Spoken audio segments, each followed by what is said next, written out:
Only smelt gold. There's also the one where they're finding emeralds. The emerald mine guys? Oh no, not emeralds. Shit. Cursed of Oak, Cursed Island of Oak. I mean, that's Yeah, no. That would be the group name. Oak Island would be the fort. All right. Anyway, that's an idea for another day. Today we're going to play some Dwarf Fortress, but not that. Although I am doing a lot of pumping with water, so close enough, I suppose. How you doing, Red Octobear? Hi, YouTube chat. How are you? Twitch chat. If you guys want to be polite, you can say hi to the VOD viewers and or hi to the YouTube chat. We are diving back into Applebottom. This fort got a little out of hand last night. Today's stream is going to be a little shorter than yesterday. I mean, yesterday was like 11 hours. But today, unlike yesterday, I do actually have a strata meeting, so I do have to end a little bit on the earlier side. But my phone's done charging. I can unplug it. Yes, it is. All right. So I do need to end a little bit earlier tonight, so I can't go as late today, but what in the hell? DF Hack, are you okay?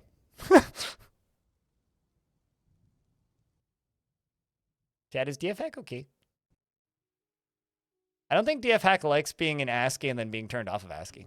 Anyway, it seems to be functioning, so it's fine. Anyway, this is a lungfish. And this is my fortress. Don't mind all the displaced water. It's okay. We just killed a bunch of zombies that were in the water, so they're still in the water, and that's not great. Yeah. Try to prove/disprove many of the DF myths. I feel like that's way harder than you think it is. I think I know why they had an update, but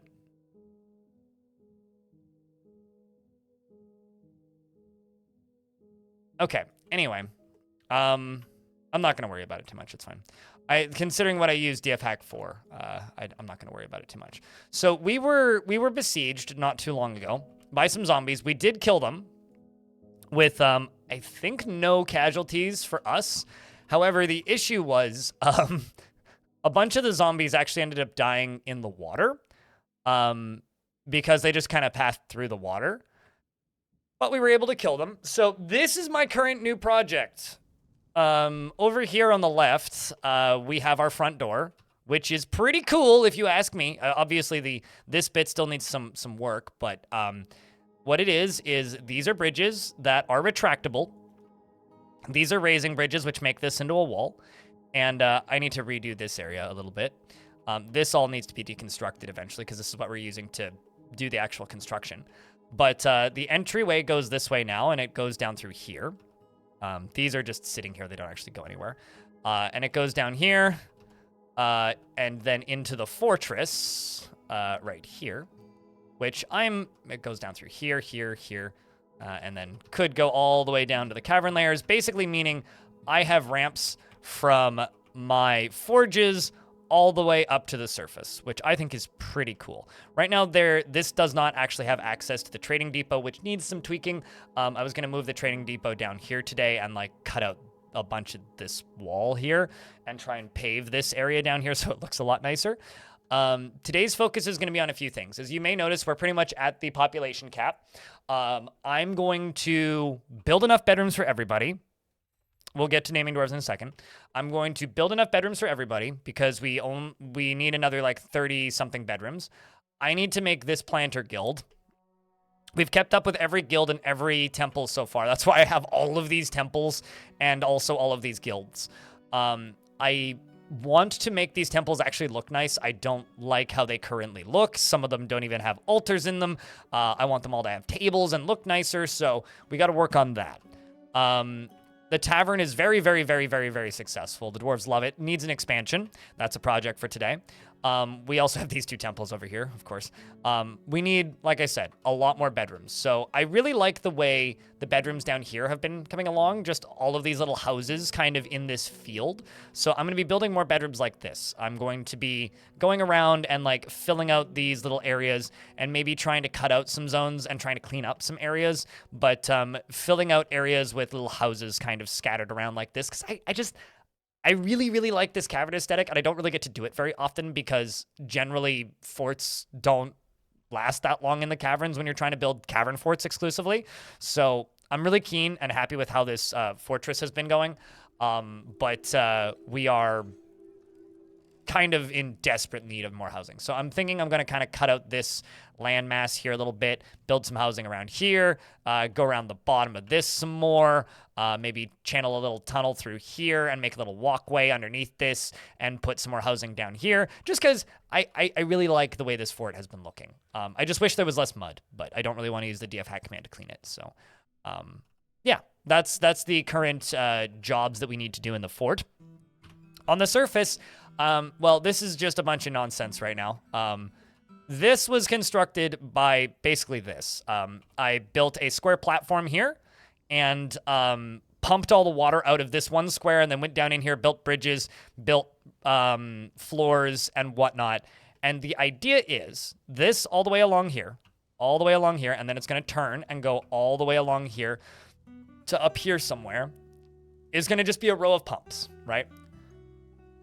I need to figure out exactly how the enemies are going to enter it, but the idea would be I turn the pumps on, and it makes a open, walkable area on the lake's floor that is full of water. So if I pull a lever, the idea would be it would all come flooding back in. Now, I really want to be able to tell my dwarves to walk into the middle of the lake.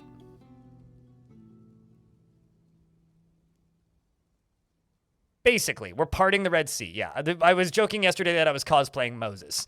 The idea is to part the lake, allow the enemies in, and if they are undead, fight them in the open waters.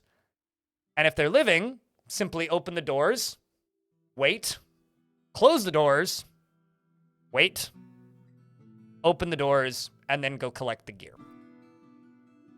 I just think it's a really neat idea, and I'm really keen on it. So we're gonna try and do this. Started about a week ago. My vids helped a lot. Happy to help, Baron Brumbler.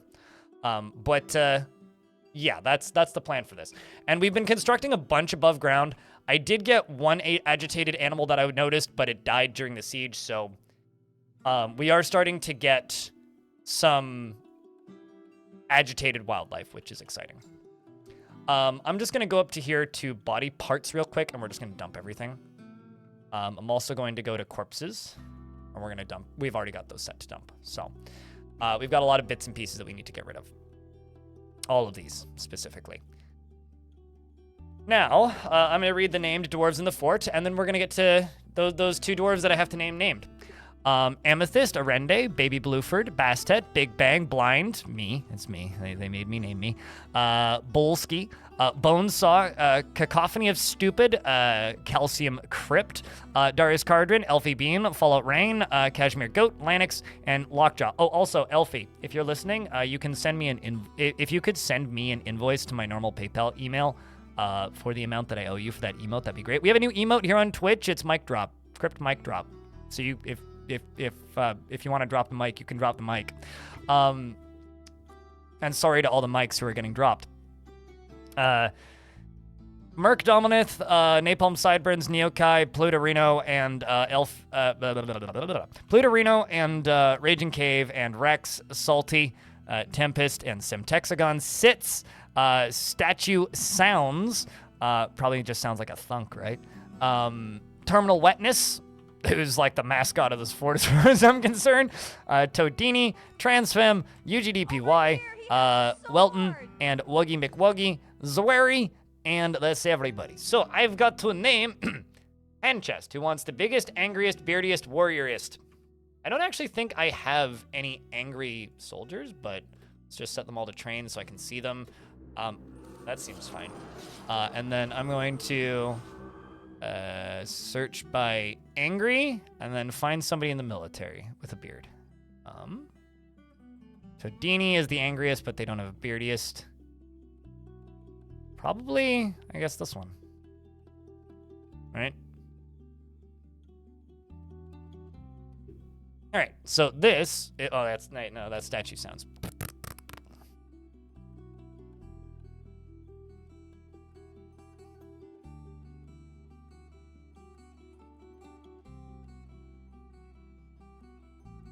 It's actually harder to do than I think they thought, because not many dwarves in this fort are angry. Here, you can have Dodok, who's the...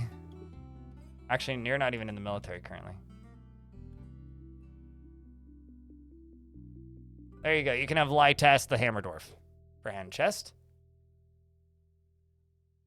I am in an ad break right now, but hand chest, are you here currently? I know that you requested this dwarf an hour ago, but they're in an ad. They'd be an ad break regardless because there's an ad break running. So wait a moment. Where is this? Is this just cavern dwellers? Okay, so Forgotten Beast is fighting with rodent men. That's fine.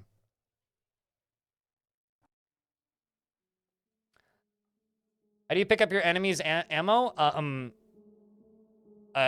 Seems like YouTube chat already has you, but if you go to labor and then standing orders, there's ammo rules, and you can set it so that they only forbid ammo during sieges. You have to unforbid it, and then assuming it's the same type of ammo you're using, you can then use it. And also, while I'm babbling, if you are a tier 2 or higher subscriber, basically, if you have access to sound commands, you now have access to a sneaky new command, which can be used once every 30 minutes while I'm playing Dwarf Fortress. This command is !DORF. This command, if you use it, you can then @ somebody, and then chat gets the opportunity to vote, yes or no. They can veto it if they want, basically, and anybody can vote. And what it is you can just select a dwarf to name that person after it. You could @ yourself and give yourself a dwarf. You could @ somebody else and give somebody else a dwarf. You could @ somebody in the YouTube chat and give somebody in the YouTube chat a dwarf. It's up to you. Hand chest. Hand chest is now a hammer dwarf of the obscure turquoise pages, which is the better squad of the two. He is an adept hammer dwarf. Obviously just fought in the most recent fight, which is why he's kind of upset. He is disgusted after retching miasma and doesn't feel anything after seeing many bodies dead. This dwarf relies on the advice of others during decision-making, is made deeply uncomfortable by differences in appearance or culture or appearance, and is grounded in reality and is somewhat fearful in the face of imminent danger. Finds obligations confining, though he is conflicted by this for more than one reason. He tends to be swayed by the emotions of others and likes a little excitement now and then. Can handle stress and is a friendly individual. He does not easily develop or hate or develop negative feelings, and he has little interest in joking around. He tends to lose focus on the matter at hand and isn't particularly interested in isn't particularly curious about the world, and generally acts impartially and is rarely moved to mercy, and is disturbed by this as someone who dislikes those who seek to acquire power over others. Buff Burn, thank you very much for the tier 1 subscription for 3 months in advance, and thanks for the second notification of money today and the second subscription of the day. Appreciate you. He is disturbed by this as someone who dislikes those who seek power to acquire power over others. He becomes exasperated. When he becomes exasperated, he clicks his tongue. He bites his nails when he's trying to remember something. He needs alcohol to get through the working day. That sounds like me, actually, tendency-wise. I click my tongue and bite my nails sometimes. I've been better about biting my nails recently, but he personally thinks it is of the utmost importance to present a bold face and never grouse or complain, or even show emotion. Sees perseverance in the face of adversity, bullheaded and foolish, and has a negative view of those who exercise power over others, and values harmony. He likes magnetite, brass, and star ruby, amber and battle axes, and gauntlets and quivers and scepters and larches and for their needles, and the words of the knowing silk and the sight of the squashed incineration when possible prefers to consume king snake, giant king snake, and cave lobster and potato wine. Hates bats. Welcome to the fort. He has a wife who's Attis, and saw a scholar. So, Shionobi, I don't believe I have a free scholar, but I can name a new one. I made somebody a scholar. I can make you a scholar if you like. Do you have any preference on beard, Shionobi?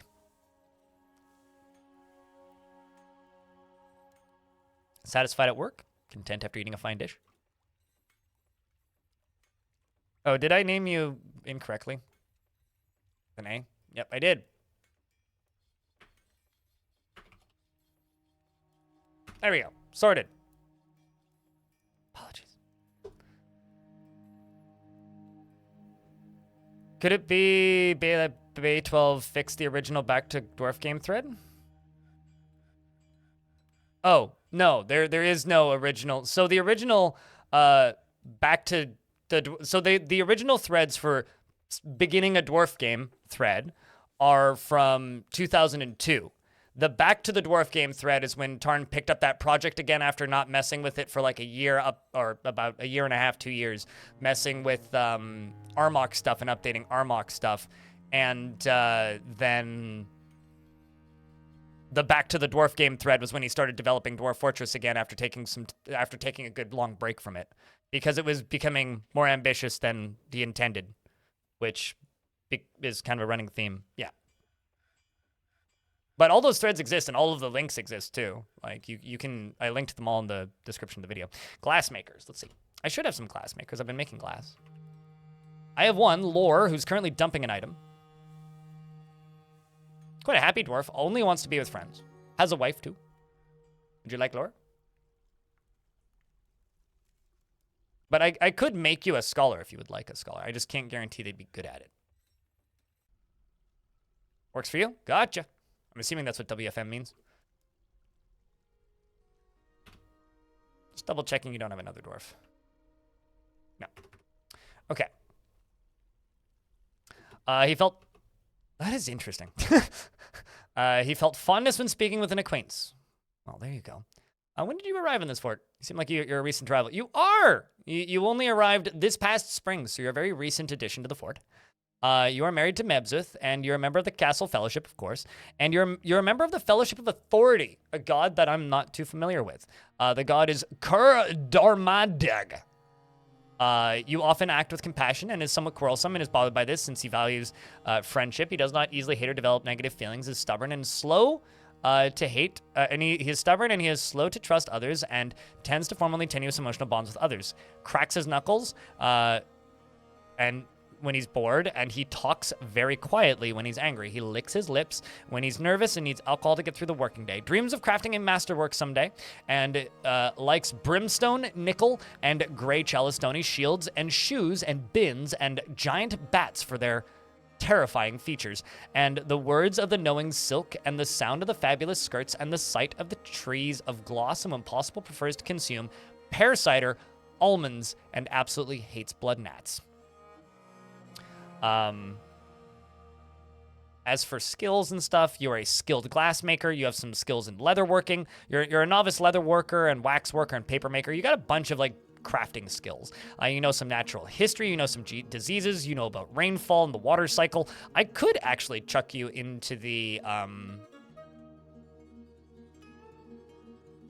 in as a scholar if you'd like to be.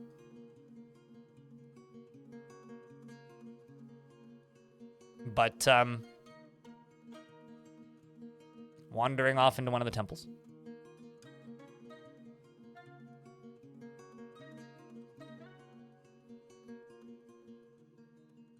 Plop some doors over here. But, throw him to the wolves and he'll come back you know, maybe. He'll come back as a scholar. All right, let's hack all these down, because I could make more bedrooms out of this if I do it this way.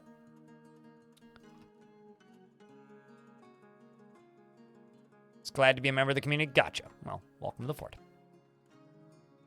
So we're going to go down to here and begin digging out homes.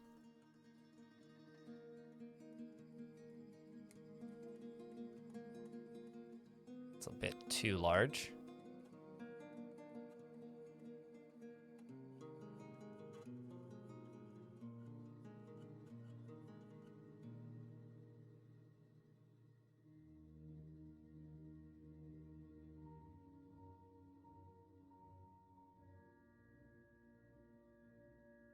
Well, I mean, the thing about the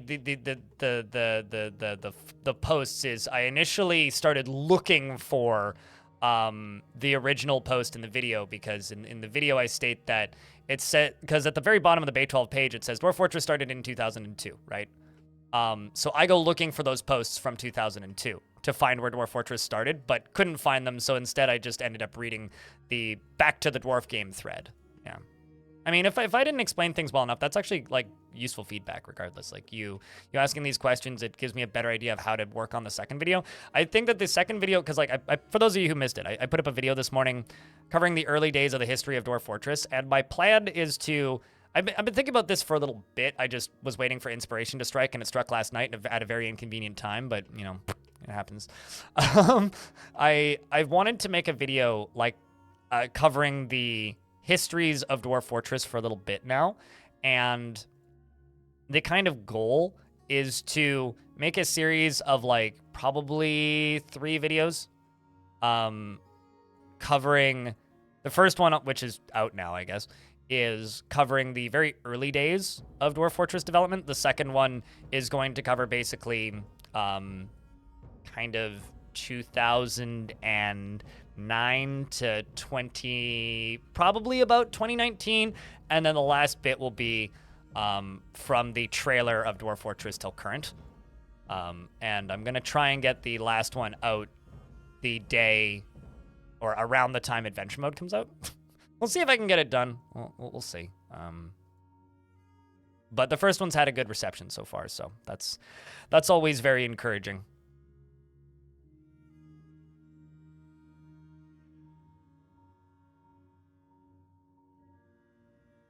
Your Fisher Dwarves are probably getting unhappy or insane because they live outside. Fisher Dwarves are like or not like farming dwarves, are like hunting dwarves, where they don't generally claim bedrooms. So they're probably going crazy because they live outside. It's actually one of the reasons I don't make Fisher Dwarves ever, is because they tend to go outside and I don't like making little fishing huts for them. I would recommend making them little covered fishing huts with designated fishing zones. Because dwarves don't really like being outside for long periods of time. They don't mind being indoor-outdoor, but if they basically spend their entire lives outside, they generally get pretty upset. Which is probably why your Fisher Dwarves are kind of upset. Yeah, I had a bit of a strange mood. I'm also feeling a wee bit manic, so that might have something to do with it.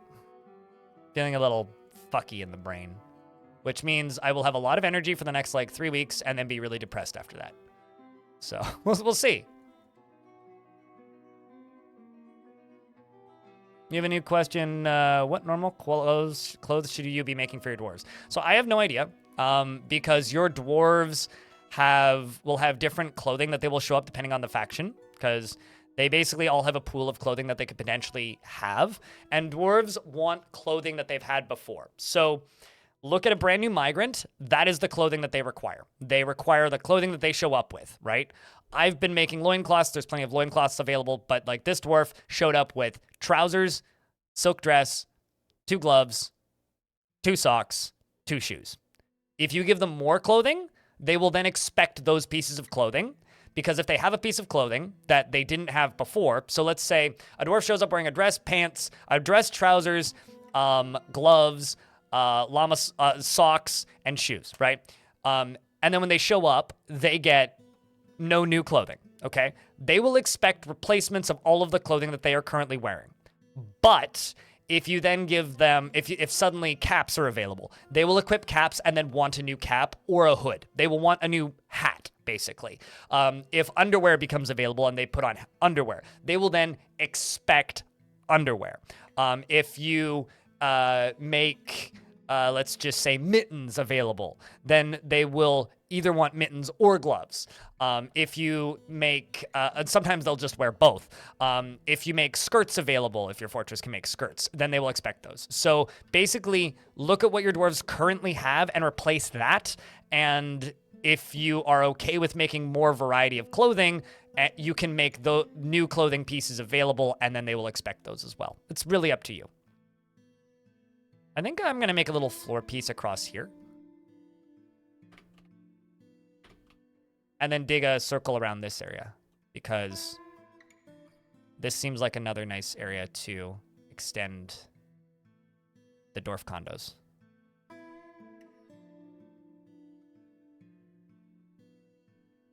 Which is actually like why underwear was a very real problem in Dwarf Fortress in older versions. In version 47, dwarves couldn't make underwear. They could not make loincloths until version 50, which is why in my brain, version 50 is the undies update. The reason version The reason underwear was a problem was because elves could make underwear. So if you'd get attacked by elves and go to war with the elves, which oddly enough is a rather common occurrence in Dwarf Fortress, if you get attacked by the elves, then dwarves would put on the underwear that the elves left after combat, which is kind of fucked up if you think about it, and then crave underwear, but dwarves couldn't make underwear. And one of the worst mood debuffs you can get in Dwarf Fortress is clothing rotting off your body because of its age. So dwarves would get these absolutely catastrophic PTSD-causing mood debuffs because they would put on the already very, very, very damaged elven undies and then not be able to make new undies and then be very upset when their undies fell apart. Bob, congratulations on your Shevin Strem Strick.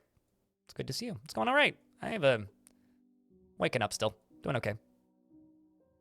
Now we get the issue with masks. Yeah, although I actually, oddly enough, have not seen masks in this version. I believe they're there because I've seen other forts with them.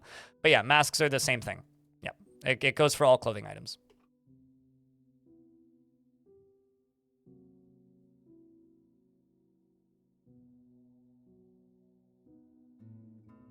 You know, there's several Steves in my extended family, and they all are like the crazy conspiracy theorists in my family. I'm sorry to any Steves in chat, but whenever a Steve shows up in my extended family, they're always the crazy conspiracy theorists.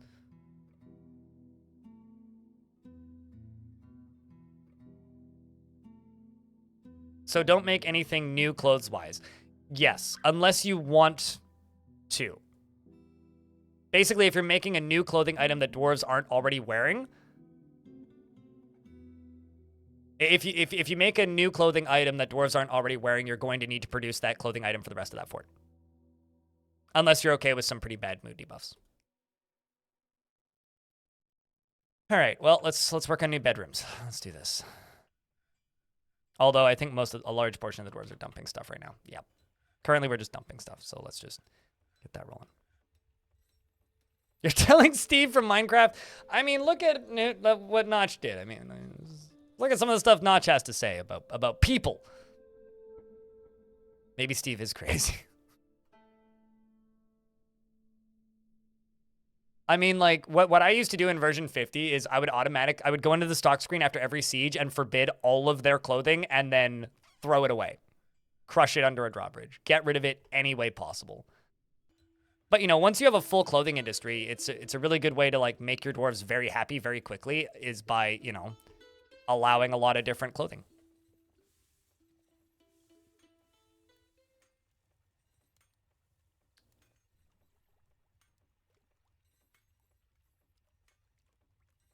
Yes, it does. It degrades everything 5 times faster, regardless of what it is. Although nothing degrades things faster than getting hit with a sword or a weapon, clothing disintegrates extraordinarily quickly while it's being hit with a sword or a weapon. So there is that. The next little bit of the stream is going to be slow me constructing bedrooms, by the way, so...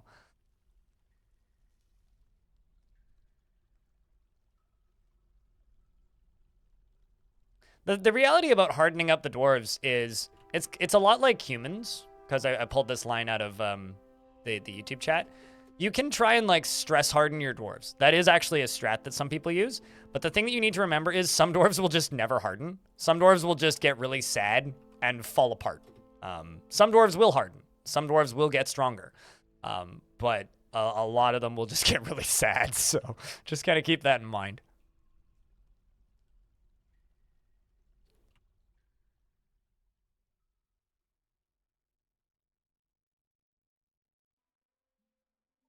I'm also slowly deconstructing these because I don't really need those.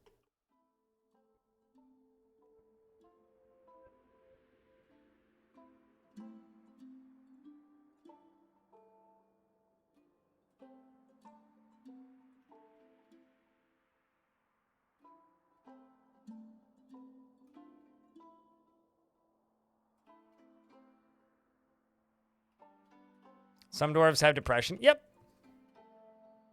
And some dwarves can get PTSD. It's really kind of sad when you see a dwarf that has PTSD because you look at their little thoughts and then, like, once or twice a season, they'll have the thought of horrified after reliving insert traumatic experience here. It's like, oh, you poor soul. Also, right now, everybody in the fort is getting new robes because one of my soldiers had a masterwork quality robe, which they just picked up, which got completely shredded in the fighting. That dwarf got pretty injured during the fighting. It was one of my militia captains. It was the militia captain of not my main squad, but the one below it. My secondary squad, basically. And they were heavy bleeding and pale briefly, but made it to the hospital and then got back to the fighting before the fight stopped because it was such a long fight because we were waiting for the zombies to get out of the lake. And I decided that dwarf and every other dwarf deserved a brand new high-quality silk robe because of their success in that fight. That doesn't, I don't see that happen anywhere near as much now, Droven, because like the mental impact of rain was nerfed very heavily. This is something that I'm because people part of the reason I decided to do a Dwarf Fortress history series is talking about the way the game was, and this is why it might actually end up being longer than 3 episodes. Here's hoping I can get it done in 3. I'm really hoping I can get it done before Adventure Mode comes out, otherwise it's gonna be hard to finish it. But the reason it's an interesting thing is rain used to be extraordinarily detrimental. Like if you started a fort in certain versions of the game and it was raining, depending on who you were, it might actually just be worth to abandon that fort. Depending on the way you played, it may very well be worth abandoning the fort already. If after like a minute of gameplay, if it was raining at the start, which is the way the game used to be with rain. It's not anywhere near as bad as it was, but it can still be pretty punishing.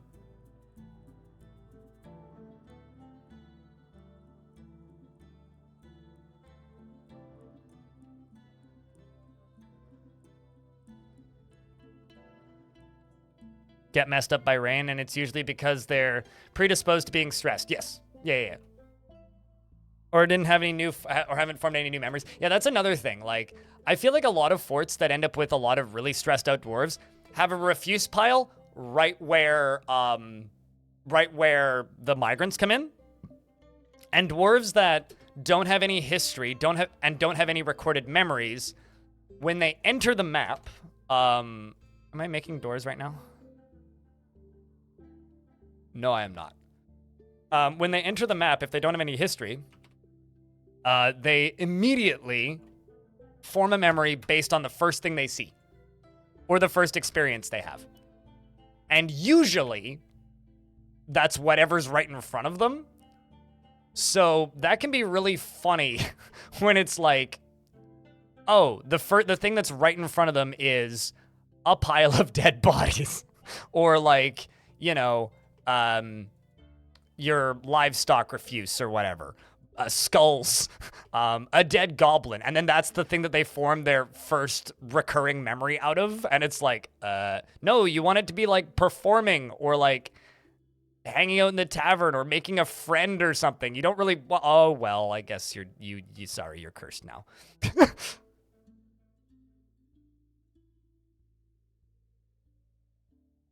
Does anyone know the population cap where you can start playing with the justice system? 20. Sheriff, right? Chat, correct me if I'm wrong. Like, you get a mayor, and then you get access to being able to make the sheriff, right? So 20? Pretty sure it's 20. Very early. Or no, sorry, you don't get a mayor and a sheriff. You get captain of the guard when you get a mayor, but as soon as you get a sheriff, you can start playing with the justice system. Which is 20. And captain of the guard is 50. It just changes the name of the sheriff and then adds the other jobs in, the dungeon master and whatnot. 20.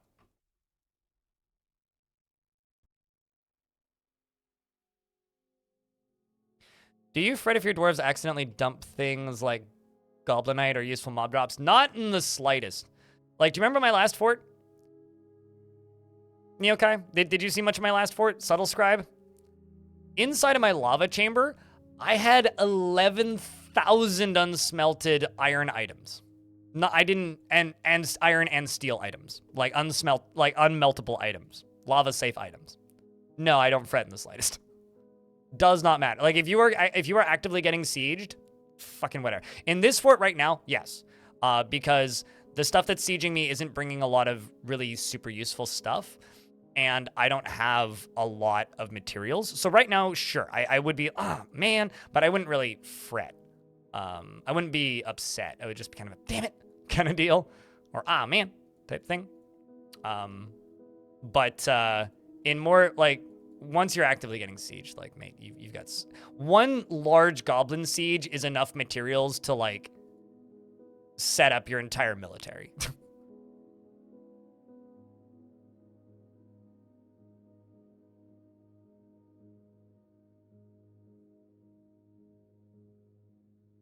No, that's not true, Zion. He's incorrect with that. You do not need to make a sheriff to start the justice system. But if you don't make a sheriff at some point, but if you don't make a captain of the guard, the justice system never starts. So maybe you're just misunderstanding his wording. It's not that it never starts if you don't make a sheriff or don't get a sheriff. You don't ever need to make... Like, I almost never start the justice system with a sheriff. I usually start the justice system... Or I usually start worrying about the justice system when dwarves are either super upset because it helps make them happier, or when I feel like it, and that's usually captain of the guard. Like, I very rarely actually make a sheriff. I'm running out of doors, which is going to put a dampener on this whole project here.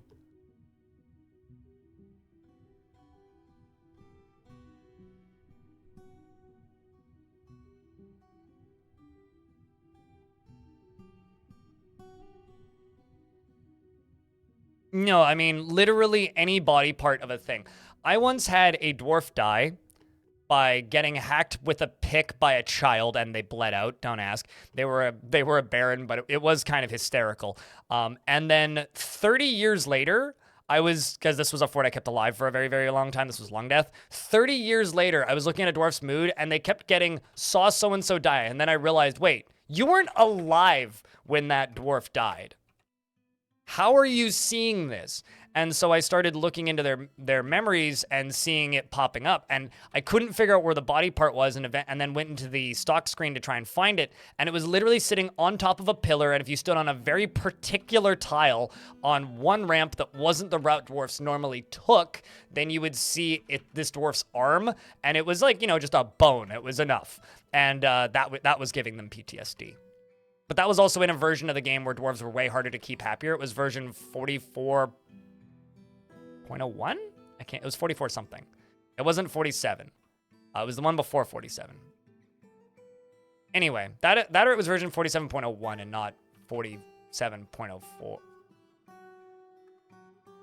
It wasn't the version of 47 where they made dwarves socialization work better, where they made them clump them together instead of... Because dwarves clump together when they're socializing now. For a while there, the meta to actually get dwarves to socialize was you would tell them all to stand in one tile. So you would make your tavern like a single tile like this, so that they'd actually stand next to each other and meet each other. Otherwise, they would just never meet each other and never get married.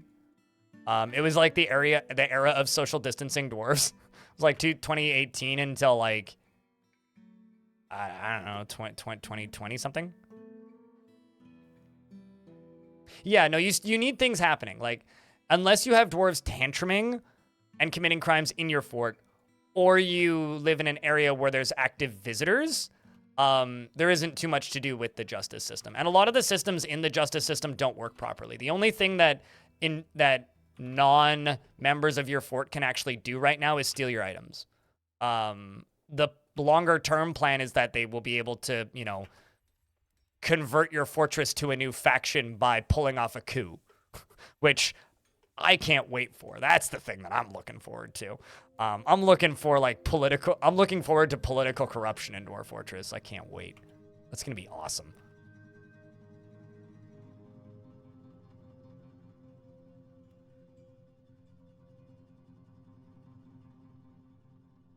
Your captain keeps beating convicts to death.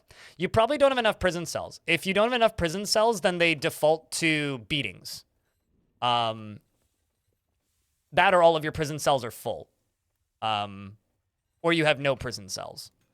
And the reason they're beating them to death is because they're really strong. If you don't want them to beat them to death, make sure that it's somebody who's not in the military who's really weak, and don't let them train. You don't think you properly zoned a prison? You need a bunch of chains constructed on the ground in the zone, or alternatively cages on the ground constructed in the zone. I just use chains and then put nice furniture around them because it makes them happier usually. Chains or ropes, actually. Ropes work fine too. They don't need to be made of metal.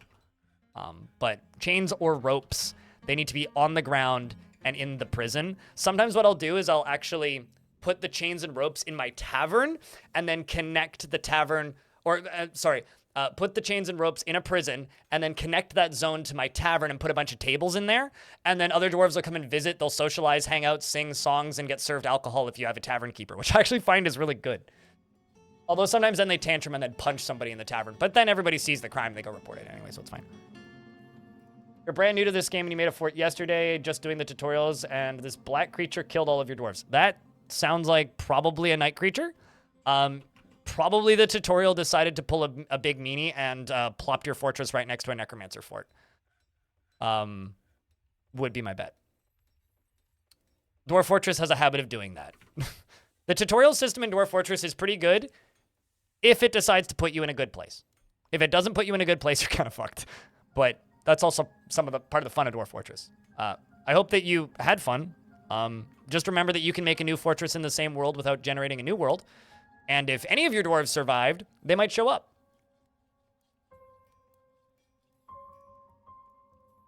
How do you make those pressure plates traps? You can only do the other ones. Those pressure plates traps. You're going to have to be a bit more elaborate. Or you're going to have to elaborate a little bit more. What do you mean by those pressure plates traps?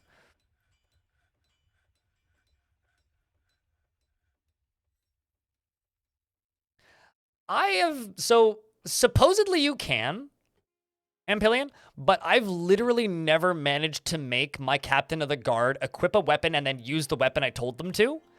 I find that if they equip a weapon, they just leave it on their back and punch them. So I just don't put them in the military and then try and find somebody for the captain of the guard who's either sadistic or values the law, because then they get good moods from beating people, and then I just never put them in the military to train.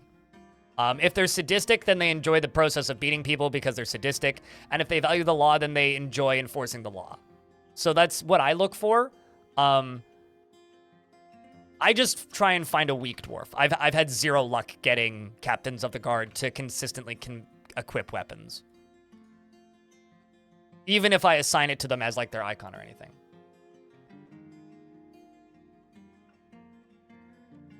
You had a giant anaconda woman who then you nominated as sheriff. Oh, she valued the law as her primary trait, and turned out she was hench as fuck, so she also preferred beatings over using the provided cells.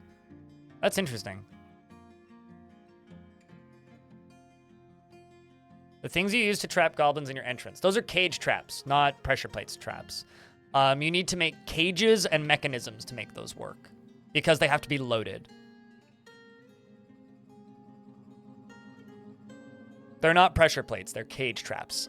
So if you just go to the construction screen here and you go to traps, they're these, cage traps. Not pressure plates, cage traps. Question about something you brought up.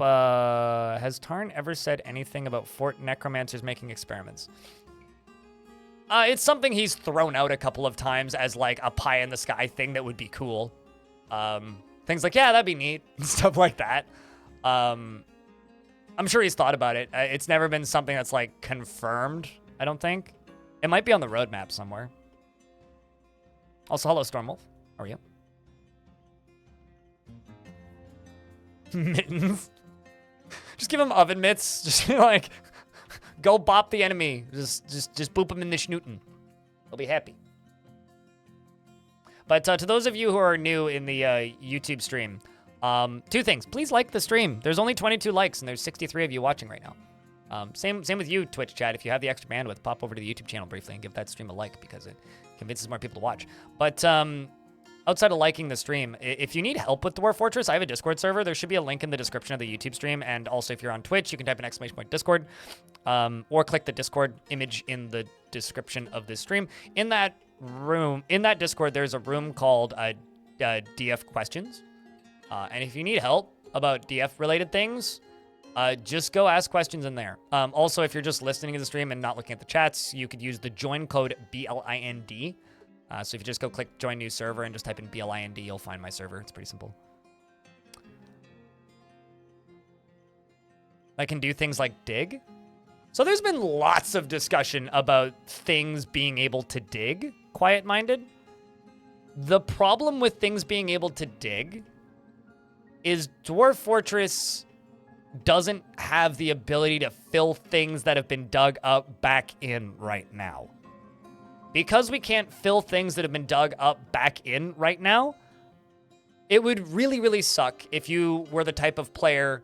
Because there's multiple kinds of people who play Dwarf Fortress, right? There's people who play it more as a combat game, and then there's people who build it more as a design sandbox. And if you're playing the game as a design sandbox, and then suddenly an army shows up, 12 of them start digging, and you have 18 awful tunnels dug into your fort, that just sucks. Like on all levels, because you've spent hours building this, and then suddenly you have these awful tunnels going in. So there's been a lot of discussion about things being able to dig. Yeah, but they'd be able to dig through an obsidian wall. So, sure, but let's just say, okay. Having played a lot of this game, if they dig like this, or they dig like this with stairs, right? Good luck filling that all in with obsidian. That's going to take forever, be extremely tedious, very slow, and not always possible depending on your fortress embark. So it's something that's been talked about. I know that there's also been like the idea of like, what if they can dig through dirt but can't break through dwarven walls? There's been that discussion, which would like get people paving a lot more. But I think that they're like, basically what Tarn has said is it's something that they are interested in exploring. It's not possible in the game's code right now before the map rewrite, because it's been brought up a billion times. For everything from like goblins digging to demons digging or whatever. Also digging in adventure mode, but that's a different subject. It's something that they would consider, but would be disableable in the options, basically.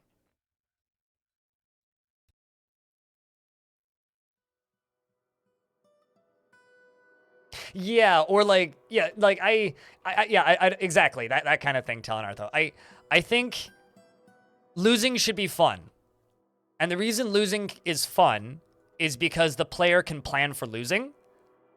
Things like that make it hard for the player to plan for losing, in my opinion, this is my opinion. You can disagree with me. That's totally okay. I don't think that would be fun. My least favorite thing in RimWorld, just as like another video game example, is when they dig through your walls. That's the worst thing in the game, is when they dig through your walls. Removes almost all of the fun from the game for me. But many people disagree with me, and that's okay. So I think really it's going to come down to the person and whether or not that's a mechanic they want to deal with or play with. So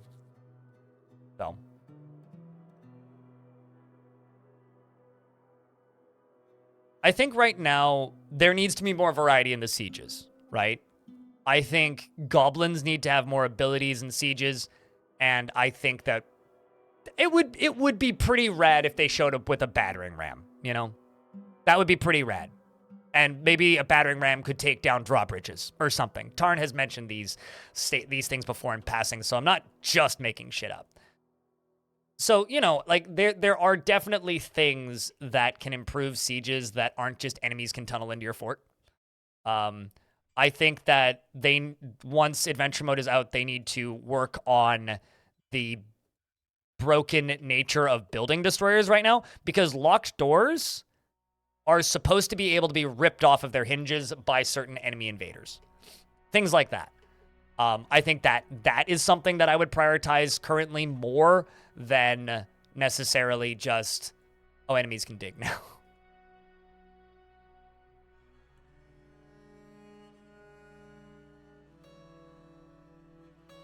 That would be a pretty huge system to be implemented. I don't know. I don't really look at DF hack systems as potential systems for Dwarf Fortress, because the thing that you need to remember about DF hack is DF hack isn't Dwarf Fortress, right? DF hack is a RAM editor. It has more in common with Cheat Engine than Dwarf Fortress. DF hack does things that Dwarf Fortress literally isn't capable of doing. So DFHack does some really cool things and allows the player to do some really cool things. And if you want to play that the game that way, I think it's awesome that that stuff is available. However, did the game just crash? Yeah, it did. I just lost all of those bedrooms. And the 2 dwarves I named.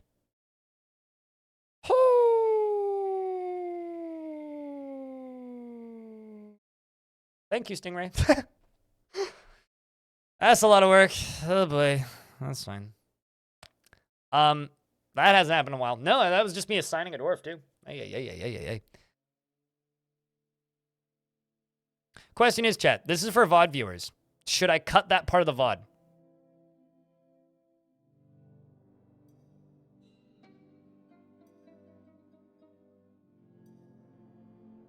Yes, Seapret. Nah, don't cut it? Okay.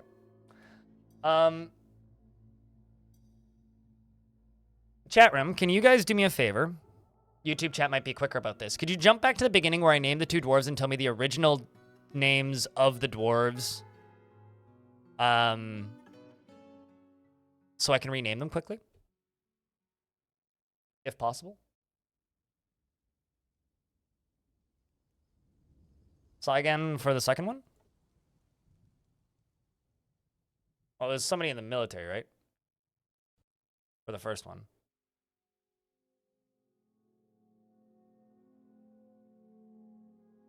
Pain should be explained. I wouldn't say it's really pain necessarily.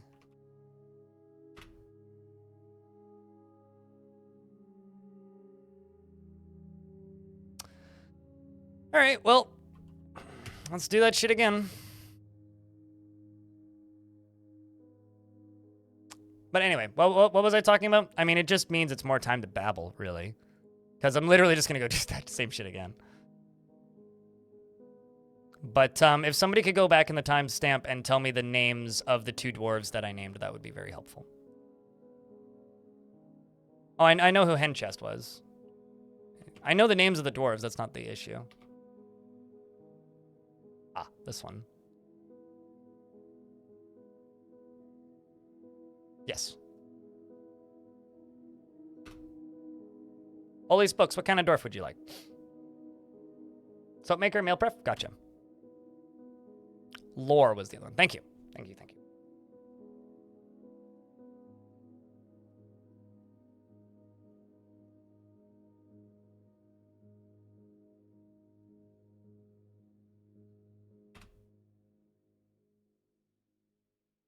Is it bad that I'm kind of blaming DFHack because it looked funky? Okay. Holy Spokes, you want a soap maker. Do I have a soap maker? I do! Look at that! Anything fun happen? I don't want to talk about it. That's it. Holy shit, Banana Unlimited! Okay, so up until now, Banana Unlimited, I've had 2 resubs, or a resub and a new sub, right? That was 10. So you just 5x'd my income for the day. Thank you very much. Appreciate you. Like, means a lot, man. He is very impolite and inconsiderate of property. Actually, I'm going to send the crash dump to Putnam. I'm going to send the crash dump to Putnam. Do that. Hold on. Because that was a UI element that Putnam has changed, meaning it was probably a Putnam crash.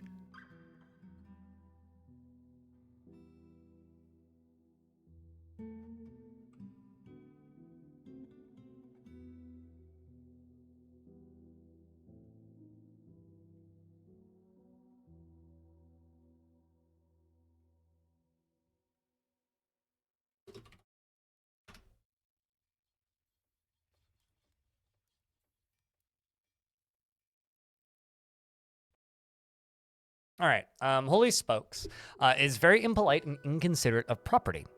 Likes to present himself boldly, even if it would offend the average sense of modesty. He does not generally seek retribution for his past wrongs, has an overinflated sense of self-worth, rarely feels strong cravings or urges, and doesn't often feel envious of others. He doesn't he has a calm demeanor, he has a strong sense of duty, and does not easily fall in love and rarely develops positive feelings. Does not often feel lustful, doesn't cling tightly to ideas, is open to changing his mind, and is trusting. Is quite comfortable with others that have a different appearance or culture, and has a noticeable lack of perseverance, and generally acts with a narrow focus on the current activity. Often, rarely feels discouraged, doesn't mind a little tumult and discord in day-to-day living, and tends to assume that the worst of two outcomes will naturally be the one that comes to pass. Mutters under his breath when he's annoyed and needs alcohol to get through the working day. Dreams of mastering a skill and personally doesn't care about craftsdwarfship, but dreams of mastering a skill. I'm gonna jump over to here and go. Wait, actually, no, not here. I'm gonna jump back into here and read a few more things about this dwarf first.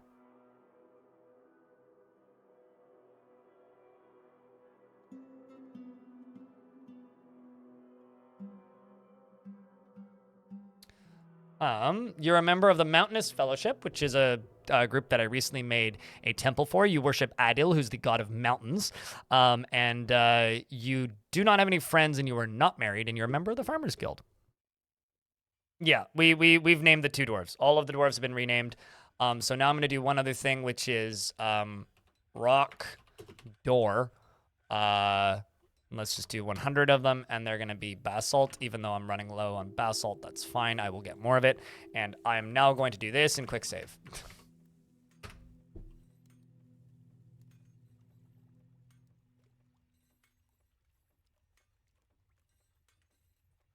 A Vile Force has arrived. Who's Vile Force? Is it named Zoombrander? Or is this in your fort?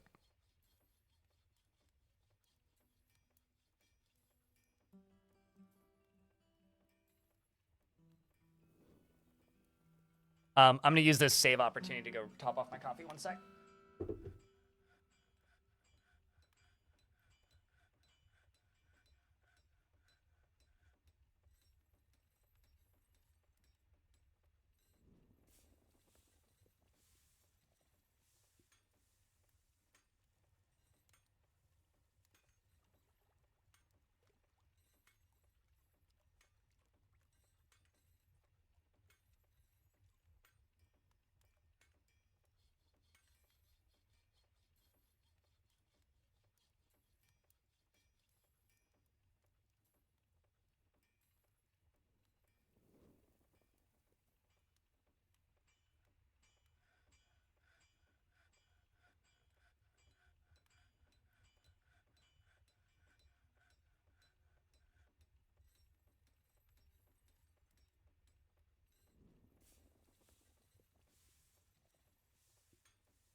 Creepy link. Sussy link. It's a viewbot link. All right. I can tell you that just by looking at it. Which is, I guess, shows that I spend too much time on Twitch. Sorry, I would have been quicker, but I had to, all right. Yeah, it's just a forgotten beast fighting with the rodent people. Sorry, I would have been quicker, but I had to, take my tomato on a road trip.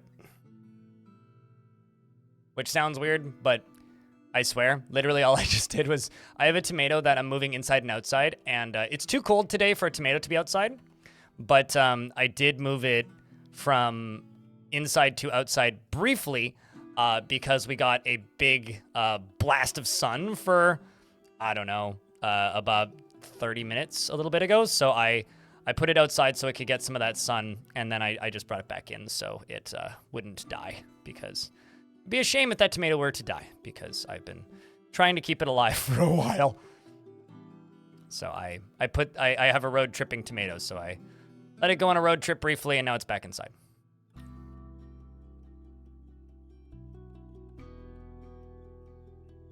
Little scarves? Well, tomatoes die if it's below 12 degrees Celsius outside, and it's currently 12 degrees Celsius outside.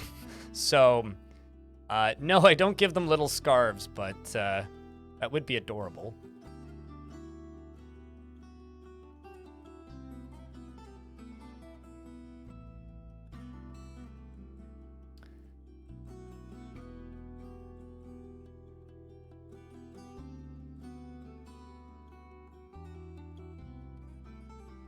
Makes it harder to see the ban button. Really? I mean, that's honestly actually my fault. I should ban links in chat. I really should. But I generally just assume that most people in chat are not dum-dums, and that if a sus link shows up, you don't click it. But, you know. Ironically, theoretically, it could get me in trouble. Not banning links. But, you know, I don't know. If I got in trouble for some reason because I'm not banning links, there's worse things I could get in trouble for. Because, like, if a problem happens or, like, harassment starts for some reason that sources from my channel and Twitch deems that I wasn't correctly moderating my channel, I could get in trouble with Twitch, but it's very unlikely to happen. Lots of channels allow links. Or like if a viewer is hanging around and they click on a link and it gets their system compromised, then I could lose viewership or whatever. But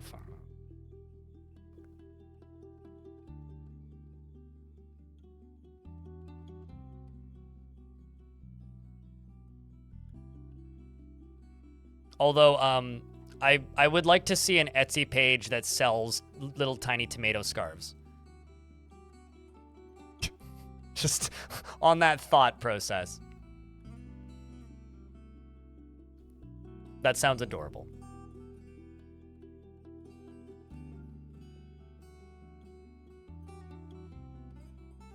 Blows dust off Etsy page. There you go. Although Etsy's been getting in trouble a lot recently. Like, there was a situation where Etsy is a... There were people selling books on Etsy which were unofficial, not by the original author, bound copies of Harry Potter fan fiction. And there was several sellers on Etsy that were selling books like that without paying the original fan fiction authors, and it's led to like kind of a lot of bullshit where a lot of fan fiction authors are just straight up taking all of their fan fiction down.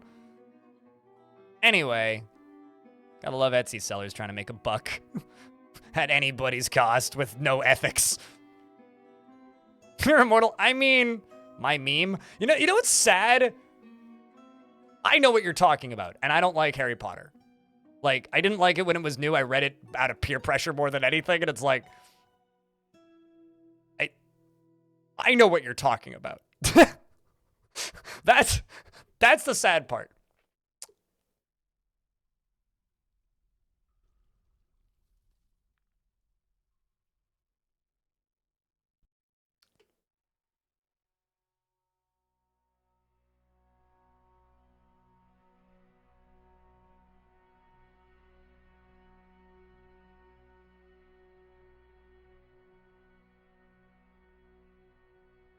Although I will be honest, I've come very close to buying one of those, like,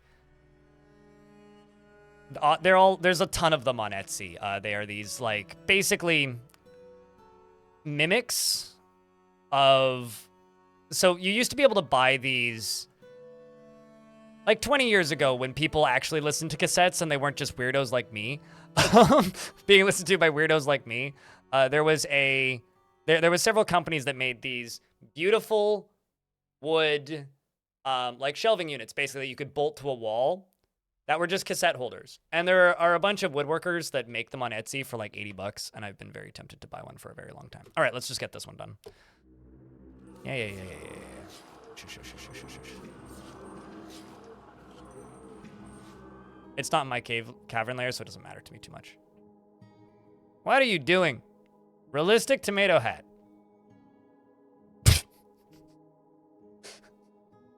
Somebody needs to send this to Hippo. If anybody here watches Hippo,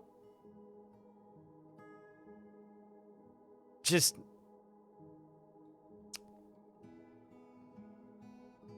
Somebody needs to send that to Hippo. It'll go real well with his hot dog hat.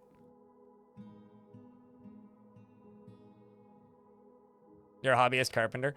A friend of... a guy that my friend knows. It's hard to call him a friend. But guy that a friend knows owns a custom furniture company. And whenever I bring this shit up, he's always like, if you have $12,000, I'll make you a custom one. I'm like, fuck off, man.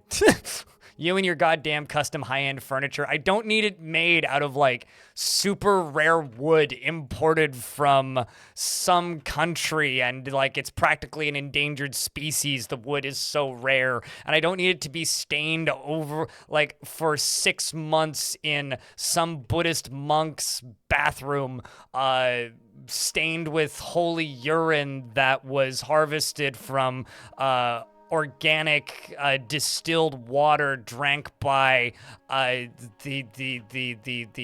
don't know, the smartest man, librarian, scholar who died 100 years ago. Don't ask me why he started staining that wood back then. That's irrelevant. Anyway, yeah, no, he runs like a reclaimed wood, like custom furniture business. But like the stories that they always write about them are very funny. The DF artifact description. The actual thing that the guy does is he makes furniture out of, like, chopsticks. That's his bread and butter, but... $12,000 coffee table made out of coffee. Yeah. Okay, I'm gonna do a quick save. Now that I've queued all this up. Because now I don't trust the game.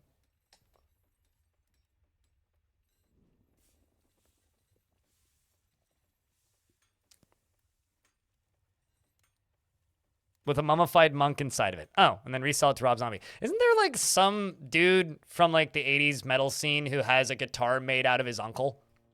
Like, doesn't that... Hold on. Rocker makes guitar out of family member. What's the name of this guy? Yeah, his dead uncle's skeleton. That was it. Man builds guitar out of dead uncle's skeleton. This thing. This is what I was thinking of. It is pretty metal. I mean, it is pretty metal. I'm not gonna lie. Like it's the surprising story of the metal fan's quest to have his uncle shred for all eternity. It is pretty metal. I wouldn't do it, but it's pretty metal.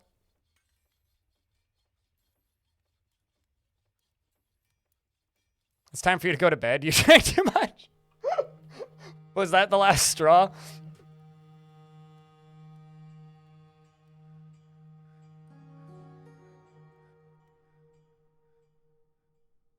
I mean, I'm saying it's metal. I'm not saying I would do it. I'm just simply stating it's pretty metal.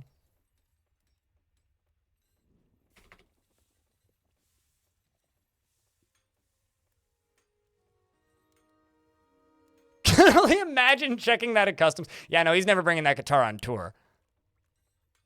I feel like that's the sort of guitar that goes into a display case and never really comes out much. But I remember reading that article back when it was originally posted, and part of the reason he did that was because he realized that his family was paying, it was like $1,200 a year or something to keep the guy's gravestone. Which ironically is less than my grandma's gravestone costs. Anyway, just to keep like his gravesite, right? And he was like, well, that's fucking dumb. And so he made him into a guitar instead. Which like, I kind of respect it.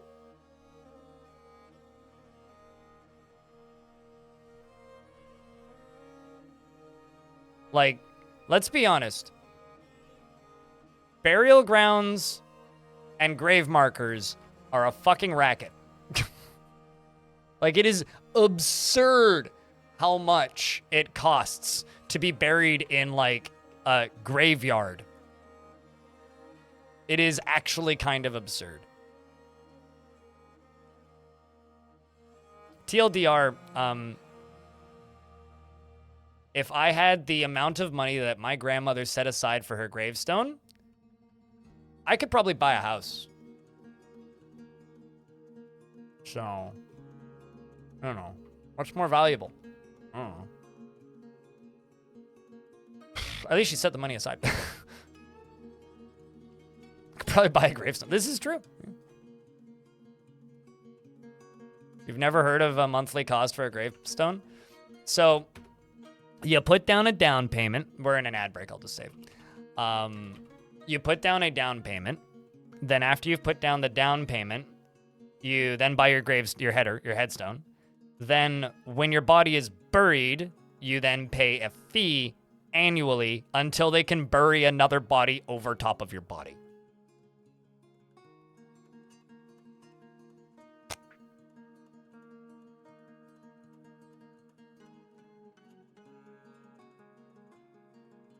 You know, it's a house you move into once you're dead. Sure, logic.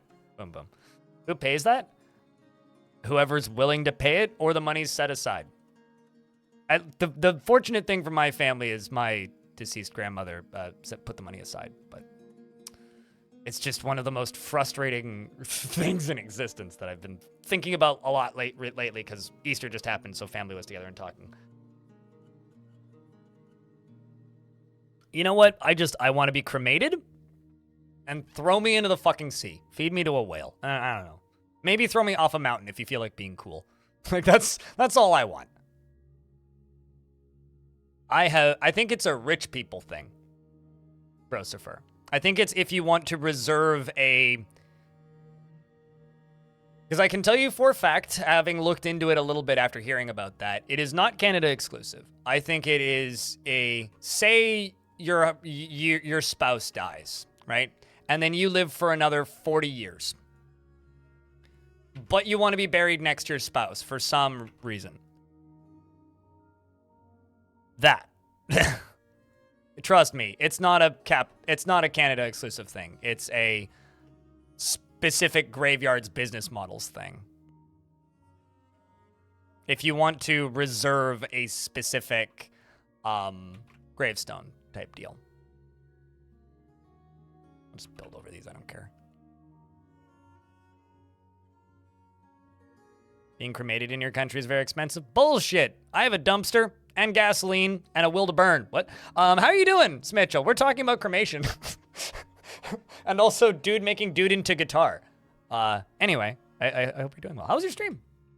Coming up in the world. Look at you. Pulling like 60 viewers this morning. Hell yeah.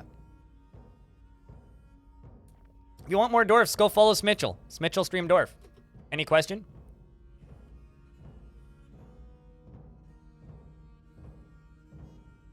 And then rent, you rent your plot for usually 100 years and you pay all the cost up front. Usually go on a payment plan. Yeah, there you go. It's probably something similar to that.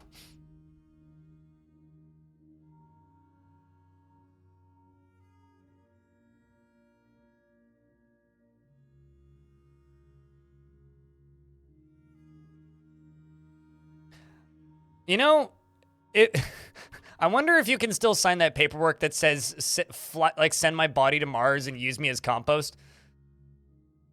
Because that actually, like, is the game plan for, like, theoretical Mars colonies. It's just like, well, we'll ship seniors to Mars, and then when they die, use them as compost. Why not stream dwarfs, Shionobi? Why not? Viking Pyre is pretty cool until you have to clean it up. I like the idea of just being put into a canoe and set on fire and given a push. Actually, no. Elon Musk doesn't think for more than 10 seconds about anything he says. He just goes, what would make my stock price go up? This? Okay, say it. And then scientists go, you do realize we'll have to... Never mind, don't think to me about it. You know we have to grow food, right?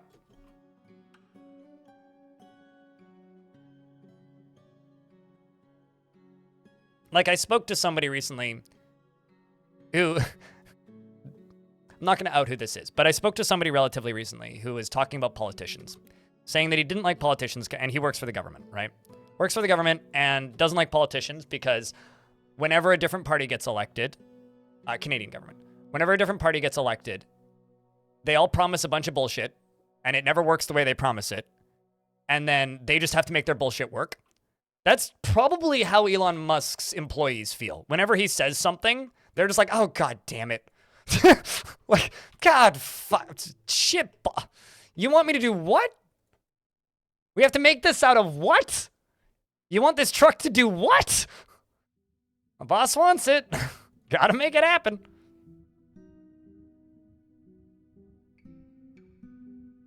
You kind of want to be freeze-dried in space? I don't want to be space pollution. Unless, like, I'm guaranteed to, like, hit the sun and burn up. I don't really want... I don't want my body to be a... Like, when I die, my actual wish is I want the cheapest method of disposal, and I don't want to be a bother. I'm dead. I don't matter anymore. Like, just get rid of me. If, like... If, like, somebody ends up cremating me and they want to keep part of my ashes as, like, a keepsake for whatever fucking reason, that's fine. I might come back and haunt you, but, like... I wouldn't be too destructive. It's like tickle your feet while you're sleeping or something, you know? If any other dumb stuff ends up floating around the planet, we're never leaving. Oh, we're almost there already. Don't worry.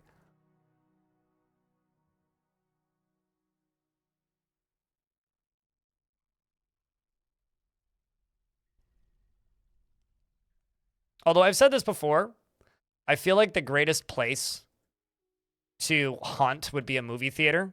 Just watch movies all day. Can you make a guitar out of someone's remains? Okay, so dwarves can have fell moods. Fell moods allow dwarves to break dwarven ethics. It basically makes them go murder the nearest dwarf to them and make an artifact out of that dwarf. I've never seen it happen, but they could probably make a musical instrument out of that dwarf. Because I've had very few fell moods because my dwarves don't generally get that pissed.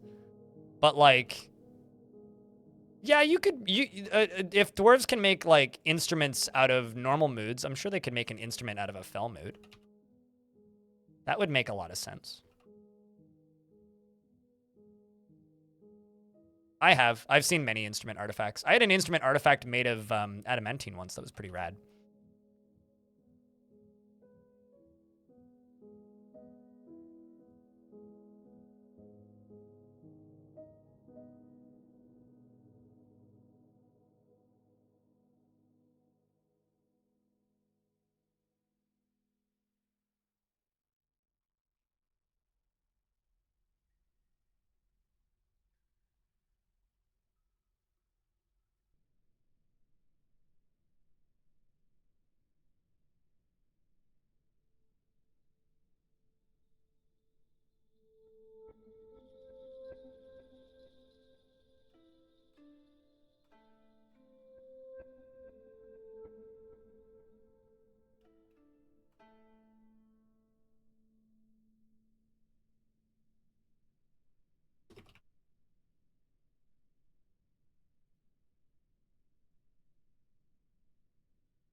Okay, so let's actually try and get a little bit more on topic again. This great right here is Uncle Bob. Uncle Bob is great. Is the way to end that. I had a malachite gong once, and it was pretty cool. Gave everyone around it poisoning when struck.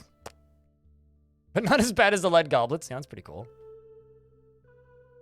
What that dice seems rigged. Boom boom. I'm starting to think, watching that dice roll repeatedly, that it's rigged to always roll a 20. I think Boom Boom cheats with their dice. Slight suspicion here. Okay. I realize that this is a very slow, monotonous process, but the benefit of this is I only need to do it once. More, hopefully. Hey, chat, does somebody want to tell me to save?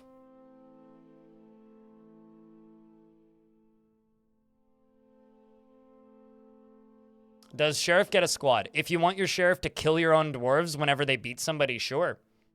I would not put your Captain of the Guard or your Sheriff in a squad and tell them to train unless you want them to execute every single beating they hand out, which is generally about 40% of your prison sentences is a beating.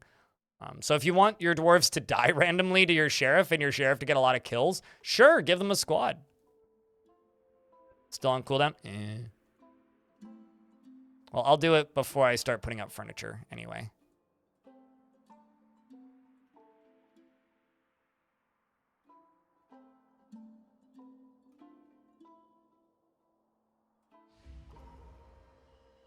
Papermaker withdraws from society. Also, we're going to save when winter ends, so. All right, there you go. That works.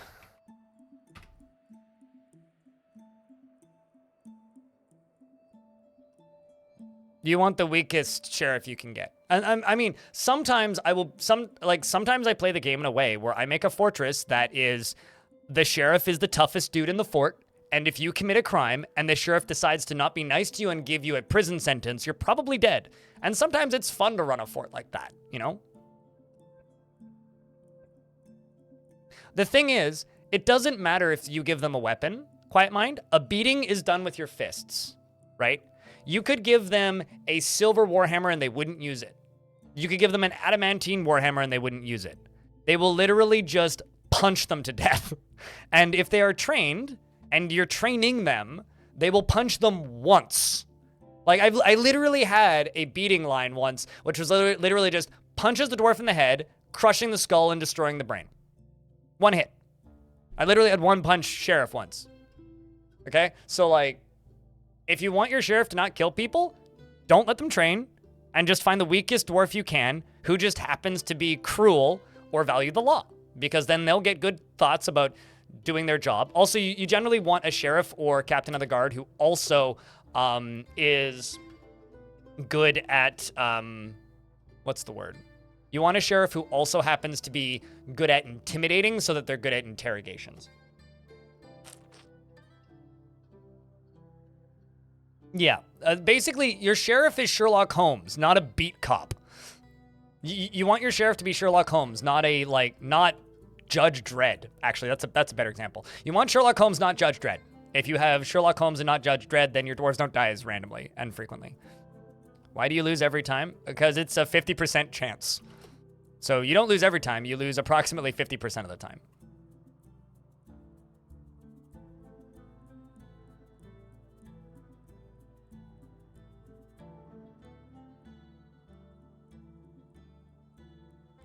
But intended to shatter ribs. You don't tell your sheriff where to punch. Sheriff punch in face. Face go bye-bye. Why face gone? Anyway, send Dwarf to hospital. Why Dwarf no moving? Oh well.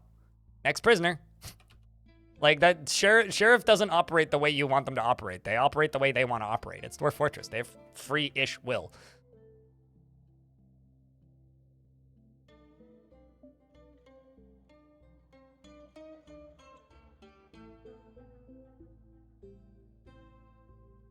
Sherlock Holmes knew Kung Fu.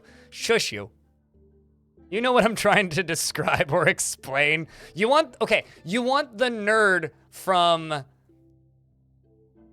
CSI Miami or whatever. You want the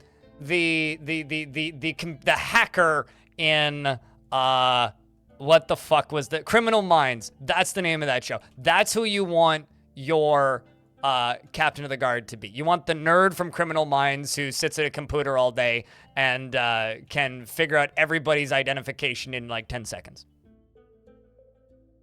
I don't think I've ever seen NCIS. I also always confuse NCIS with NCIX, the now defunct computer store. So.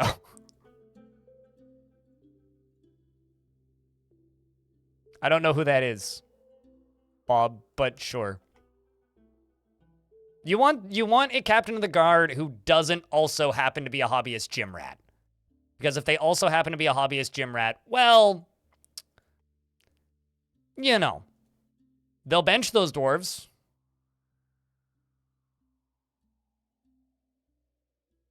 Literally.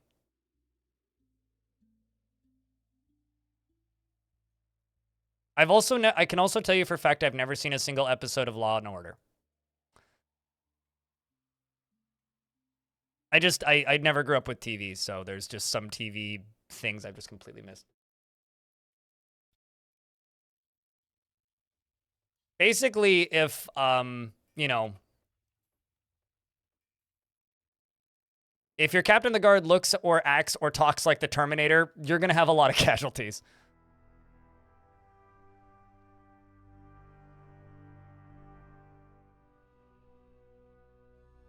One episode a day? I've heard good things about Columbo. I've also never seen Columbo. Here's the squares and rectangles? Mine's time-consuming and kind of tedious for some people. I mean, if you would like to make things like this, simply build in caverns and play within your limitations. Bedroom with 2 beds in it? Ironically, that'll become a dormitory. Which one has 2 beds in it?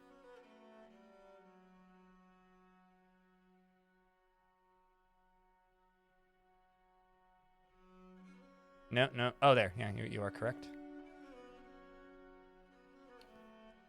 Thank you.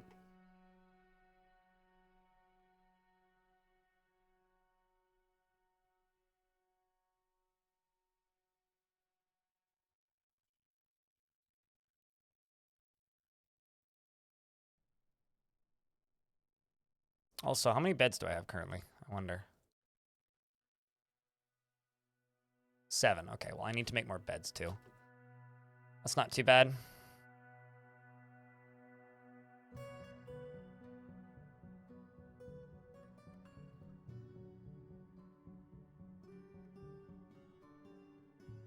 Let's just make 50 more beds.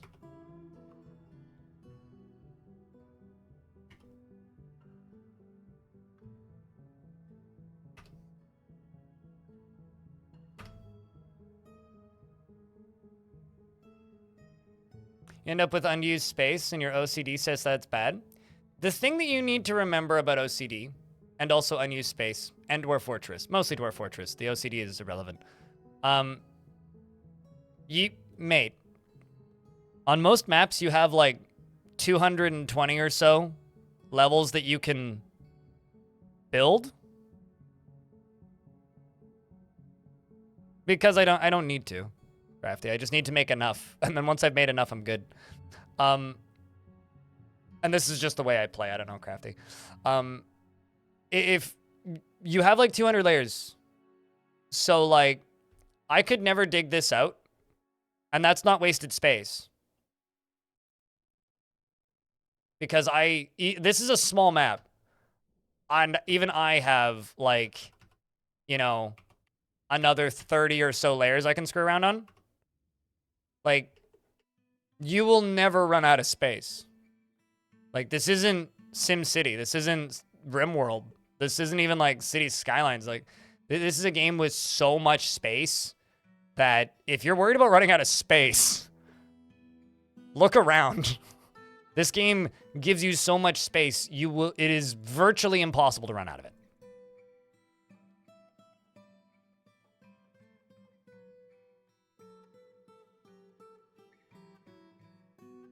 It's nice to recognize people in Columbo like young Jamie Lee Curtis. I really like randomly seeing, like, that's one thing I like about old movies is just randomly seeing young Jamie Lee Curtis. It's like, oh shit, hi. The hell? What are you doing here? Goddamn child. It's kind of funny. I don't know. It's like when I learned that, or like when I saw young Frodo playing Huckleberry Finn. That was a fun one. I know I just canceled one, and I'll find it in a bit probably. Elijah Wood.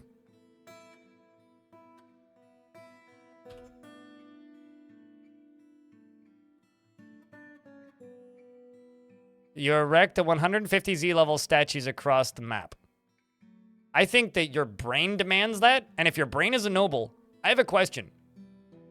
What happens when you fail your brain's mandates?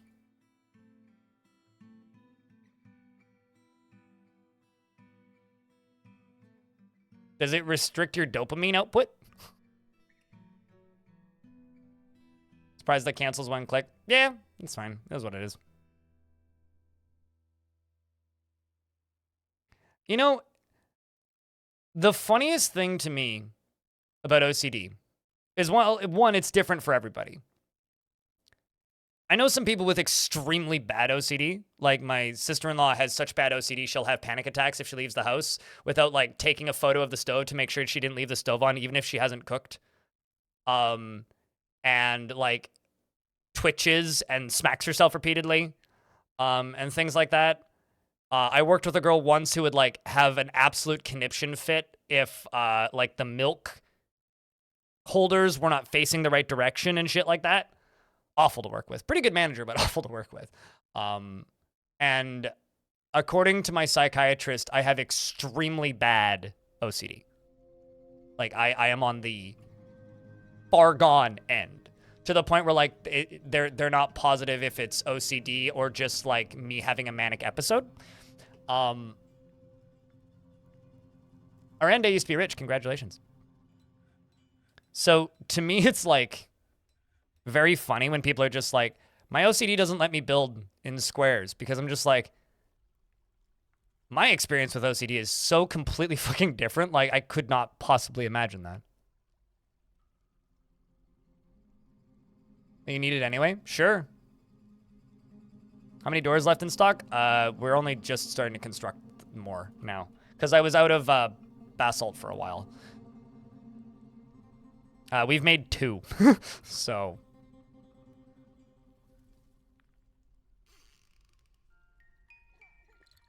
But what I should really do is go through all of this and just make all of these into beds that I can. 16 beds. The game did just save, so I'm going to go through and assign dwarves, because that's what crashed the game, which is weird.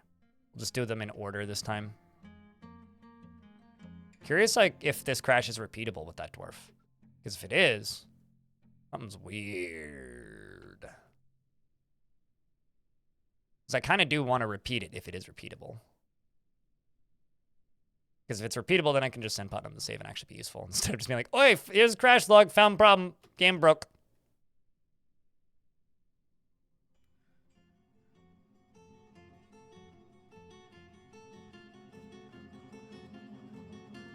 Oh yeah, no, absolutely. I mean, I know for a fact I'm extremely obsessive compulsive. It's just fascinating to me how different it is, right? Like, just meeting people in my life, like I've encountered like 3 or 4 people that are completely fucking different, but all have the same diagnosis. If it's repeatable, save. I mean, the game saved like 2 days ago in game, so, but keep an eye on when the save command is up, chat.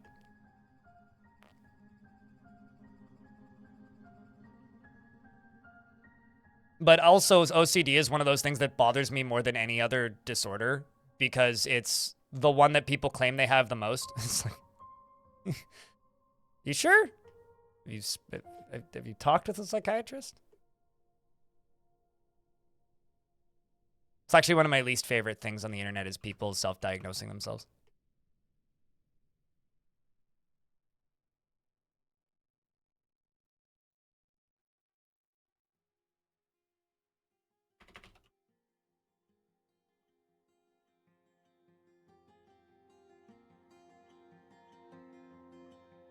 There are weremoose? Oh yeah, there's weremoose. Yeah, there's weremoose. There's also werepigs. I mean, as far as I'm concerned, every single person who is part of Gen Z has probably self-diagnosed themselves as ADHD. I think it just means they're on TikTok too much, but I think maybe the actual issue with ADHD is that it's just way more common than we previously thought. I don't know, ADHD fascinates me in a weird way.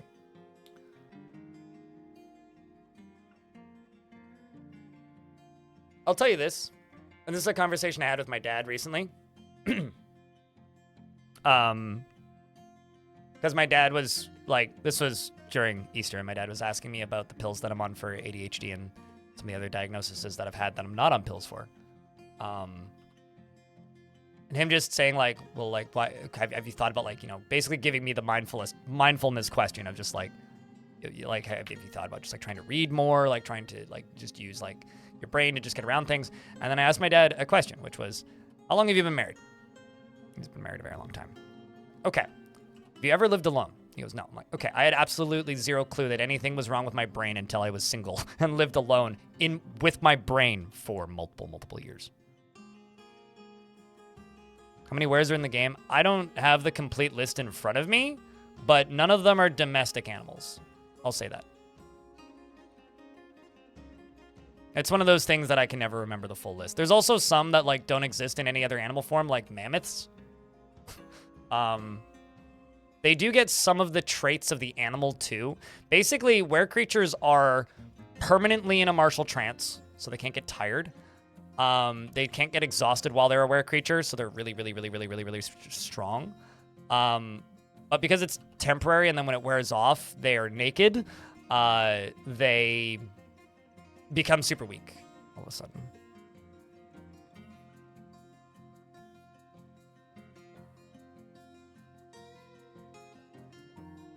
Yeah, but there's different varieties of goats in the game, Gfin. How society is moving towards a more impersonal online model is causing societal system in which they explain increased rates of ADHD and autism diagnosis. As somebody who works from home, what I can tell you, just from my experience of working from home, and I've worked from home more or less as my main source of income since 2016, working from home gives you a lot more time to self-reflect on how your brain functions.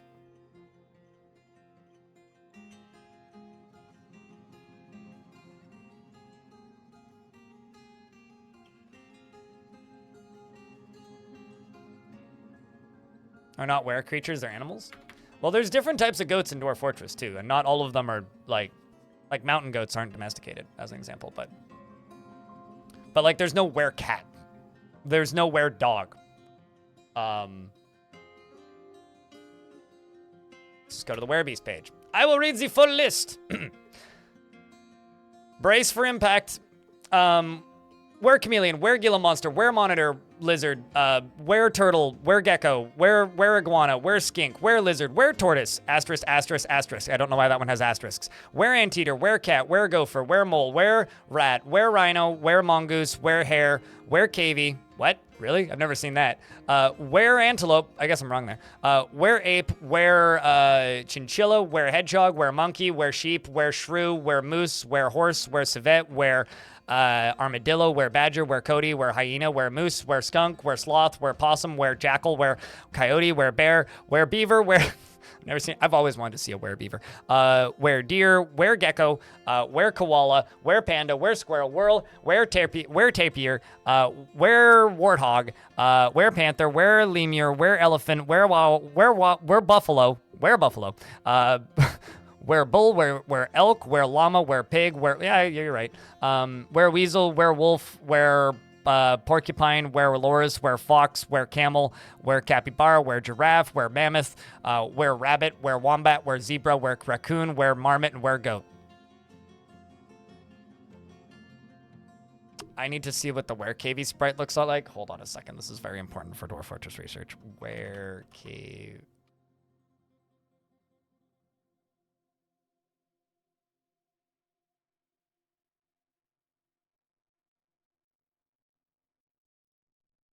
Can't find it. Missed that. Can you repeat it? Nope.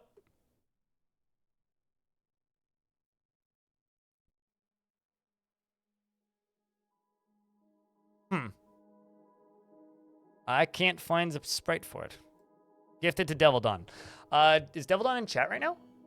Oldfi? Devil Dawn, are you around? You're being gifted a dwarf. What kind of dwarf would you like?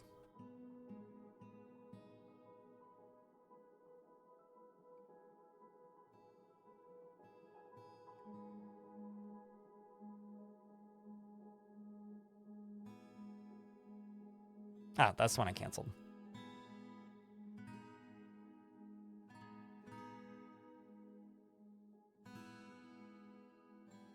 Okay, do you have a useless peasant? Peasants aren't useless.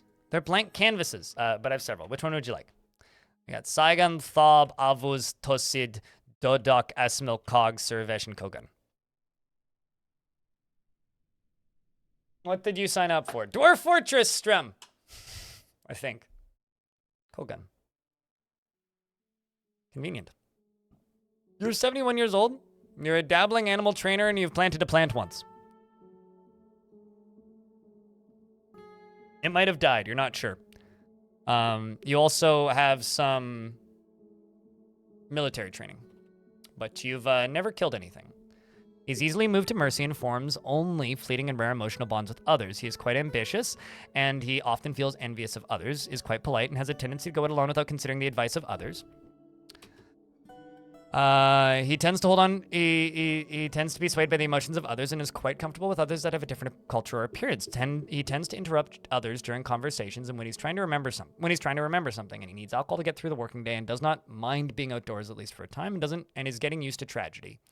Personally respects the law and dreams of crafting a work of art. Tin, amethyst, and he likes tin, amethyst, and mulmarian. Mulmarian tooth specifically. The color light brown and toy boats and pigs for their snorts and the sound of the beige lute and the sight of the tress of gloss, and when possible prefers to consume brown bullhead, pearl mullet beer, and linseed oil. Foxtail mullet flour and absolutely hates rats. You have one friend named Esm, who's a furnace operator, and you're a member of the Mountainous Fellowship, a relatively popular military squad. Or god of mountains.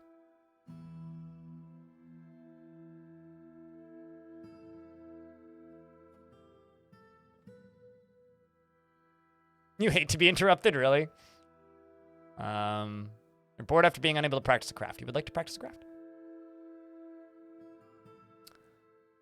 They learn so damn fast. I often do that too, just out of it's kind of interesting to see what they become, right? What they gravitate towards.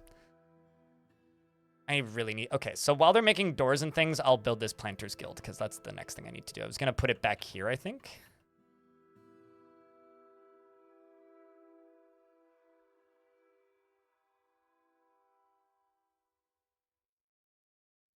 Are you looking forward to the follow-ins? I'm going to try and... I have one kind... I was going to try and do them all in one, and then realized it was 1 in the morning.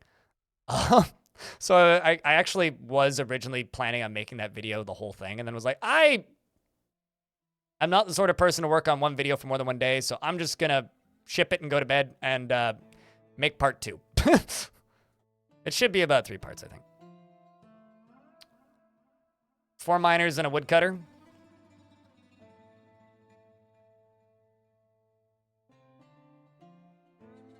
Or whatever it ends up being usually.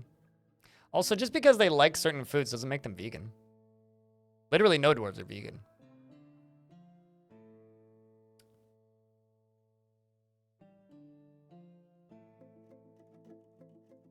Drinks wood finish. It's better than live spiders. Black-flagged redneck. Silas, thank you very much for the 2nd month. Welcome back.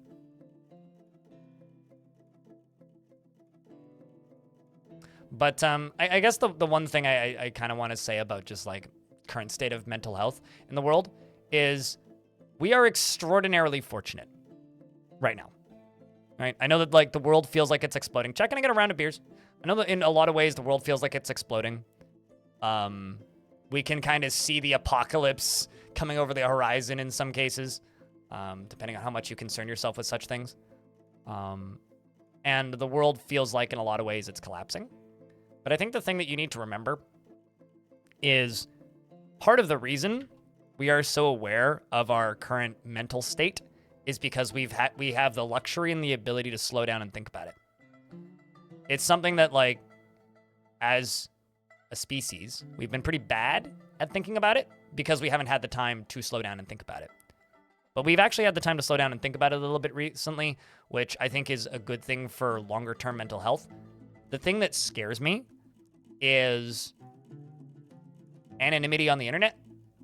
And the reason anonymity on the internet scares me in this context is because, you know, for a very long time, the beauty of the internet was anonymity. You were anonymous. You could be whoever you wanted to be, and that was healthy in the early days of the internet. And I think this kind of ended around like 2010, 2011-ish, kind of around the time Facebook became like prevalent and popular.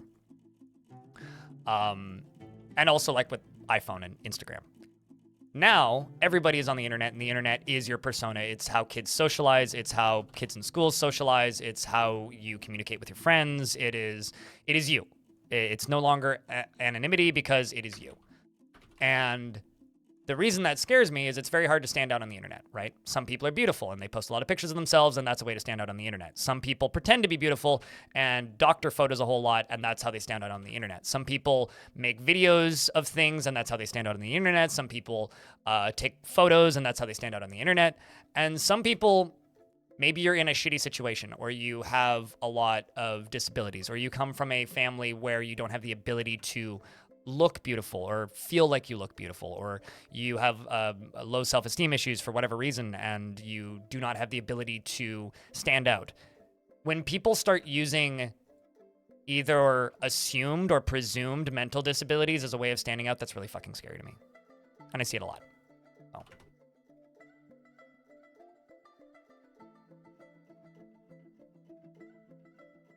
Some of us hang out in chat all day and snark, and that's how we stand out on the internet. Certainly, yeah. And yeah, that's something I've seen a lot. Like a lot.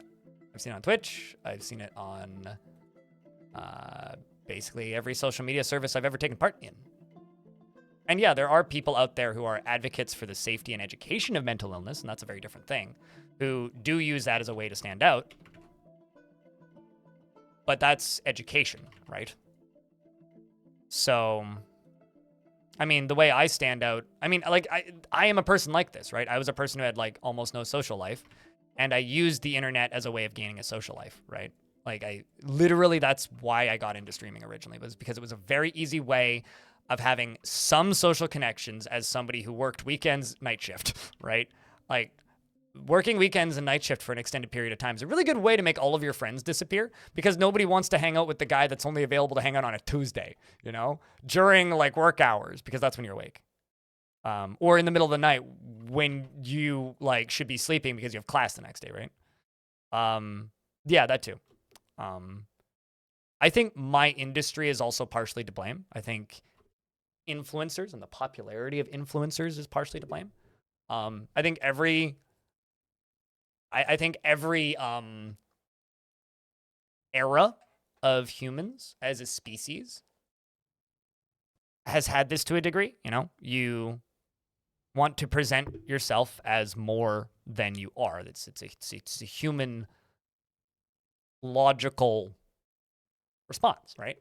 You want to show your the best version of yourself out to the public if you are speaking with the public. How am I doing? I'm doing okay today, Big Bang. Yourself? And yeah. I mean, if you are a healthy, smart person, it can absolutely be an advantage. It can be a benefit to society. But I think if you are a fragile person who's in a less stable mental state, it can be very dangerous. Speaking of things that can be dangerous, did you guys know that the guys who originally made Hellgate London have started a new studio and recently acquired the rights to the IP Hellgate London? Completely unrelated to anything that we've been talking about all day. I just think it's funny. Just the concept of maybe getting a new Hellgate London is enough to make me go, what the fuck? Anyway, a game I didn't play but had cool looking trailers and then failed catastrophically. Oh yeah, no, I mean, I hope just about any game studio does well. Within reason, right?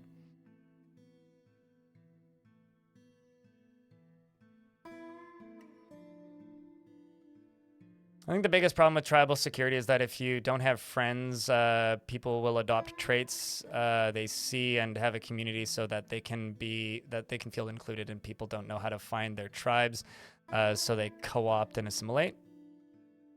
Yeah, that's one way of putting it. Not the wording I would use, but that it certainly is a way you could put that. Not saying it's wrong, by the way. I'm just saying that's not the wording I would use, but the words tribes is a fascinating term. I don't really have much I can actually sell them clothing-wise. Let's go, because I've been making amulets for a bit.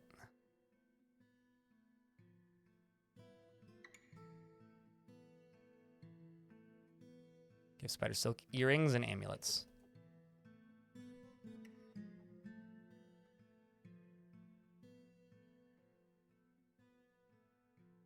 you know, quiet-minded. You know how we're talking about how tribalism screws up a lot? You know what also screws up a lot? Role-playing fantasy racism. Let's not. Let's make the world a better place. Remember, they can't be reasoned with if they're at war with us. If they're trading with us, they can obviously be reasoned with. Just takes a little bit of mindfulness from the dwarves. That's it.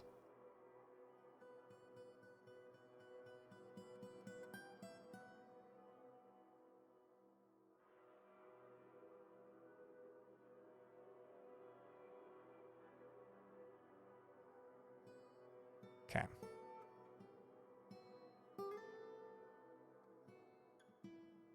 Just like a vegetarian restaurant can be a very successful business. Even in Texas. Just because they don't agree with your exact ideals of what a perfect trade partner should be doesn't make them a bad trade partner nor a good ally.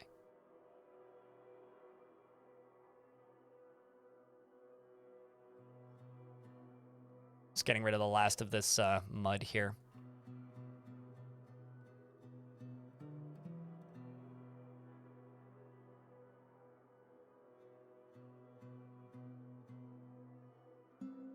I'm just not a huge fan of the, you know, terms like knife ears and tree huggers and that stuff, because it really just feels like you're role-playing slurs to me. So I just try and keep it to a minimum is, I guess, my main request. You can do it from time to time. I'm not going to, like, have a conniption fit if you do, but, like, hey, let's be respectful until they attack us. If they attack us, well, that's maybe a bit of a different story then. Then we can be a little bit harsher. But for right now, well, they haven't attacked us.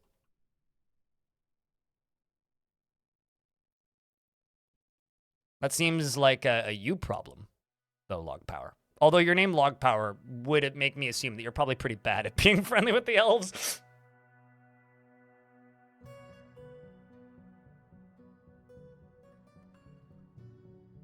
Also, thanks, JJ, for doing such a good job. Same with you, Black Flag, Greg Nat, explaining the game, because it's hard for me to read two chats at once.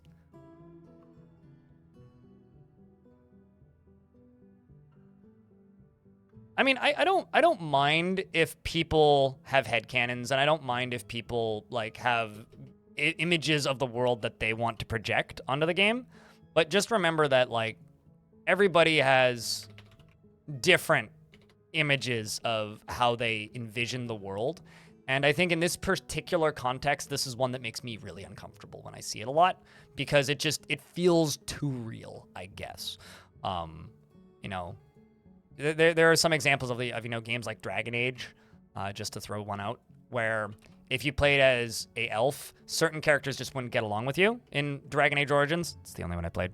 And to me, that not like it was some weird transformative moment or anything for me, but it was interesting experiencing that way of looking at the world. And when I see it, it just kind of, it makes me feel a little icky, that's all. So feel free to use it, just keep it to a minimum, please.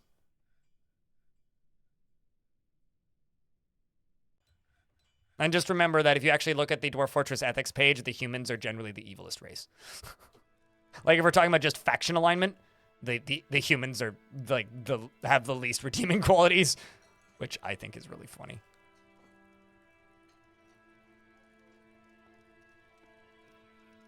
I should be able to trade this with them. This might actually piss them off, but I'm trying.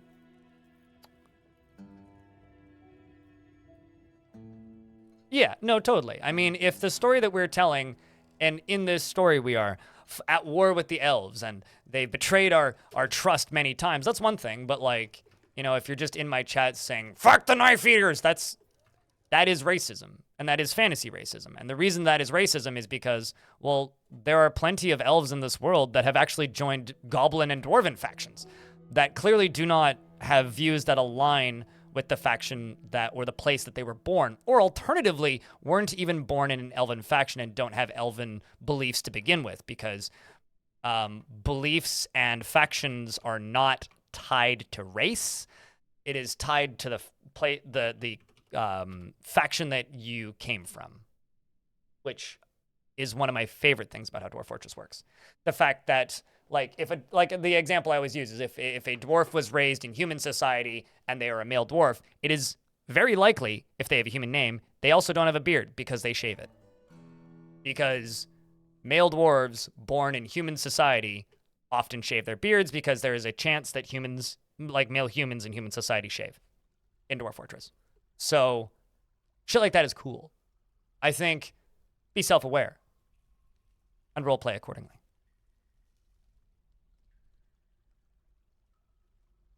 Not really. People are people, Crampton King. People can be educated.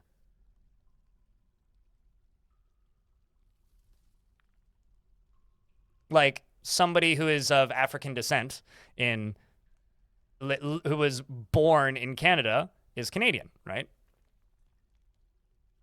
And they get the culture that they are surrounded with, right?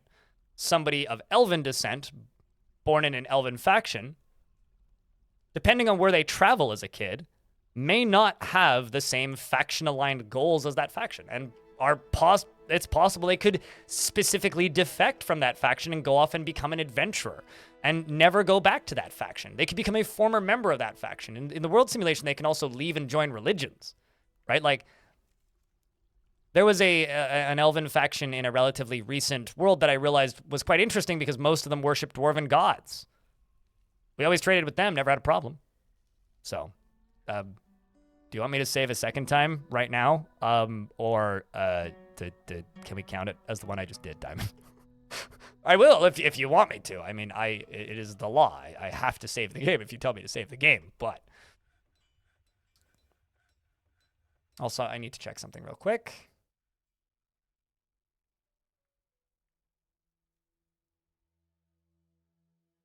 Looks like we finished making tubes, so we're going to do 100 corkscrews. Oops.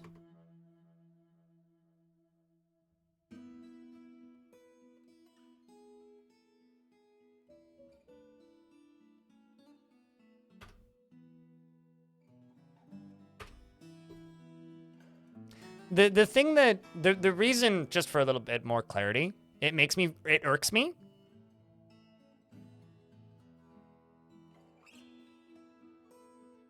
No, you hate elven factions.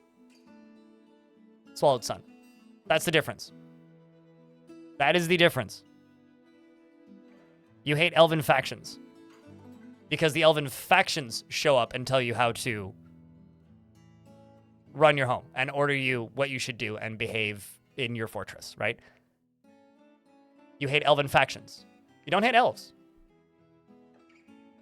Or rather, if you do hate elves, then you're just role-playing fantasy racism, which is shitty. Which, I mean, you can do that, but I will complain if you do it constantly. That's literally all I ask, is like, if you do it constantly, I will bitch at you. Which I think is a pretty fair trade here. And call you out. And call you a fantasy racist. Because that is the line, right?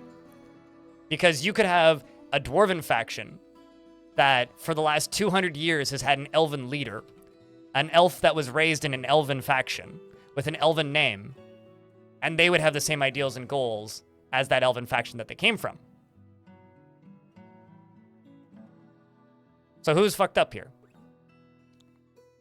Me for pointing out how cool the development of this game is and how it simulates different factions? Or you for saying that you hate all elves? I don't know.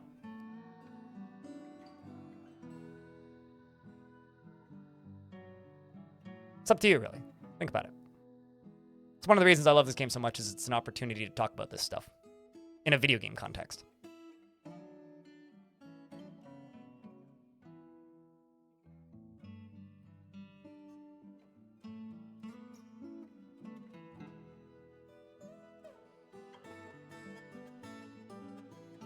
Well, the thing that you need to know, Mason, was taken. Are elves cannibals? Not really. But elves will eat anything that they kill in battle. It's a ceremonial thing. So think about it in the same way of any religious rite, basically, or any religious or cultural thing that they do after battle. If elves go to war, they consume those that they kill in battle.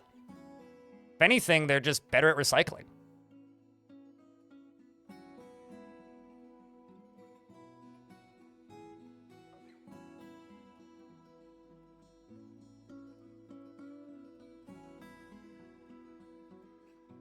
Besides, goblins are also cannibals.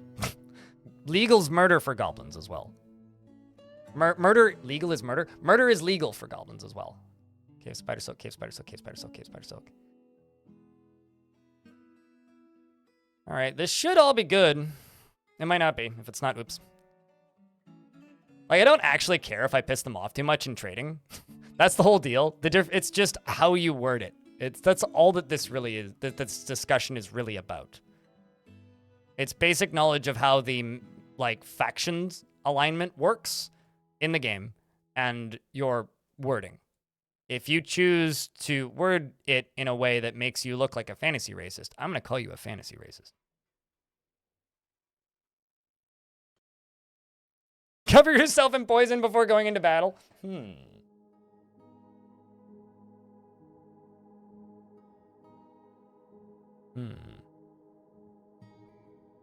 That's a really fucked up thing to say, Swallowed Sun. I know you're trying to be funny, but that's actually kind of gross, mate. I'm actually going to buy this toy if they let me. Yay! There we go. I like trading with elves. It's a fun puzzle. It's like sussing out through my items what I can actually trade with them. Cover yourself in bacon. That's if you're like trying to join them, right? Actually, no, they don't eat bacon, right?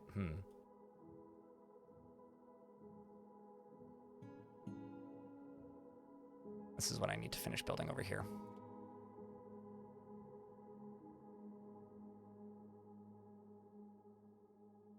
That was a really good book about humans interacting with non-humans' minds and morals. Interesting. I think that fantasy settings are a really good opportunity for education. And I think it really sucks when people take that education and just imprint things that they're used to onto it. That's the cool thing about fantasy, right? The cool thing about fantasy as a style of storytelling is it's an opportunity to talk about really difficult subjects without the weight that we impose on those difficult subjects. And I think it's kind of sad when you just get really racist goblins in Harry Potter. Because cool. You're not doing the cool things you could be doing with fantasy. Instead, you're just like reinforcing the shitty parts of fantasy.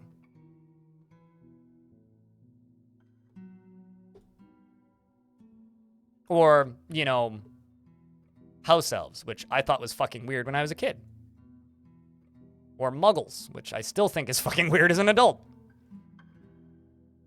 So, I don't know. Up to you. I assume most of you in chat are adults. Make your own decisions with your life. I need to make the guild hall for planters.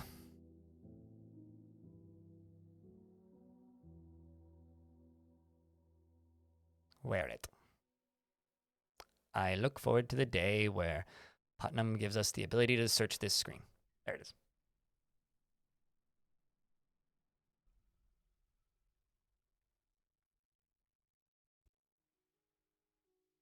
Certainly.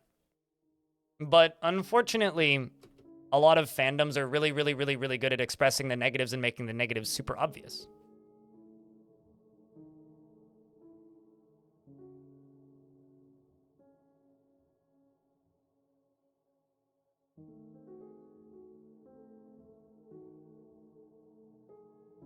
Also, the reason I leave these up here until I have the zone built is I think you have 3 months. I think it's 3. To accept it.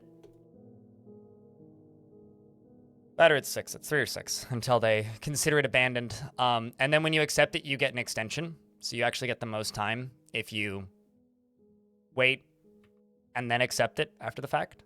The Raptor of Spring. This is a Planters Guild. Guild of Seeds. Anyway, it's high enough value. So. Sniper, what up? Hope you're doing well in the YouTube chat.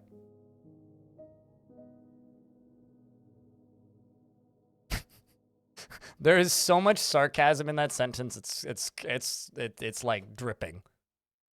Banana.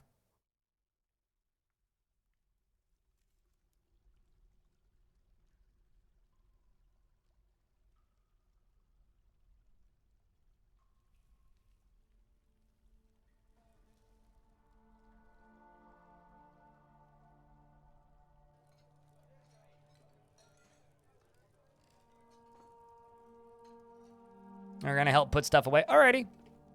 See you when you get back, Elfie. Okay, so we've done all that. Let's do some more bedrooms.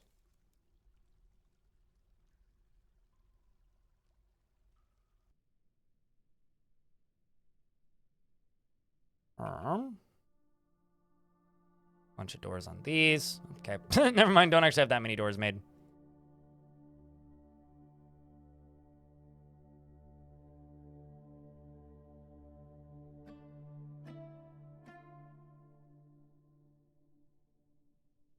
At least I have a couple of beds that I can make.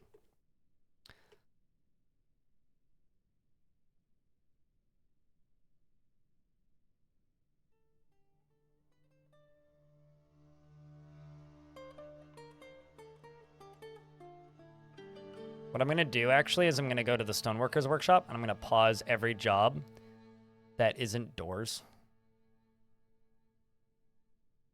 Turns out, I got a lot of jobs right now that are blocks related, but I actually just need them making those doors. I do need these blocks as well, but I really just need those doors.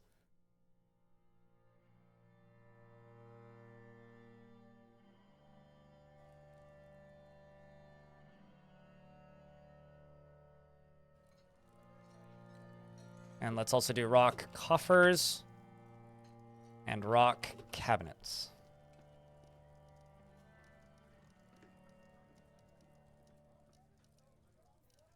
I'm not entirely familiar with the source material that you are referencing, Mason.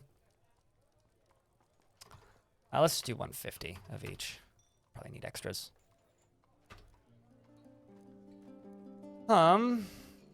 Coffers can be made out of... Ooh. Need to go mine some more materials. We'll do andesite, coffers, and... I kind of want to do granite cabinets, but I need to go dig up more granite.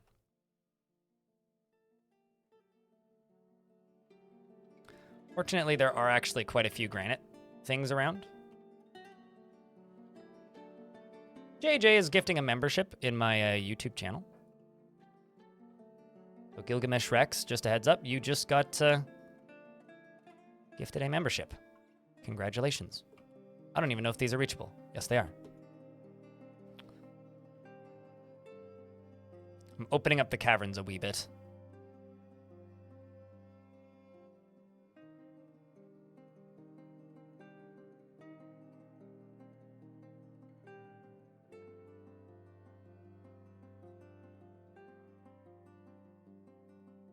Are you talking about in the management screen? Or not the management screen, the the work orders screen? I mean, these can be reordered. And then they can also in workshops. I mean, but they do just loop in the order. You can bump them up one by clicking the little up arrow and then prioritize them. But yeah, no, I mean, it's a system that Putnam has stated a number of times needs to be worked on and will get worked on at some point. Or not at some point, but when adventure mode is done. I swear, the more I say that, the more I feel like I'm just being a cop-out every time I say it.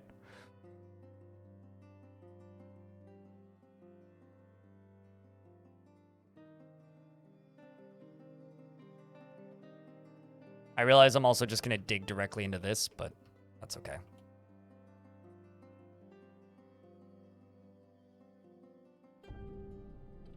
Merchants will be leaving soon. That's fine. We've already traded. Oh. Well, I screwed this up. How do I... This now. Let's do it this way.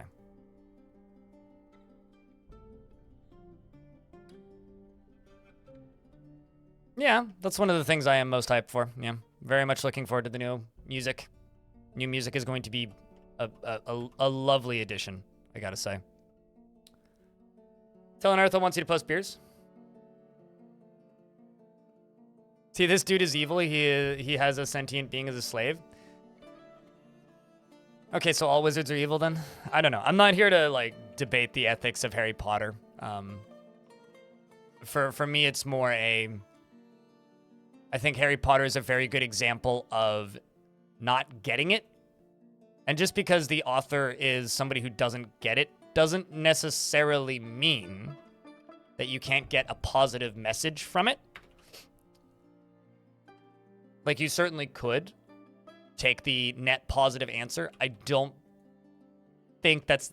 But if from reading it, it never felt like that was the intent of the author. And if the author is going in with malice, then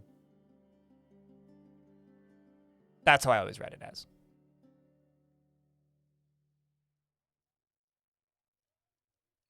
Anyway. But thank you for gifting membership, JJ. Appreciate you, mate.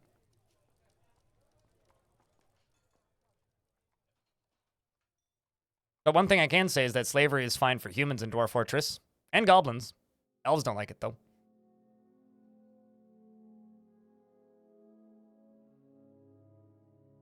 Which is also why you can't sell sentient creatures. Or train them in Dwarf Fortress. Also, thank you very much for all the comments I'm getting on that Origins of Dwarf Fortress video. The main driver of traffic for recommendations on YouTube that I found is just people consistently commenting. And one of the sad things I have about videos that I make a lot of the time is they don't cause a ton of discussion. So there's actually quite a bit of discussion happening under that video. So if you want to help out that video, go leave it a like and go yell in the comment section. I would argue because Star Trek has better writing, Brosifer. It's really funny when you watch early Star Trek, and then when you watch season 1 of Next Generation, and then that point where the writing suddenly gets a whole lot better, and it's oh wow, this goes from being kind of a attempt to make a spaghetti western in space to actually being a really interesting deconstruction of society, and that's called good writing, you know? Instead of just running with tropes. Which is what it largely started off as.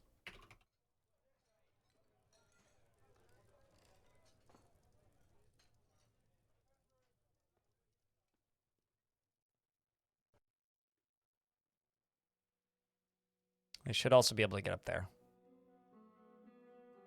Although this may cave in. No, it probably should. It shouldn't cave in. It shouldn't. But what I should do is I should tell them to dig this out, and then we'll do this one tile at a time. Just to be safe.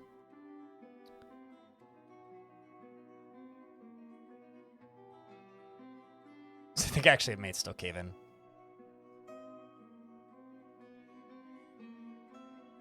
I actually have to build supports for this thing.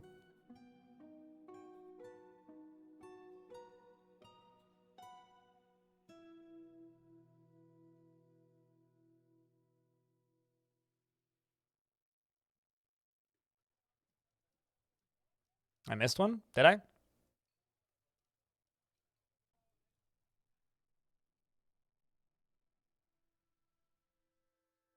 Mitchell wants you to post beers, chat.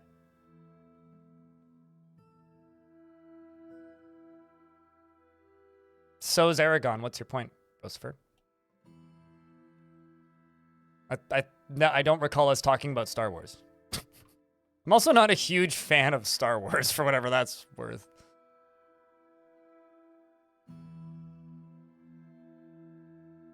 If I had to choose one to live without for the rest of my life, I would choose Star Wars over Harry Potter, but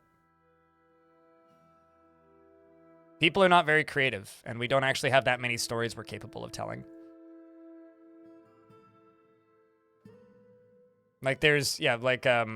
No Man said, there's a lot of folklore, actually, that's literally direct analogs for, Star Wars. And also, School of Wizards is not a unique concept. Why is that, Lord Floof? What would happen if you were at your dad's?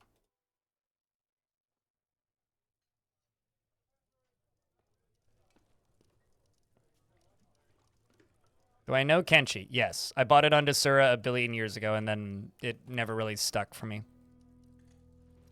What do I think of its world? Not too much, because I never played a ton of Kenshi. I played Kenshi when it was very, very, very, very, very early in development, and then, to be completely honest, never really went back to it after that. And by the time I did start to think of going back to it, it was after like 1.0 and the game had been out.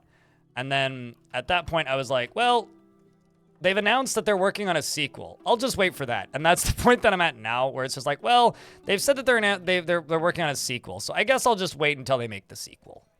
So I don't know. It's Kenshi. It's drab, gray, well, brown, more than gray. It's fine. Kind of a neat world. I don't know too much about it because it was very underdeveloped when I played it. You fucking love Star Wars? Okay. No, I mean, I've said that I would rather Harry Potter cease existing and keep Star Wars. But if you're saying that your dad would kill somebody over not saying that Star Wars is the greatest thing since, I don't know, whatever other thing is great, I think your dad has some maturity problems. And also probably has a very, very, very fragile ego, and I'm sorry for your dad.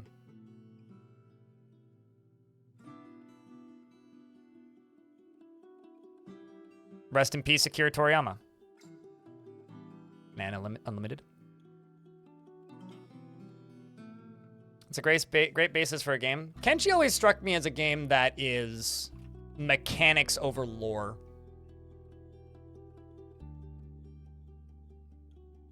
I just stop existing. Well, that's the implication of somebody no longer existing, is that they are no longer alive, but okay.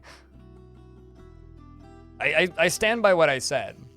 I do hope that your dad figures out his problems at some point. It's okay to not like things, and it's okay to like things that other people don't like, but don't be a dick about it. Sounds like your dad would be a dick about it, and that's a shame.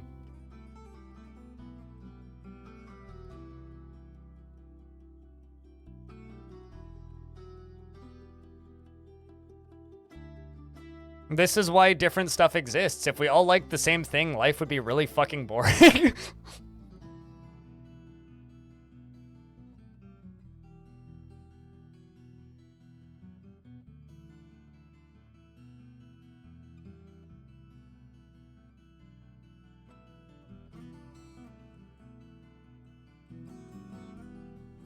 I mean, my dad likes to read philosophy.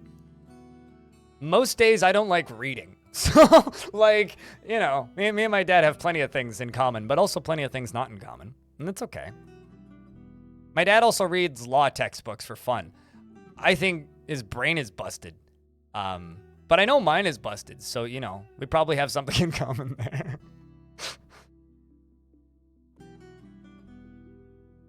You feel your dad, as a master of philosophy and a lawyer, I feel like your dad is nuts. No, he just wants to, he aspires to be a professional student. He wants to retire and then just go to university and take random courses and things he's interested in. And you know what? More power to him. Real life. It's still getting patches. I think the subreddit's still active. Or outside, maybe? Banana Unlimited? We were talking about Star Wars? Not really, but sure. Never watched it? Okay. Good for you.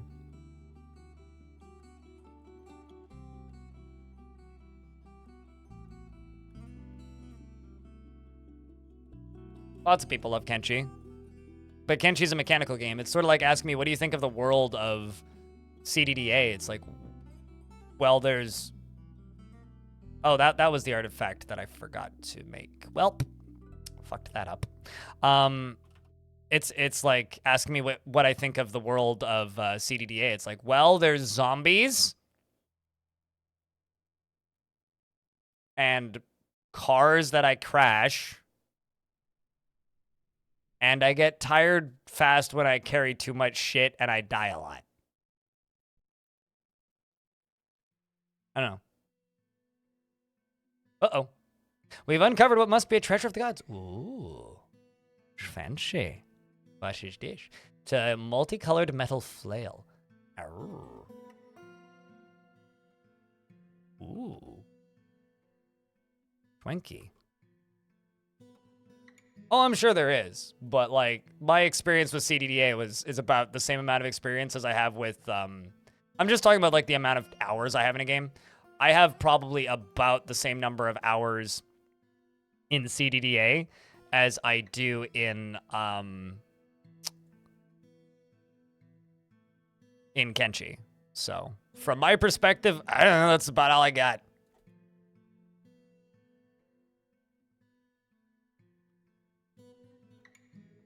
I'm sure there's plenty of spoilers.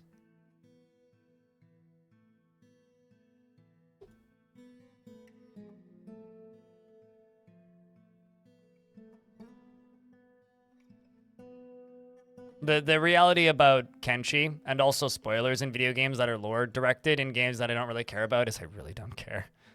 Dragon. I also know for a fact that CDDA is not a game for me. Raise the Miners. I've always been perplexed by the spoilers for Dwarf Fortress stuff, because like the biggest spoiler for Dwarf Fortress is literally in the old school intro movie, and if you've seen that, congratulations, you've seen the biggest spoiler. Dig through blue stuff, bad thing happened. I don't know. Checks out to me.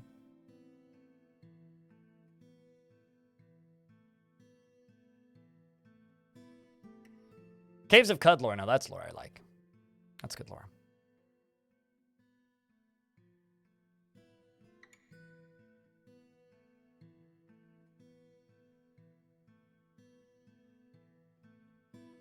Yeah, the two things that you need to know about Cataclysm Dark Days Ahead is don't buy it on Steam, and oh my god, open source game drama. But also probably the best open world survival like roguelike ever made. Versus the only game really competing with it would be Unreal World, but Unreal World is a much more focused thing. So personally, I prefer Unreal World because of how focused it is. But okay, so now I'm gonna take this off of this pedestal and I'm gonna try and give it to this soldier again. You are getting a custom uniform, honey. New weapon, specific weapon. There you are. We're just gonna call this Legendary Warrior. Confirm.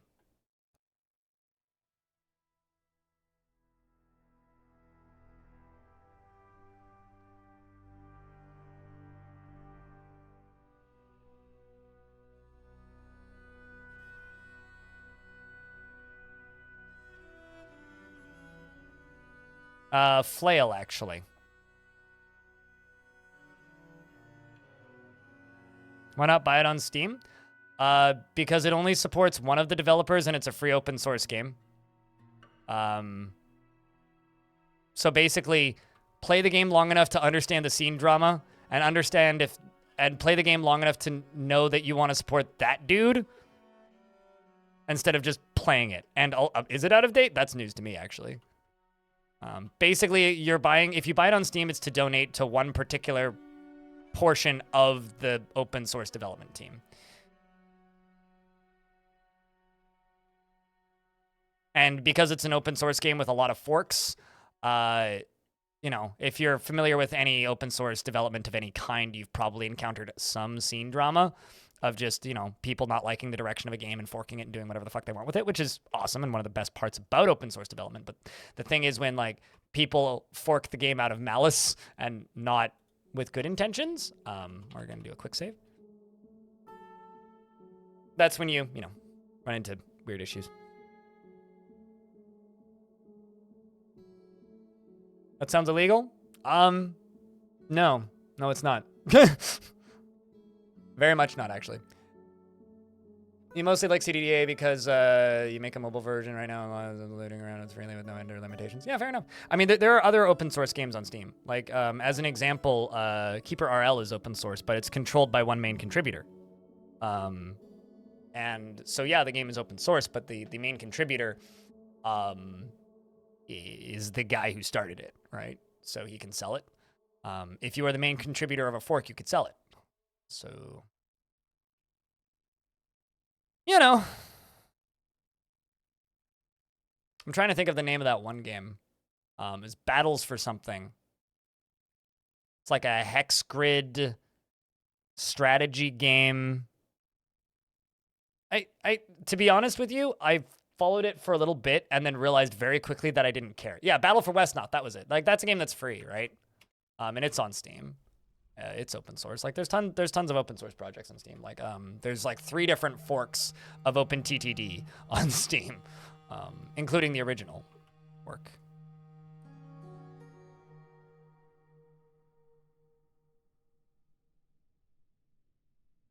so let's add some Dwarf to some bedroom.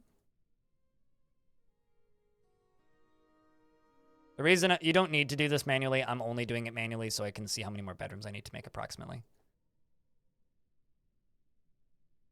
Basically, the reason to not buy CDDA on Steam, as I understand it, is play the game long enough to make sure that's the portion of the development you want to support. But that's it. Because you can just go get it for free on GitHub.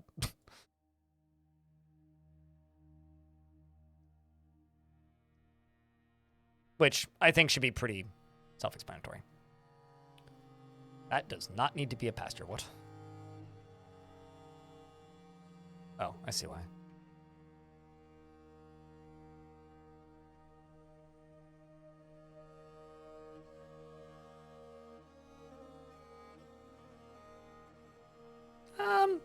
It's so weird to me that people call Keeper RL DF Lite.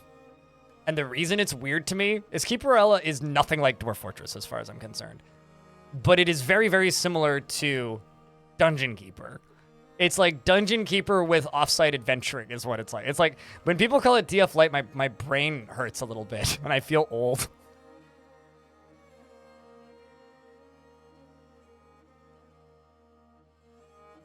I think what I actually need to do is I need to go up here and I need to unlink these two stockpiles. That's what I need to do.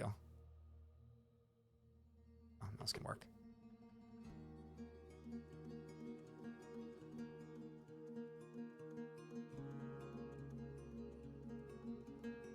Did I not queue up those yet, or did they just not get assigned yet?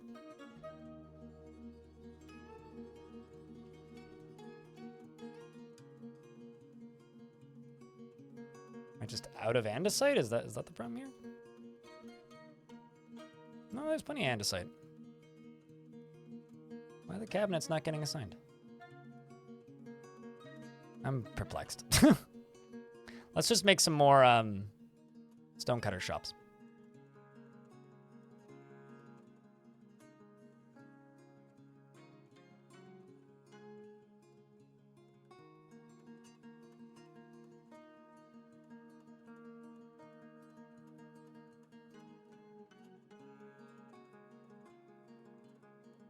Yeah, SCP is something I do not follow the drama of at all. At all, at all, at all. There's an opportunity for people to make money in ways that will make them more money than they would otherwise. They will do it. It's the one thing that I've learned. Keep IRL and imagine some girl and I have a problem. Ah. Right. Makes sense.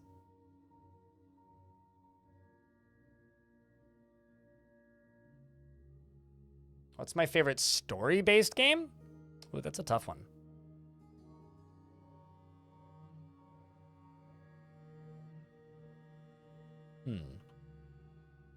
Chat, what's your favorite story-based game? I'm gonna think on this for a second. I mean, recency bias says... Recency bias makes me want to say Citizen Sleeper, because that's the most recent story-based game I played. If we're talking like from back in the day, I really liked Max Payne.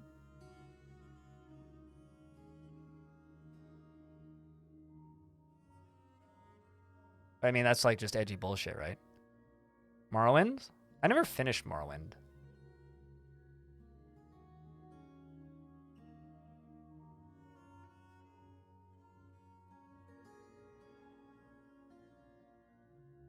I liked the parts of Mass Effect I played, but I don't think I'll ever finish Mass Effect. World was rich as fuck? Yeah, that's fine. Well, I mean, I wouldn't... Allow me to rephrase. Based on the amount of time many people have put into Morrowind, I wouldn't actually say it's fair to say that I've played Morrowind. I played Morrowind for 2 hours at a friend's house once. I don't know if I'd call XCOM a story-based game, really.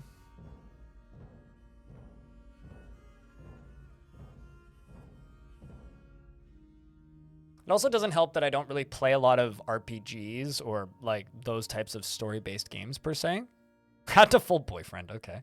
That game is amusing to me. I never played Disco Elysium. We talked about this like 2 days ago, but I never will play Disco Elysium, I don't think. I think my favorite video game world is probably Caves of Cud. But that's not so much a story. Like, yeah, there's a huge story. Actually, Portal 1 and 2. I have 2 Portal tattoos. Portal 1 and 2.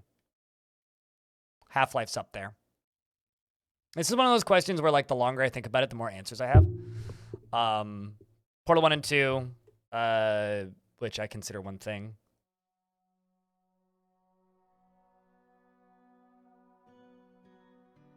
Disco Elysium.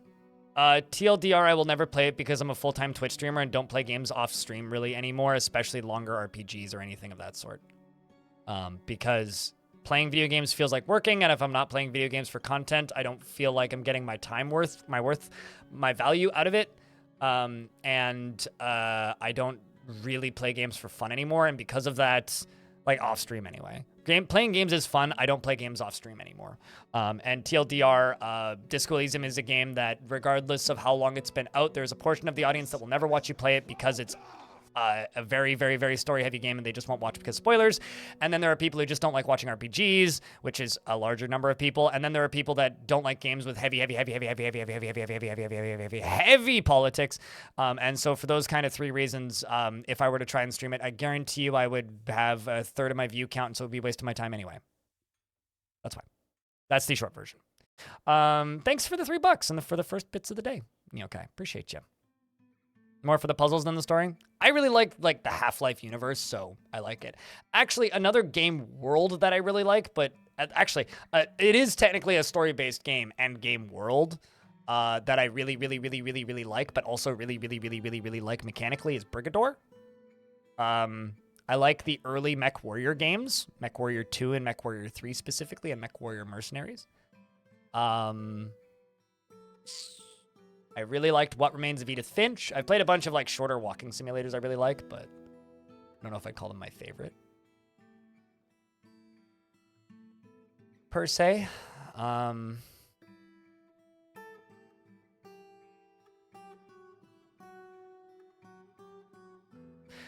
Spec Ops: The Line is a fascinating video game. I don't know if I would say it's my favorite story-based game, though. I hate Spec Ops: The Line. That game was awful, but that's a very, very good game. That's how I talk about Spec Ops: The Line. I fucking hate Spec Ops: The Line. Wonderfully well-made game. Fucking hate Spec Ops: The Line. Awful experience. Every second of it. Great game. Can you tell I'm conflicted about Spec Ops: The Line?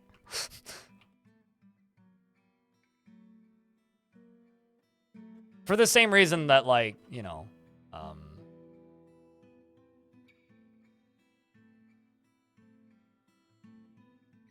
I really need basalt, so I'm just looking for a big basalt wall I can dig up. For the same reason that I will never watch Apocalypse Now again.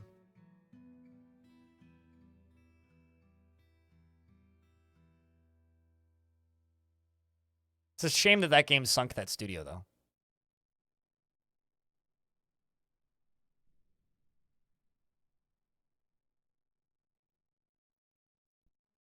And also, true story, Spec Ops: The Line is part of the reason I'm touchy about people memeing about war crimes. Ever play FTL? I wish I liked FTL. I didn't really like FTL. FTL is everything I hate about run-based games, combined with a lot of stuff that really annoys me about games that call themselves roguelikes that aren't. As the guy who likes traditional roguelikes, yeah, I don't really like FTL. I tried.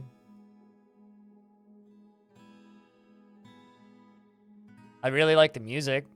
It's one of the best soundtracks ever made for a video game. But I don't really care about overhaul mods because the format that I played FTL in was on my ex's iPad. I have it on PC as well, but the vast majority of the time I spent playing it was on my ex's iPad. And balancing that game is fucking terrible. Which is really funny because, like, I genuinely believe that, like... Also not a roguelike. I genuinely believe that Into the Breach is one of the... It's, like, up there with Tetris for perfect games. It is... I adore Into the Breach. That was one of the last games I played a shit ton of off-stream because that game was awful for streaming. And then... Back when I still had a Netflix subscription for a while there during the pandemic, I was actually playing quite a bit of it on my phone because it's a Netflix exclusive, which is weird. But I was playing quite a bit of it on my phone as well.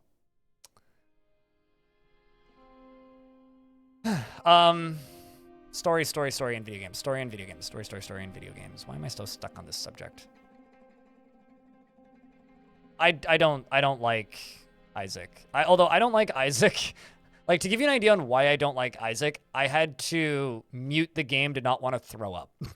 Like, that game makes me feel nauseous, and not for the reason most games that make me feel nauseous make me feel nauseous. It made me feel nauseous because of the sound effects, the sound design, and the visuals. Like, that game just makes me feel sick. Yeah, I don't know. Like, I get what it's going for, and I understand it's, like, whatever the fuck his name is aesthetic, but, like, it's just, it doesn't do it. Like, if that game mechanically existed, but looked like, I don't know, a sci-fi dude with a gun, I probably would have played a lot more of that game, even as a person who doesn't really like run-based games. I like roguelikes.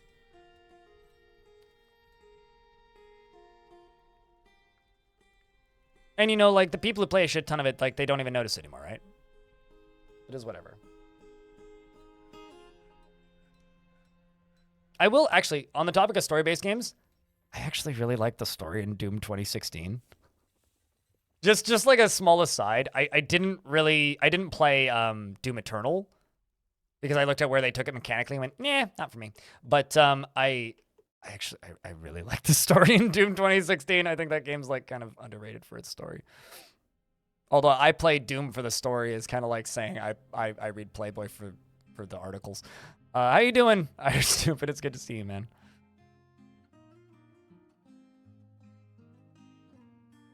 No, you just... I wouldn't even say it's desensitized. Desensitized makes it sound more crazy than it actually is. I think you just get used to it. You know, like, if there's a certain visual aesthetic or something in a thing that you're playing, you just get used to it after a while, right?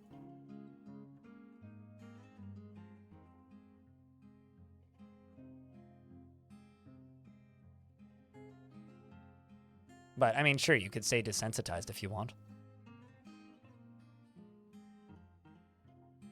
It's kind of for... Actually, it's for the same reason that I never liked Viscera Cleanup Detail. A lot of people really like Viscera Cleanup Detail. I fucking hate Viscera Cleanup Detail. I think that game's awful. Just got a dwarf stuck in a tree. Look at that. You get down, Obak? Or are you just stuck now? Good on you, Obak. Let's get you down.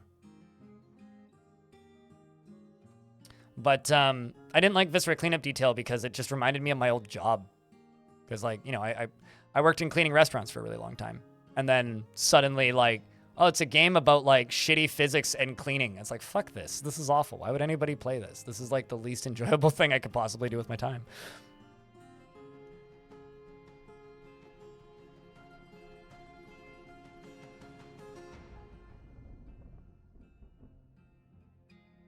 Do I even have any woodcutters? I do. One. Let's throw 2 more in there.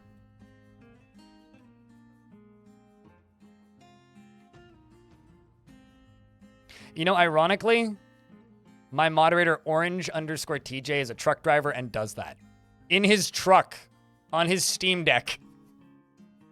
So, you know. Some people are just broken, I think.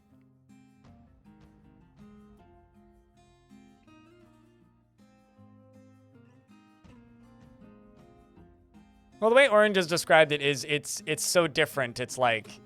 that would be like somebody in the military going home and playing Ace Combat. It's like, well, I mean, sure, it's military-esque, but, like, The actual process of the game is like so different.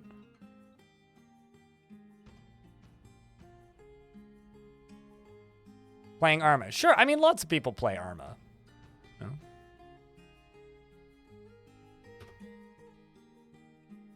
I'm just going to pop a save whenever the ad breaks pop. Fallout New Vegas. Actually, I could see that.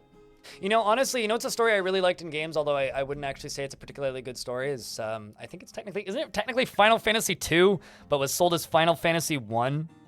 I remember enjoying the, like, Kill God storyline in the Game Boy Advance port of Final Fantasy 1 and 2 for Game Boy.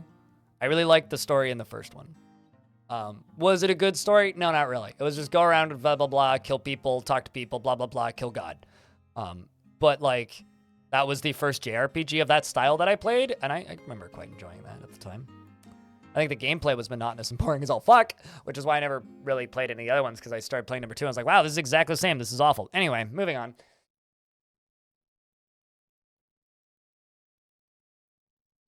I don't know what Final Fantasy Legend is, but it was a Game Boy cartridge I bought used for $5, and it was called Final Fantasy 1 and 2. Collect 10 herbs, ? Kill God. Pretty much, yes, actually. That's about how it went. I think I spent like 80 hours in that game or something. I put a pretty good amount of time into it.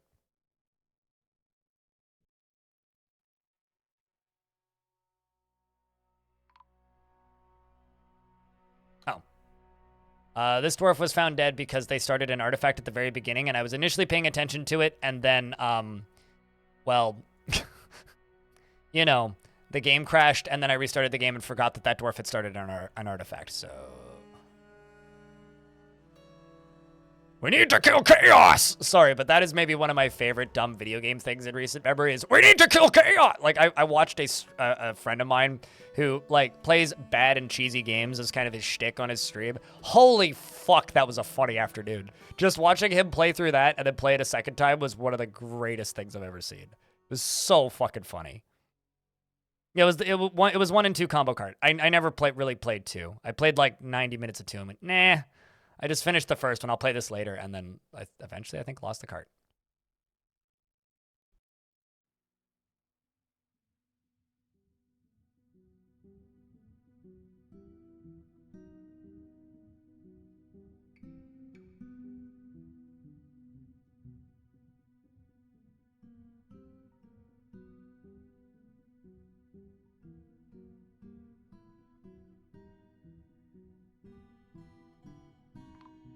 Okay. Human merchants have arrived. Claimed a leather works and are just sitting there. We want cut gems, K, metal bars, K, we got those. Bones, okay. Well, that's what you need then. Literally just bones. Likely. Let's slay a yak.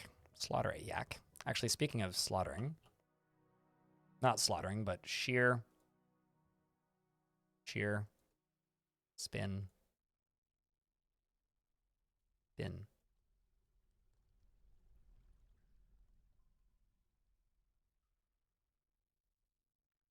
Yeah, I don't know. I gotta say, Final Fantasy music, pretty fucking good. Also, I mean, I can tell you my favorite video game music as a kid, hands down. The one that got stuck in my head the most, was the Age of Empires 1 theme from the main menu, and my favorite video game music as a kid was a pretty flat tie between Final Fantasy 1 and 2 combo pack on the Game Boy Advance and Advance Wars 2 specifically. I never played Chrono Trigger nor Chrono Cross, but I have listened to both of those soundtracks. Pretty damn good. You know, can I just state something? We were talking about video game stories earlier, and my brain just like phased out of existence apparently, and has now phased back in. Now that we're talking about music, I can tell you what my favorite video game story is. Second favorite video game story is to Portal, of course. Deus Ex. Why did my brain go to that first? Fuck. Anyway, that's it. Deus Ex. Done. Easy. First one, obviously. Siege is a stupid, stupid game that I enjoyed playing for an afternoon at a friend's house once. Deus Ex. Deus Ex. Definitely. Banana. Really. Got in a combo pack with Leisure Suit Larry, in fact.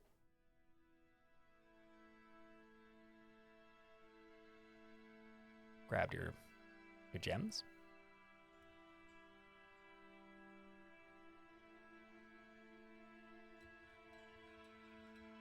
And the reason I would say that that is my favorite video game story is it's the only story-based video game that I've played where I did not have a legal copy of it. I finished playing through it and then immediately started over.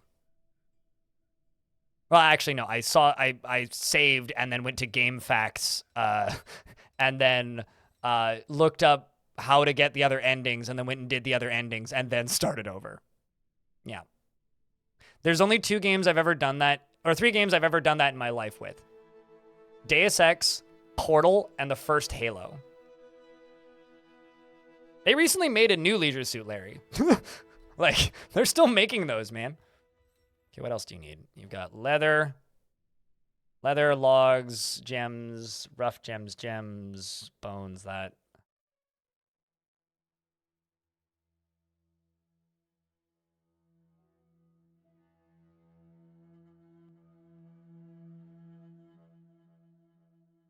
Maybe you need more bones.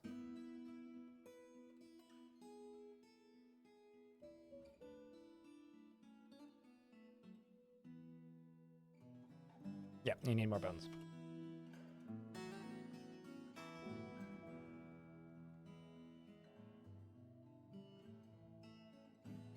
Da-da-da-da-da-da.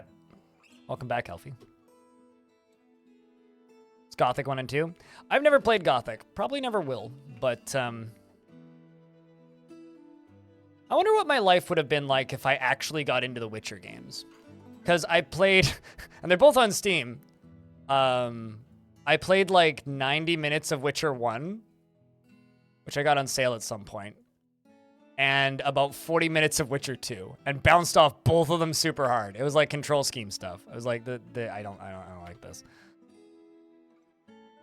I just never stuck with either of them. I do kind of wonder what my life would have been like had I gotten into one of those.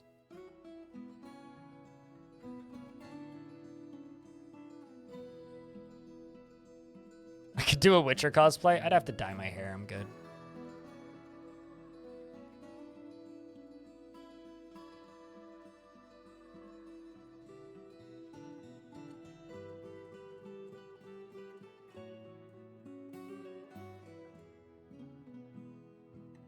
Also, I have spent enough time around nerd conventions that I can tell you for a fact, if I have any say, which turns out in life you have a lot of say, I will never cosplay anything ever, and I think I can pretty firmly stick to that.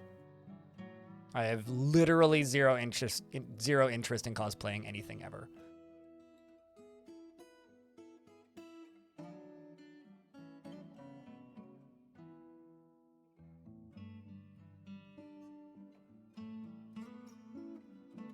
Elder Scrolls was better than Witcher. Fight, fight, fight, fight. I mean, Elder Scrolls is terrible, but that's just my take. Specifically, like, Oblivion Plus. Haven't played enough Morrowind to really tell one way or another. I am of the opinion, and this is an opinion, once again, you can disagree, and that's okay, that Bethesda doesn't make good video games. They make good modding sandboxes. If you like modding sandboxes, they could be great. They have a need for meat, apparently. Why did we buy Skyrim 8 times then? You did, I didn't. I haven't bought Skyrim once. I own Skyrim because it was given to me for Christmas. That's it. It was given to me for Christmas, so I played it. I thought it was okay. I played it for about 100 hours because it was still in that era of I didn't have a job at the time. I was between jobs, and I'd spent most of my money from my last job on computer. I was playing a lot of League of Legends, but I did play quite a bit of Skyrim, and admittedly, did quite enjoy portions of Skyrim. I would say it was like a 6 to 7 out of 10 at best, but I did play it. I also played a good amount of Oblivion. That was a friend's house game, though. And I never bought it again. I never even bought the DLC for it. People that were modding Starfield gave up because the world... Starfield kind of makes me sad. Like, genuinely. Like, that I guess maybe that's me when I don't like something versus a lot of other people. From the bottom of my heart, genuinely, I want video games to be good. I genuinely want video games to be good. It's fun to make fun of video games when they're bad. And I do feel that way. And I do make fun of video games when they're bad. But I want video games to be good. Because I want people to be happy with their hobby, you know? Like, if a game comes out that I have no interest in, and the community that wants that game loves it, perfect. That's great. I'm very happy for you. I'm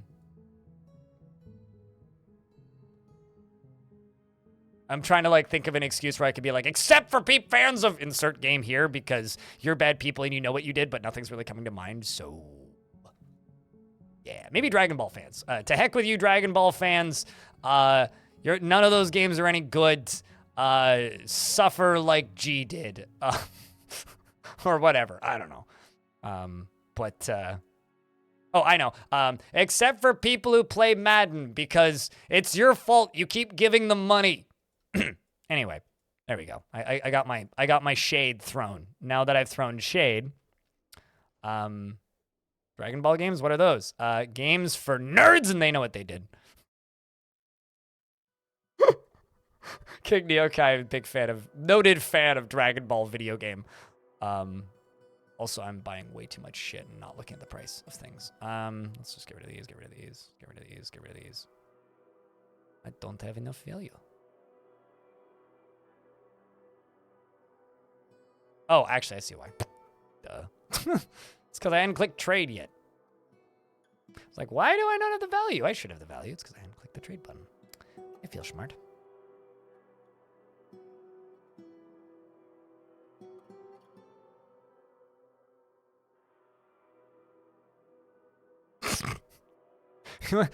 I mean, they already made a sequel to Chess, and why did none of you Chess fans pick up the sequel to Chess? Okay, it exists and it's great. It's called Chess 2.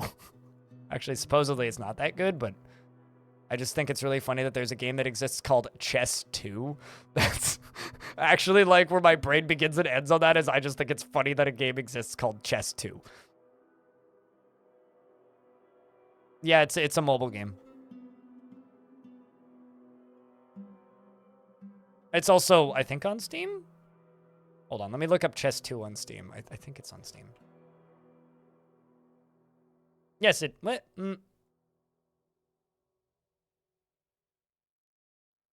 Yes, it is, and it's not got great reviews.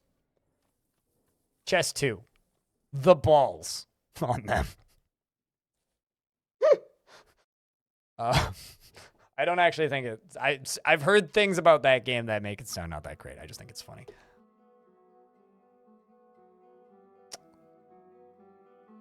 Okay, what was I doing? I was building housing. Let's go back to that. Okay, let's see. Do I have cabinets? Nope. Do I have chests? Yes, I do. But that's not really what I need. I need cabinets. Maybe I should change the stone type for the cabinets, because this clearly ain't working.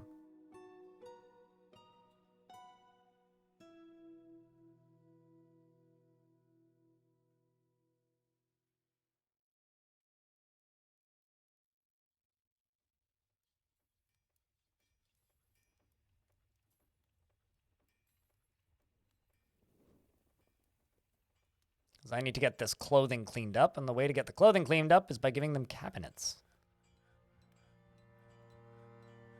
But the fact that I have chests means I will give them chests.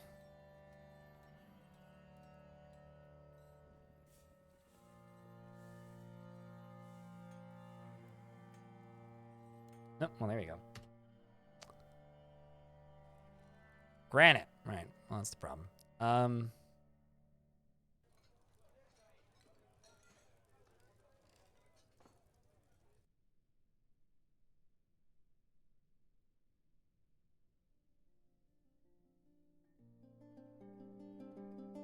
Yeah, screw it. We'll make Cabro.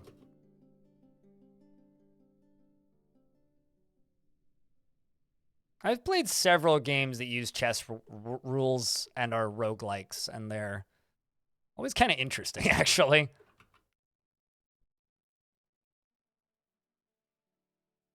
Did I get all of these assigned? Did I dig any bedrooms elsewhere that I've forgotten about? That's definitely possible.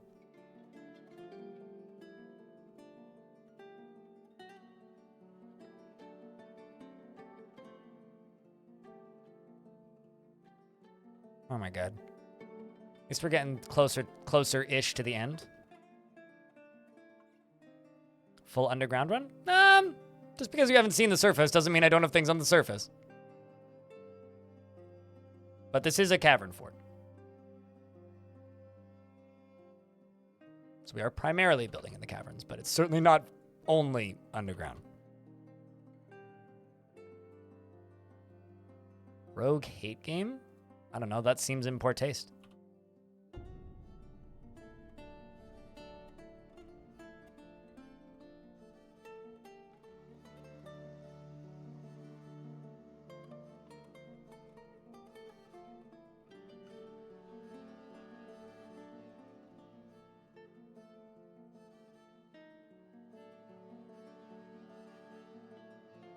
I don't know why these two got suspended. That's odd.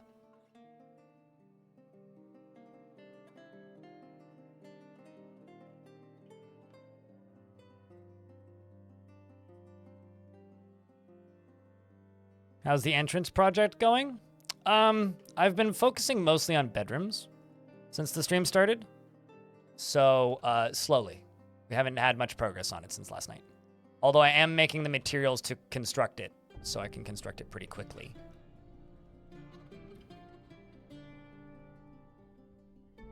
Oh, are you making like a joke on like/dislike? Is that what you're doing? So if it's I get it. I understand the joke now. It just clicked. Well. Anyways. You're a rascal. Hi, rascal.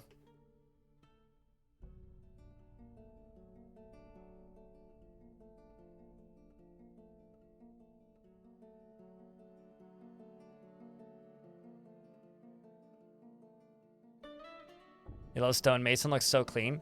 It's kind of fun, like, because every now and again I run into players where they're just like, oh, I don't do anything with wood, period. That's not dwarfy. And then I make things out of wood, and they're like, wow, that looks so good. What material is that? And I'm like, wood. And they're like, ah! I've had that response from people a couple times, and I just think it's kind of funny.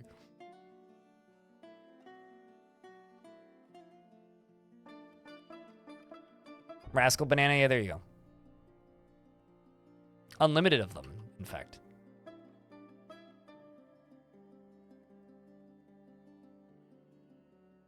Are they still bugged? Or what bugged? Dudok has created Atololrilnol.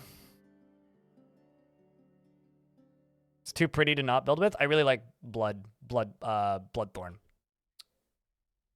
I have harvested and found many a banana tree. So I've never heard of this bug, so I have no idea what you're talking about, but I have harvested bananas in Dwarf Fortress recently.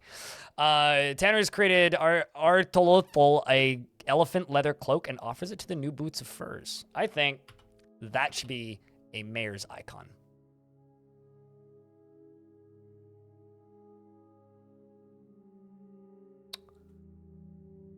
This is an elephant leather cloak. Our craftsmanship is of the highest quality. It is decorated with yak bone, encircled with bands of tower cap and yak bone and iron. On the item menaces with spikes of elephant leather, sapphire, and on the item is an image of Labor Bridge, the rough glove, the multicolored metal flail, and yellow zircon. On the item is an image of Entrance Ewain, the red zircon bracelet in clear zircon. That is cool. Bloodthorn plus nether cap. Yeah. Petrified wood. I really like the color of petrified wood in Dwarf Fort. Petrified wood is also something I like in real life, to the point where like Dwarf Fortress has made me teeter dangerously close to becoming a crystals person, and I don't like it. But like, I've almost bought like actual, like, you know, just something to put on the shelf, you know, like some petrified wood, or some pineapple opals or something, and then I look at the price and I go, nah, I'm good, hard pass. And then like I think about it again later and go, but like what? It would look real nice on my shelf. And I'm like, God damn it. It's like buying Warhammer, except it doesn't do anything.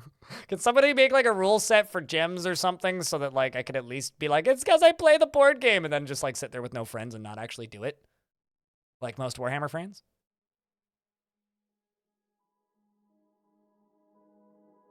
I just need an excuse, is what I'm saying. It's research for what? Work. What do you do for work? Play video games.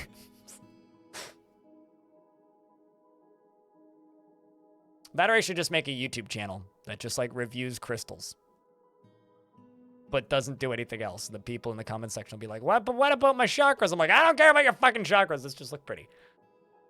You and your Skaven being calmed out. I mean, can't lie if it's true. I'm going to say the video you posted titled The Origins of Dwarf Fortress was really cool. Looking forward to the next one. Cheers. Glad you liked it. I stayed up till 1 in the morning making that last night. The crystals make you feel happy, but if you have a bunch of them, you feel lonely. Currently my tape decks make me feel happy. It's the best I got, man. Not too much, Arvid. Yourself?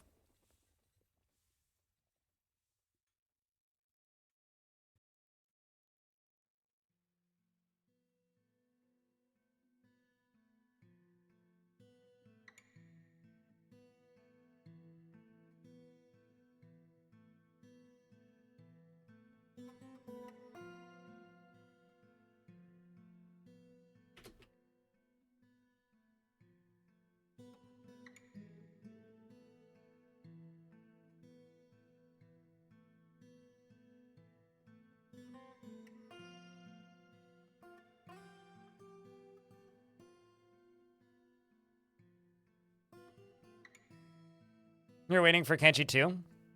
We'll probably be waiting for a while. I've had a headcanon conspiracy theory for a while now that not the Caves of Cud, that Kenshi 2 is going to pop up, and when it pops up, they're also going to announce that Kit Fox is publishing it. That's just me being a theorist. Just because of, like, the rumors I've heard.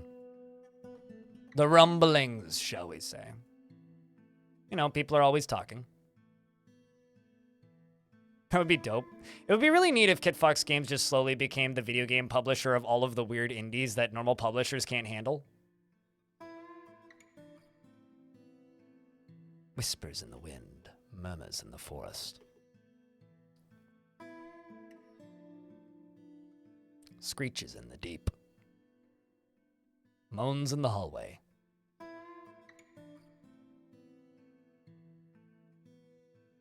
Kit Fox Publishing theorists believe.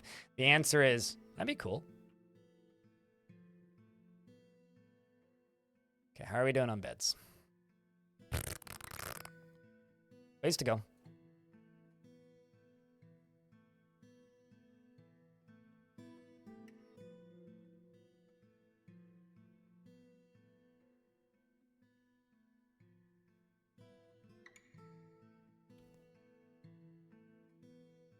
Okay, I'm just gonna re-queue up these cabinets.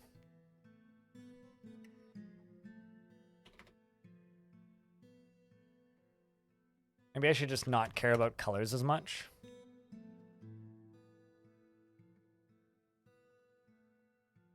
I wanted to use one I had 150 of. Could just use marble. Let's use phthalate.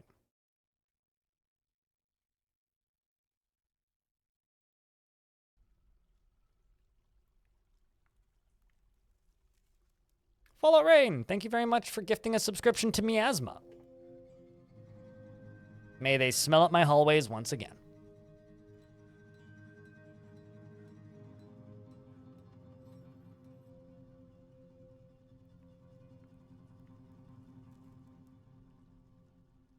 Dwarf has a bit of a tree in front of their front door, but, you know, maybe they get a discount on their housing.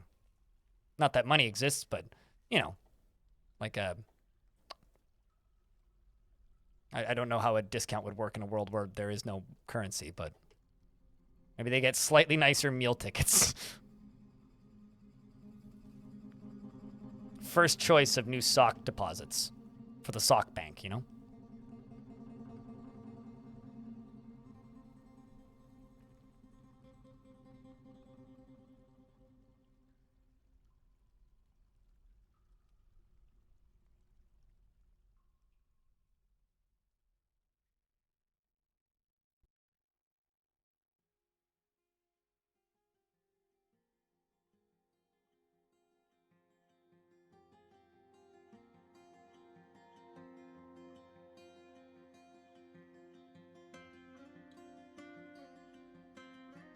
The travel time in Kenshi is so rough.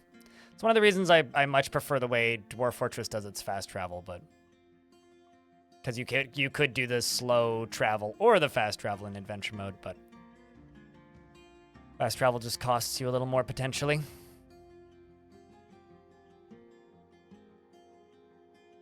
Softer bed, but a worse room.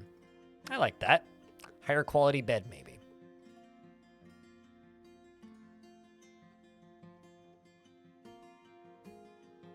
You know, actually, for this, I'm actually going to go over it and do this.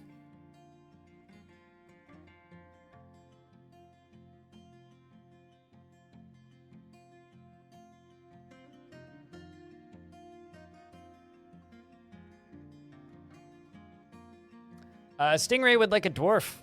Any dwarves going? What does going mean? Hey, basically, do you have any dwarves going? Nah, that I'm aware of. Not in this fort.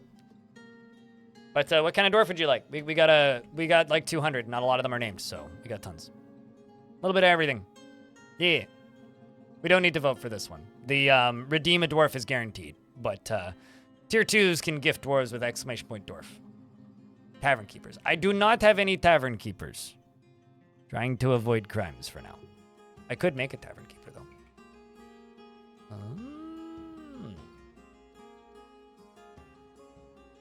Who would you like as your tavern keeper? Point at one. Pick one. Could do Logum. Could do Cattle. Could do Urist. Could do Nish. Rith.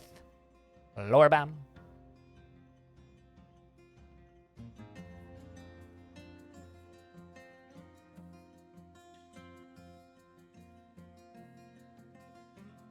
Random hypotheticals to ask friends. There you go.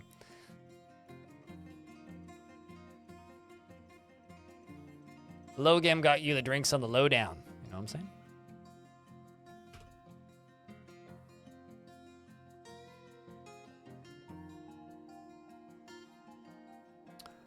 Logam Oily Lanterns is married to Mick Wuggy Wuggy and is a member of the religion The Ignited Creed. I'm just going to say that out loud and wait for a silence. And then you have 3 kids. You're also in the military. The Bulbous Furnaces, which is not the main squad. It's like the B squad. You've killed a Knight's Beast, which is a giant spider horse. There you go. And Bonesaw awakes. Anyway, then you worship the god Yurgrad, and you have a pet ram named Kivish. Guts, glory, soft clothing, ram. Anyway, and then you are always in love with somebody and easily develop positive feelings. Has a low sense of self-esteem and is given to flights of fancy to the point of distraction. She finds helping others emotionally rewarding and has a noticeable lack of perseverance. Finds oh wow, there you go. You like serving wine. There you go. She isn't particularly actually, I wonder if the help somebody need is fulfilled by serving drinks. Well, that's actually really curious. She rarely feels discouraged and is grateful when others help her out, tries to return favors, doesn't tend to hold on to grievances, sometimes acts with little determination and confidence, isn't particularly ambitious, and tends to assume and tends to form only tenuous emotional bonds with others, has a calm demeanor, and scratches her nose when she's nervous. She needs alcohol to get through the working day and does not mind being outdoors, at least for a time, and doesn't really care about anything anymore. Dreams of creating a great work of art, and this dream was realized. Like Sporax, tin, and crystal barrel, and rami fabric, gauntlets, and geese for their formation flying, and when possible, prefers to consume giant elephant, mackerel, one-humped camel cheese, guava wine, kumquats, and absolutely hates brown recluse spiders. And we're in an ad break, so I'm gonna save. Because I had a crash earlier today, so. Now I just need to name her, because I haven't actually named her yet.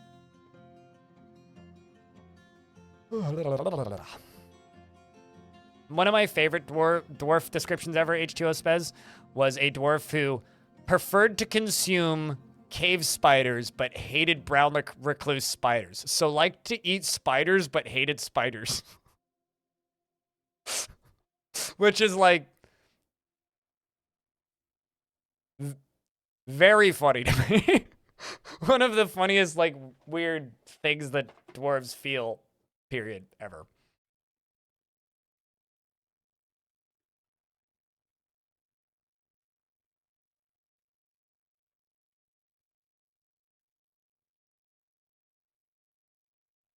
So, who here has seen the video I uploaded this morning? Because there's a bit in it where I'm showing, like, old Dwarf Fortress footage. Which, by the way, was hard as hell to figure out how to actually watch it, but figured it out. And there's a bit where a dragon just, like, completely obliterates a crowd of dudes. And the beauty of that sequence where the dragon just completely obliterates everything is that file, which was put in a zip folder and uploaded to the original bay12games.com, is literally called Big D. So Tarn named a file Big D and uploaded it to his website in 2004. I just find that very, very, very funny. Big D, no, it's bigd.cmv actually.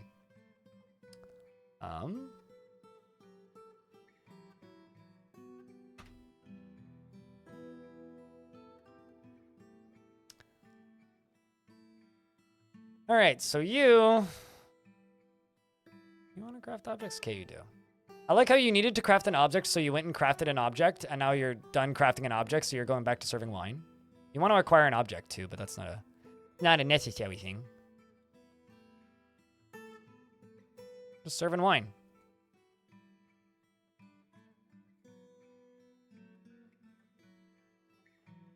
I have a feeling that this fort is going to have tavern brawls. All right, so this tavern, lovely, right? But kind of small. I have a very important question for the future design of this fortress. Should I continue building the tavern to the left into this cliff? Or do I build it to the right over this gap into this cliff? Or do I build it kind of south-ish into this cliff? Left, right, south. Which direction do I build? No, only 100. You're pretty lucky.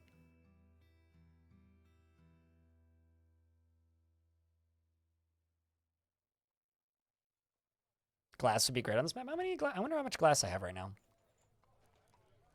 Oopsies. Because I was making glass blocks a while ago. Currently, I'm making pumps, but I don't have any green glass blocks right now. I could queue up some, though. Actually, how are we doing on corkscrews? 30? 28K. Let's do sand.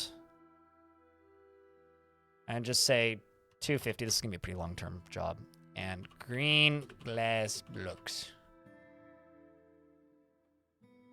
250. And something actually I'm going to do is we're going to jump up to the surface for the first time in a while, and I'm going to do this.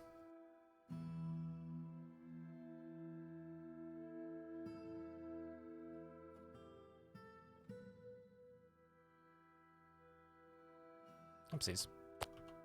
Gotta love misclicking.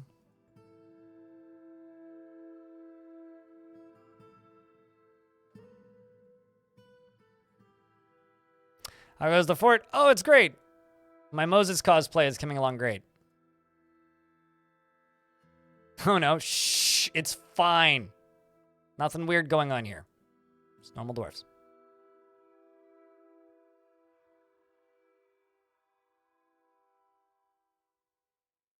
This is suffer. What? I mean, the building up, yeah. Bottom side is easy, though. I'm just waiting for the day that, like, a giant bird or something gets in here and topples this whole thing. I will cry. How much power does this need right now? 190?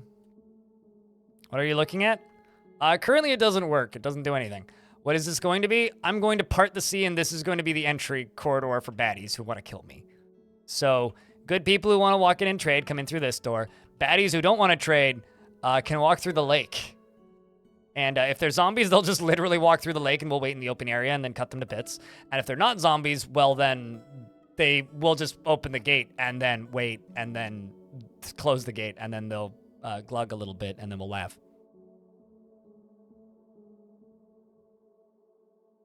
Mostly that.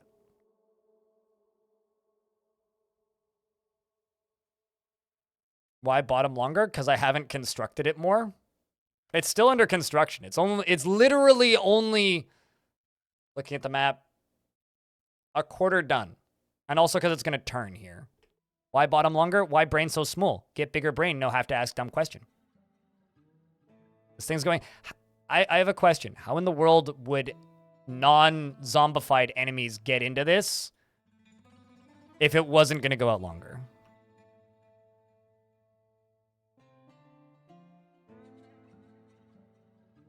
This is going to be the only way into the fort, basically. Is what this is. This is going to be the only way into the fort for enemies. It's going to do something unexpected. It make water go from in the middle to not in the middle anymore. That's the most unexpected, perfectly normal thing, period. I mean, I guess I could have had drawbridges underneath this, but...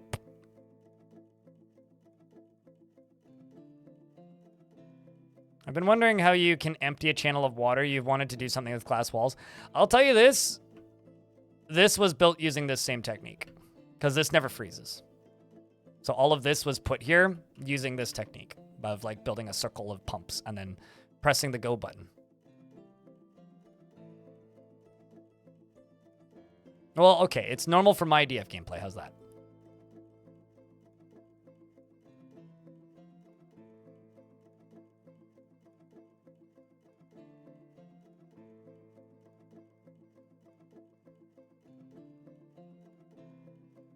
There we go. We're starting to finally get cabinets.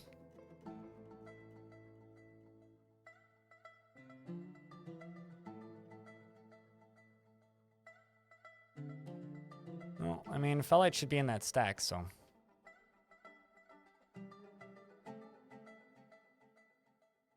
Yep. You could also create dirt by using buckets and the pit pond tool, or pit pond zone, to then just dump buckets of water on a thing.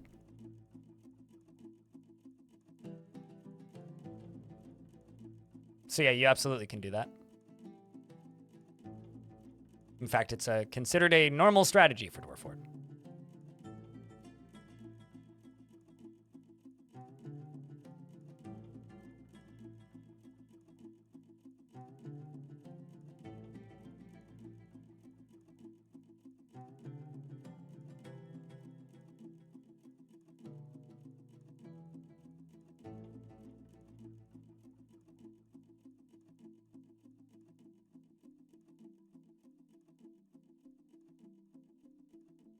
Oh, sure, possibly. I mean, there's a lot of things that could be cool that, like, I need to get to them. So, sure, when I get to them. But yeah, that would be cool. Need a weapon rack and an armor. I don't think I've actually made any weapon racks nor armor stands in this entire fortress so far. Which I think says a lot about this fortress.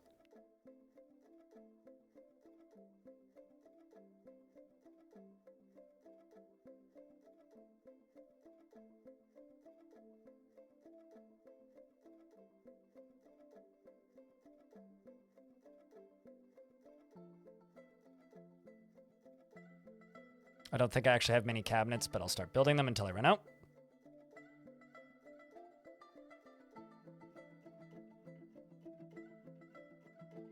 Bedrooms with clothing should take priority.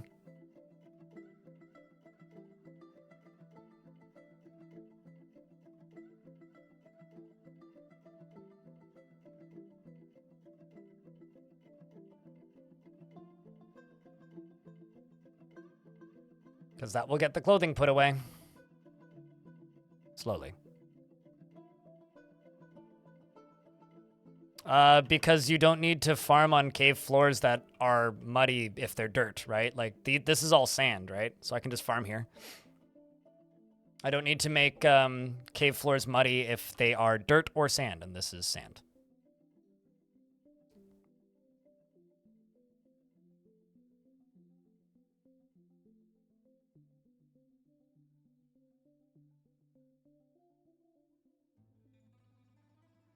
No problem.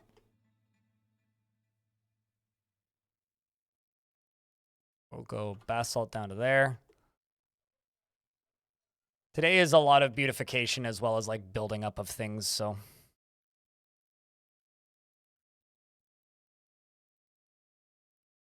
I should also check in on that artifact to make sure it's getting done.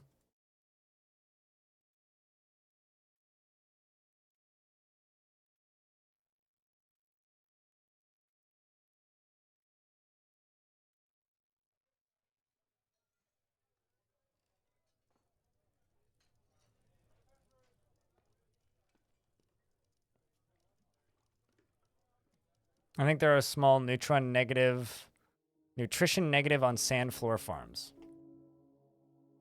In real life or in Dwarf Fortress? I realize this is a thing that I said twice yesterday and people were calling me out on saying it, but I'm pretty sure that that doesn't count for caves because caves have a 5-time production value. I mean, maybe they do, but then it's what, like 5 minus whatever? Shrug.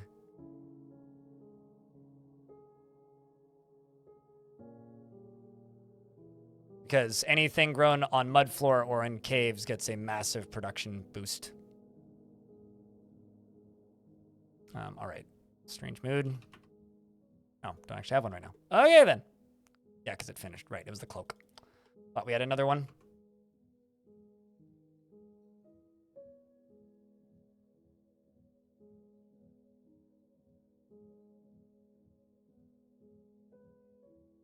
Cave grow rate is a version 50 thing. It's to incentivize players to go down to the caves.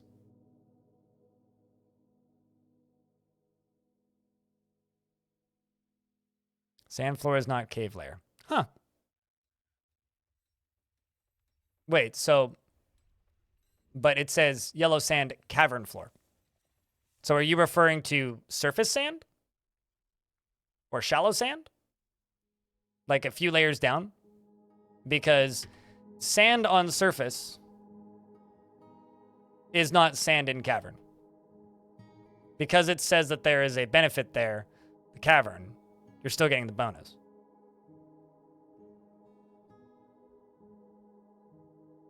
I think you're thinking of surface sand because you get a like flat benefit for farming in caves, and the speed at which they've been farming, I guarantee you, I'm getting that benefit.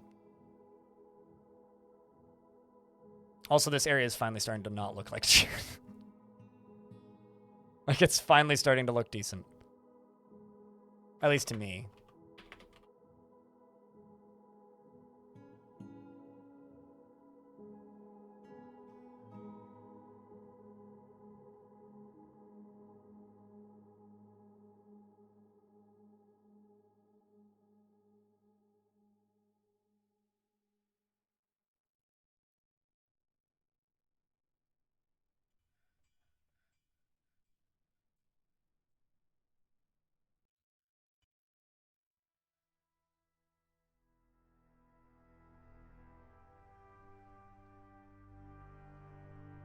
Gonna need to queue up more blocks soon.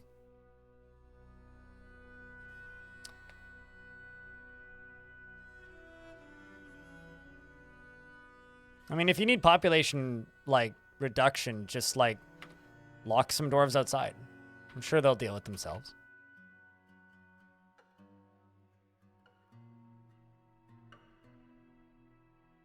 Or just, like, go and watch my VODs of sunbirths. That was possibly the worst, like, Forgotten Beast syndrome I've ever had to deal with. It just kept coming back. It was awful.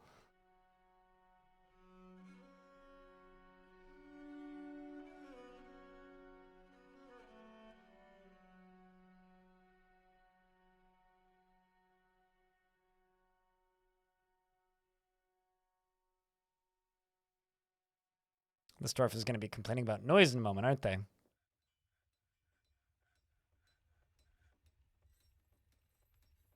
So we're actually getting some uneasy dwarves because I got rid of my general temple to focus more specifically on the religion temples. Because I was noticing that dwarves, I mean, I've noticed this for a while, but dwarves have a habit of not going to the temple that their religion is based on and instead going to whatever temple is nearest or highest value. And everybody was just praying in here and wanted to competently perform rites. So basically I made these ones the focus. And I've noticed that they've been a lot more focused about it. You want to fight. Also want martial training. You're mastering a skill. Asab, you can join the military. You can go join this dwarf.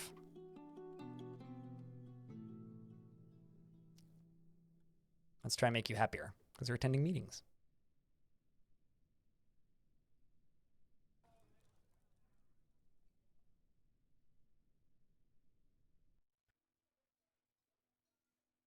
You love that feeling of getting a layer all tiled up where you want it and it's satisfying? Oh yeah, no, I agree.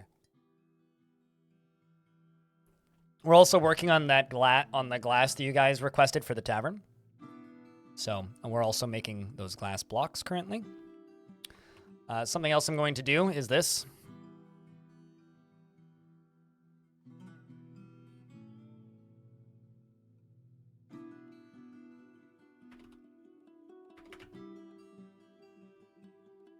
To answer your question, that's why one longer than the other.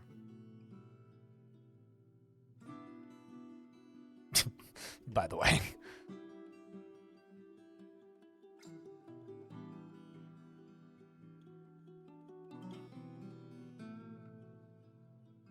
Oh, right. Can't build that yet. Makes sense. Actually gonna get rid of that second one just so it doesn't collapse. All right. Why'd you end up going and grabbing, Dwarf?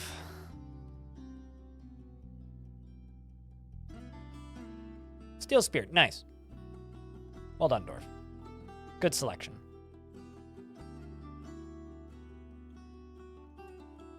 Don't watch too closely because you might bump your nose on the screen. Not super good for you. And an iron shield works for me. What do I have right now? Just aluminum. Melt some aluminum. Why are you forbidden? What?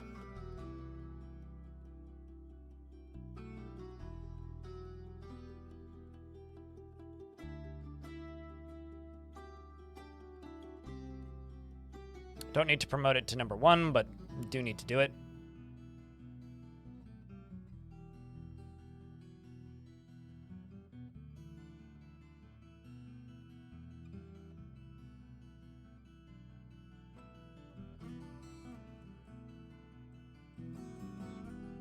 Crazy to see how much the game has evolved over the years. I think my favorite little bit about Dwarf Fortress history is just the fact that it started as a 3-month side project. I really wish those forum posts still existed because I'll be honest, I've never seen them. I tried 5 different versions of the Wayback Machine, including the website that it was hosted on in the Wayback Machine, and I couldn't find it. If anybody is able to find those original forum posts where Tarn talks about starting Dwarf Fortress, I'd love to see them. One of the things that I really liked, actually, if you like weird Dwarf Fortress history, one of the first developer interviews I ever did was with the developer of Jupiter Hell, Epion, or Cornell. He's the guy who made, Jupiter Hell, I guess, but also Doom the Roguelike, Doom the Roguelike, and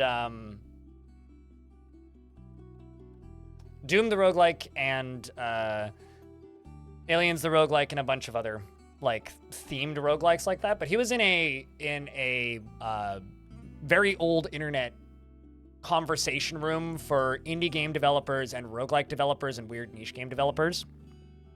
And one of the other people who was always talking about his dream game, who was in that chat room, was Tarn Adams.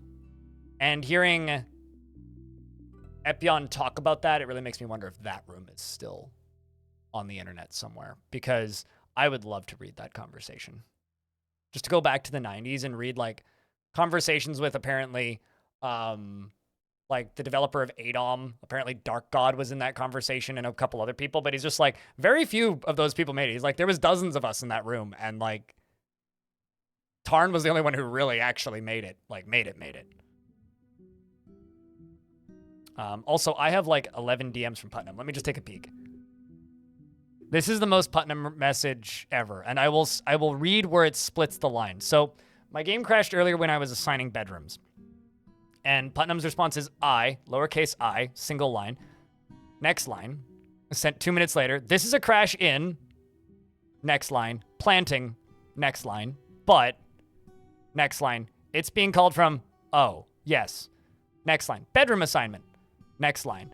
Haven't even looked at the source, and it's already a doozy. Next line. Okay, specifically the problem happened because, so far as I can tell, the game thought there was a farm plot building open while assigning the bedrooms, so it tried to assign the unit to farm the plot. I have no idea. Next line. I have no idea how this might be, but that's what it looks like.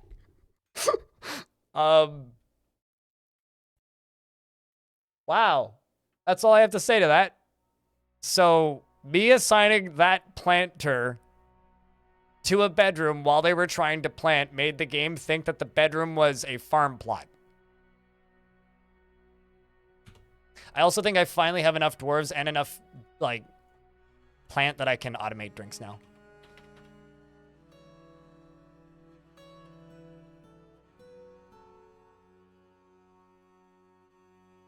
Let's do 150 and 50.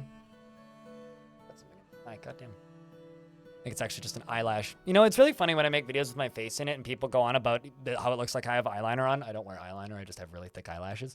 And then people are just like, wow, you have beautiful eyelashes. I would love your eyelashes or something like that. And then I'm just like, no, you don't. They get stuck in your eyes all the time. It fucking sucks. Anyways, let's just do this. Amount of drinks is less than... Actually, okay, for this one, just whenever the amount of fermentable fruit in this is above 20, we'll say, which I don't have any, obviously, so that'll just go. That can be checked seasonally, because I'll never have very many of those. And then you, for other drinks, if amount of drinks is less than 100, make 150. Checked monthly. The amount of fermentable plants is greater than 50. And the amount of storage items is greater than, we'll just say 5. All right, go get it. Go get them, dwarfs. Can I do the Disney eyelash batting? But it... I don't know. How the hell do you remove an eyelash from your eye if you don't have your glasses on? If you don't have your glasses on. So, I only have one eye that works, and it doesn't really work that well. So if I have an eyelash in my good eye, I can't see my eye. I can't put myself in the shoes of a person with 2 working eyes in this discussion. So I don't know how to answer that question because I don't know what the alternative would be.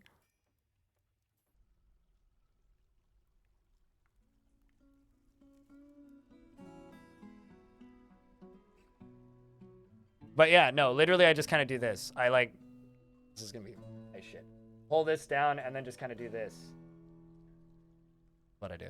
I don't know what the alternative would be. Do you look in the mirror when trying to remove an eyelash from your eye? Because that's insane to me, if that's true.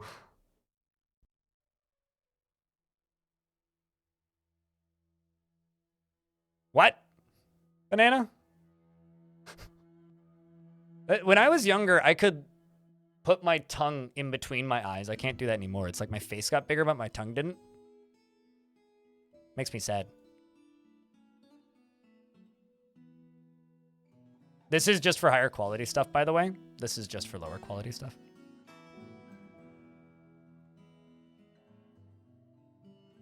You look in the mirror. I guess I don't know, like the reality of being somebody with really shitty eyes is I don't trust my eyes, nor do I use my eyes literally for anything.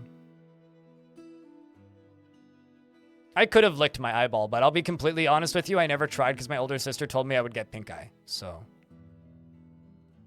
I could stick my tongue up my nose when I was little, yeah.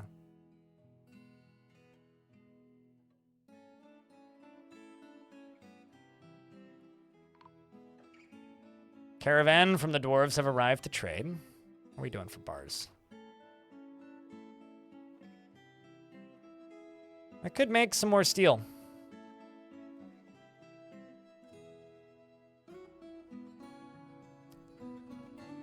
Actually, you know what? Let's just go down here and just say steel. Just make me some steel bars.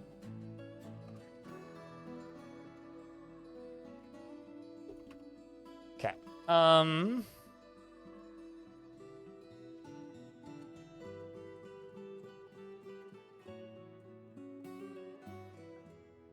Sell all the clothing.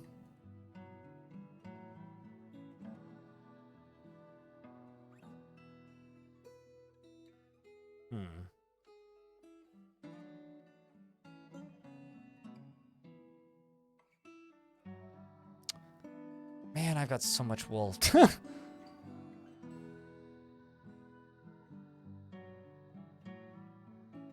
Currently having a hell of a time keeping up with wool disposal.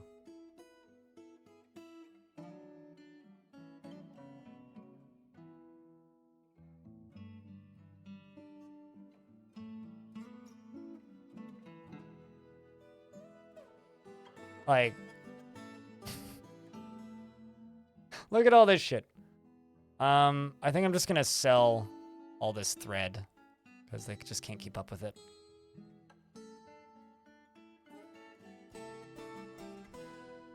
I think what I actually need is more looms.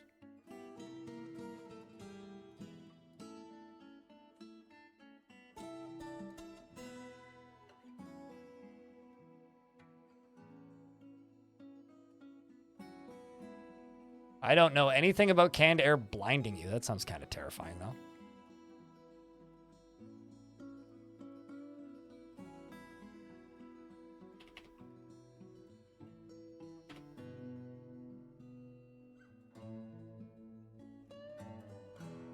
Ah, that's fine. Guess I could also sell obsidian blocks, but we need to upgrade. Current priorities right now is upgrade tavern, and then upgrade tavern, and once we're done upgrading tavern, build a better crafting industry. Because right now, this is all that we really have. I've got one craftsdwarf shop making silk crafts. Fuck it, we'll sell earrings. Oh, it's earrings that are contraband. Right. Okay, so bracelets are fine. Which means every dwarf is getting an earring. One of the things I'm going to do when I upgrade the tavern is I'm going to make a gift shop. You ever made a gift shop in Dwarf Fortress before, chat? If you've never made a gift shop, it's where you take a basically like an infinite stockpile and loop it into an infinite stockpile so that dwarves are always moving items back and forth, basically. And then basically make it so that it's crafts and clothes so that dwarves are more likely to claim crafts and clothes.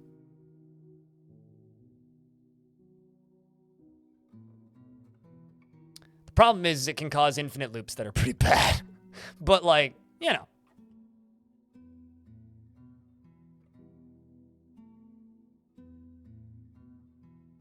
I'm kind of amazed that those necromancers haven't attacked me again.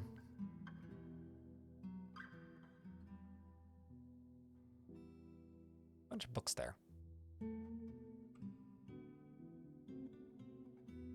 Let's just go get all those books. Go get them, dwarfs. Population's going to drop for a wee bit, but it'll come back. Who's the most busy? Are you, like, insane or something? Oh, my militia commander. That's a shame. Why are you so upset, bud? Oh, man. Did I forget a guild hall? I guess I did. Okay, so you got some pretty bad PTSD.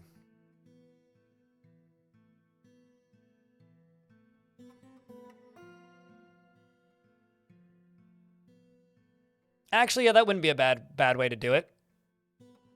But then I feel like they're still loading it pretty quickly. Let's see if we can use minecarts to make a like minecart gift shop. Let's see if we can do that. Dwarves claim clothes like they do crafts. Dwarves claim clothes when they need them, when they're hauling them to a stockpile. Although, if dwarves' clothes are getting old and tattered, then they claim new clothes if it's available. So they're more likely to claim new clothes regardless. Also may have something to do with the fact that Servesh doesn't live here. Dwarf's lover. I'm also... whatever. I'm not going to worry about saving right now. I don't think I'm going to get that crash again.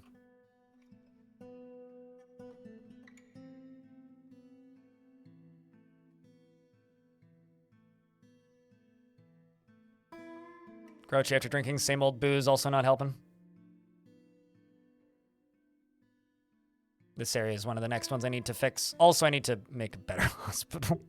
My hospital is like non-existent right now.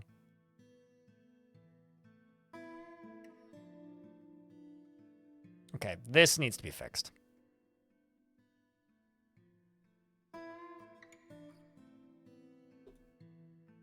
Because these are dwarf corpse teeth just sitting right there. Oh, I have a hospital. It's just tiny and bad. And made on dirt floors. Basically, I have a hospital. I just could make it a lot better if I put 90 seconds of effort into it. No, I agree. Worn out clothes are a great trade export.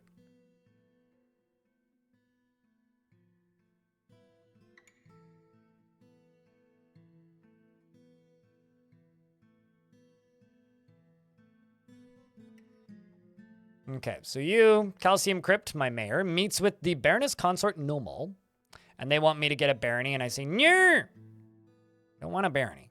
I haven't even made, like, weapon racks for my mayor yet.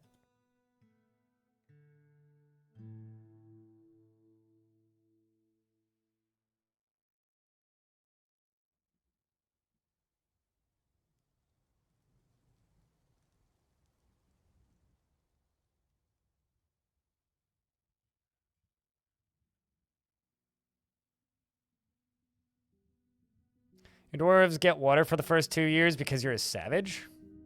That's mean. This is a statue of Goden, the dwarf in Andesite, and Locum. Goden is making a plaintive gesture. The artwork relates to the moment when Sim cursed the dwarf Godem, worked staves to assume the form of a raccoon-like monster every full moon. What? So I had my dwarves make a bunch of statues of the most popular 2 gods in the fortress, and this is one of them. That's kind of fun. It's an image of a dwarf getting cursed. It's like a parent's tale, like telling children to not tempt the gods or something. Do as you're told, or become aware, raccoon. Careful. You know, if we were to say that here in the current era, in modern day, there are some people that would just go punching like altars in any temple they could find if they could found out they could turn into a were raccoon. I guarantee it. That exists. Someone would go do that immediately. Let's grab some milk too. Don't need that giant cave spider silk venom. Or that giant cave spider venom. I'll buy that fancy sword.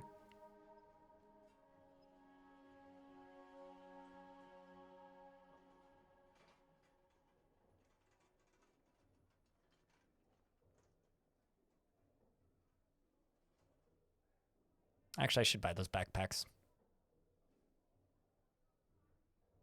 Buy the cheese.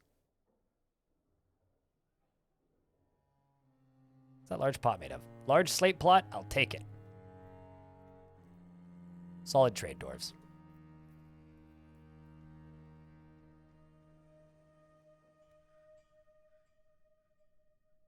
How do I know this?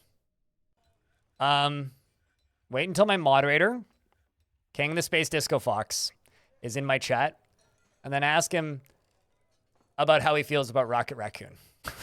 And then get back to me on that. I would look amazing with a monocle. Have you ever tried to wear a monocle?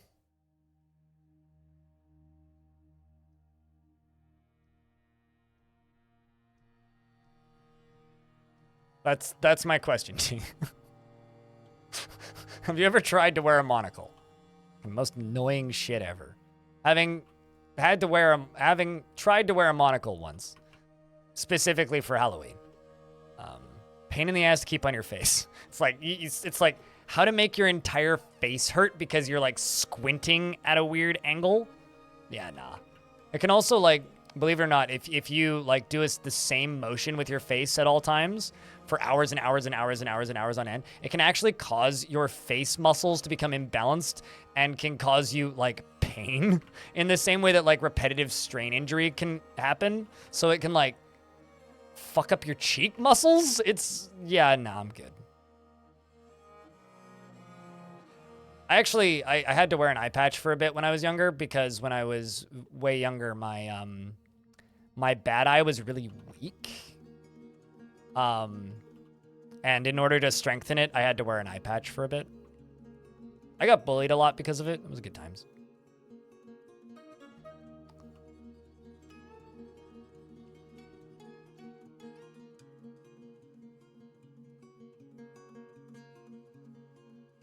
You smile so hard that your cheeks cramp on many occasions? Huh. That just is, okay, so Elfie, please don't take this the wrong way. Okay, so my little sister was obsessed with Barbie when she was younger. And because of this, I have a lot of random quotes from Barbie movies just burned permanently into my memory. Okay, because there was almost always one on. If it wasn't some other movie, it was if my little sister got to pick the movie, we were watching Barbie. And there is this line at the end of, I can't even remember which fucking Barbie movie it is, but there is a line at the end where it's like the credits and they're doing outtakes for an animated movie. You know, that's a thing that they do sometimes. Anyway, they were doing outtakes for an animated movie. And she says, "Can I stop smiling? I need to stop smiling." Oh, thank God. My cheeks hurt so fucking bad. Except she doesn't say fucking. I always add that in my brain. But anyway, she just says my cheeks hurt so bad. And that's what you just made me think of. Congratulations for just... Was that Toy Story 2? Maybe it was Toy Story 2. You could be correct. You might actually be right. Pretty sure you're right. But anyway, that lives rent-free in my brain. So thank you for that. I always associate it with Barbie movies because that was that era. Okay,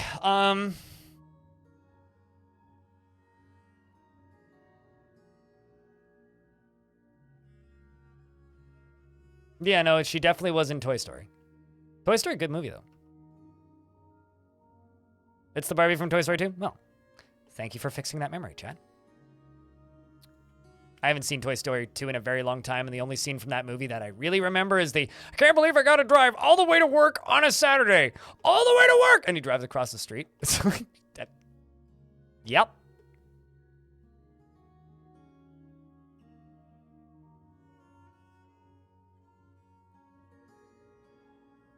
That scene from that movie aged pretty well. I don't know how well that... Like, I can never remember which of the Toy Stories I liked the most because they all just kind of run together in my brain.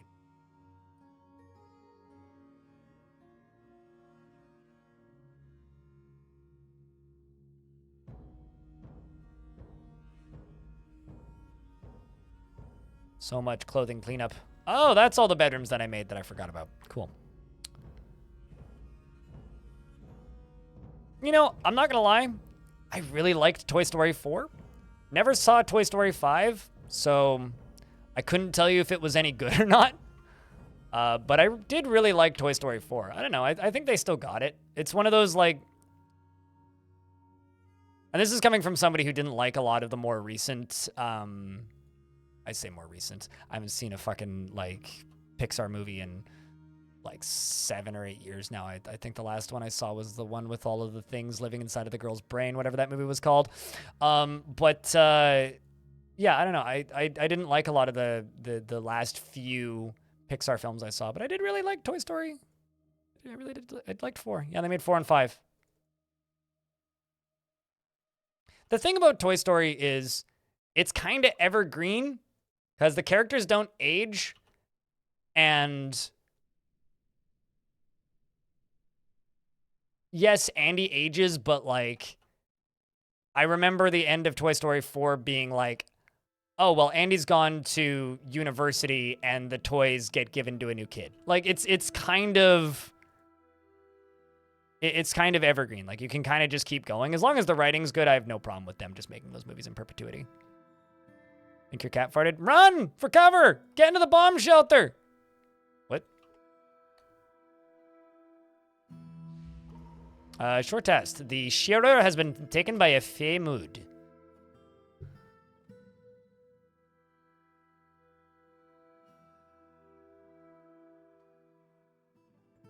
You thought the new Buzz Lightyear was underrated? Yeah, I didn't see it. I mean, I'm an adult and I don't watch a lot of movies. And when I do watch movies, they're usually like action movies from the 80s. And I don't really go out of my way to watch like animated films. The reason I stopped watching animated films was because I'm no longer together with my ex. And my ex fucking loved random ass animated movies. So I watched a lot of animated films with my ex. It doesn't really do much for me. So I just kind of don't watch them.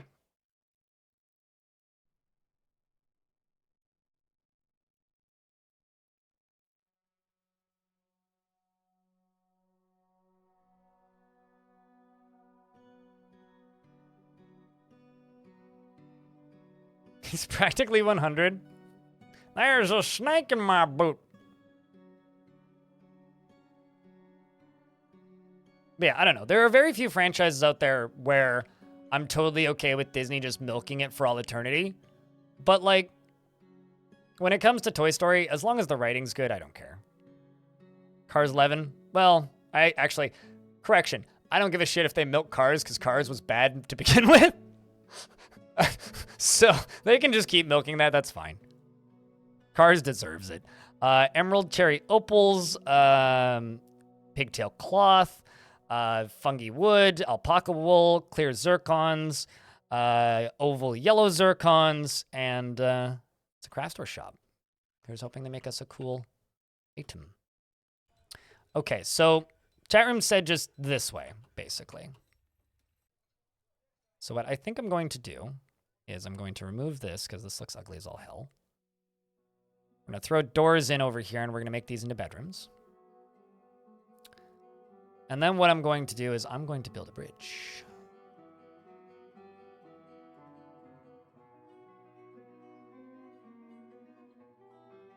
Well, not a bridge, but like a glass floor bridge is what we're going to do.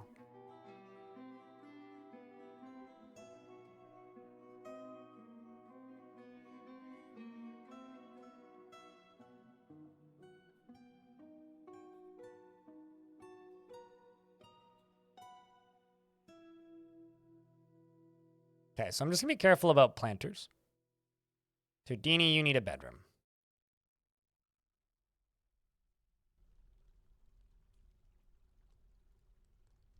I need to try and recover Todini, because the most upset dwarf in the fort right now is in my military. I need to see what you're up to most of the time. This dwarf. So we should have just acquired a bunch new books, because I sent them off to go steal books from a local location. Yeah, there they go. Life with the Holy Nightmare was looted. Sounds like a lovely children's novel. And we sang Mush was looted. It Must Have Been Stump was looted. Mysteries of the Mountain Home was looted. A Quandary was looted. The Monastery, it is the Monastery was looted. The Future of the Author was looted. The Monastery, the Definitive Guide was also looted. No, because raw glass is like for cutting into gems, basically. I'm still making steel. That's impressive. You right here. These are all going to get melted. Okay, so let's see what's up with you. Grouchy after drinking the same old booze. So we need to get you new booze is part of the problem.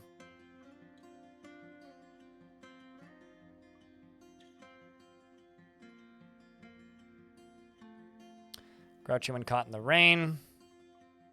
You want to be around friends. Do you want to craft something? No, you want to fight and cause trouble. I'm actually going to take this dwarf off of these 2 jobs. I am going to give you engraving. And I'm going to give you orderlies. And plant gatherers just in case. But what we're going to do is I'm going to go to the tavern, and Todini is going to become one of my tavern keepers. I'd swear I saw a dwarf up here. I was like, what the hell are you doing?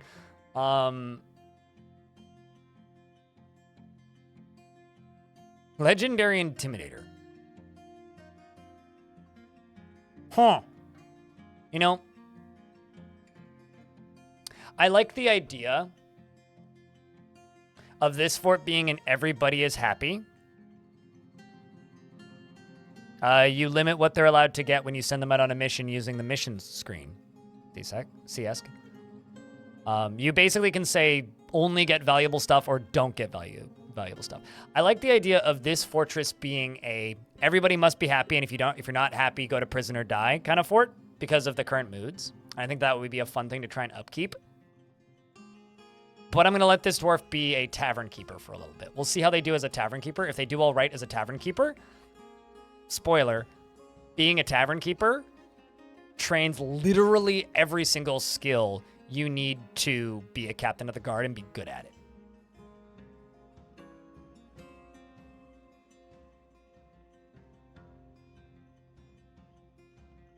Legendary interior decorator. Damn right. But currently they're moving all of their stuff from one location to another because they lost their bedroom when they left the map. That's something I really wish would get fixed or changed. Is dwarves losing their bedroom when they leave. Okay, so dwarfs become a mysterious construction. Those are all fungi wood. Let's make a couple clother shops and a couple looms, all out of fungi wood. So clother.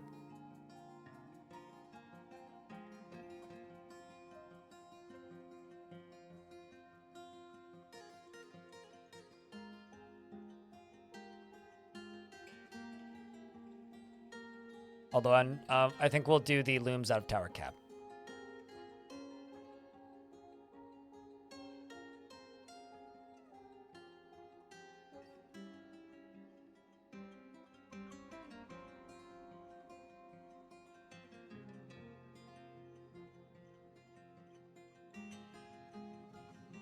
And then I'm going to go over here.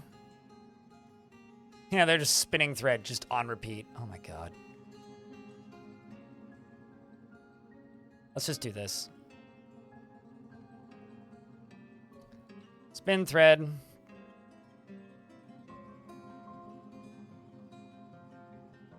If amount of thread available is...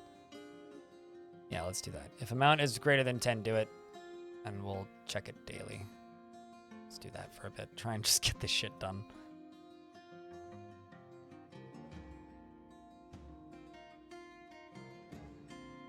There you go, Boom Boom. By the way, thanks for all the clips, Boom Boom. I don't say thank you enough for those because genuinely, the vast majority of the reason why there's been so many shorts on my YouTube channel recently is because of all the clips you've been making, so thank you.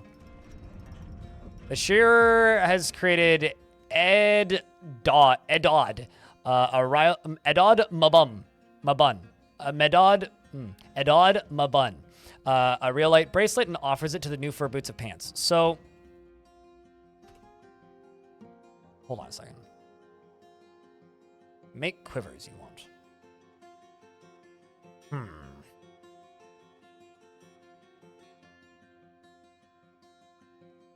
Let's give that to you.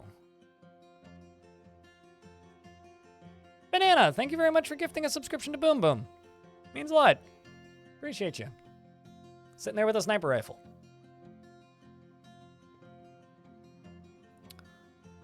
This is a rare light bracelet. All craft or ship is of the highest quality. It is decorated with fungi wood and pigtail and encircled with bands of baguette cut clear zircons and tower cap.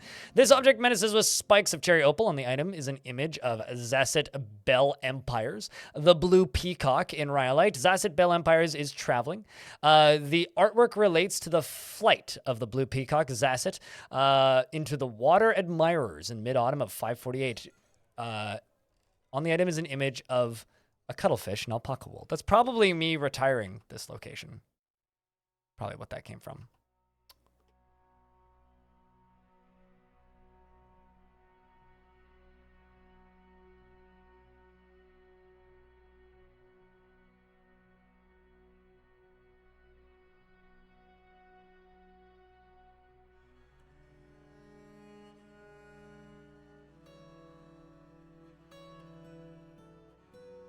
Also, Hop and Not. What's up? It's good to see you.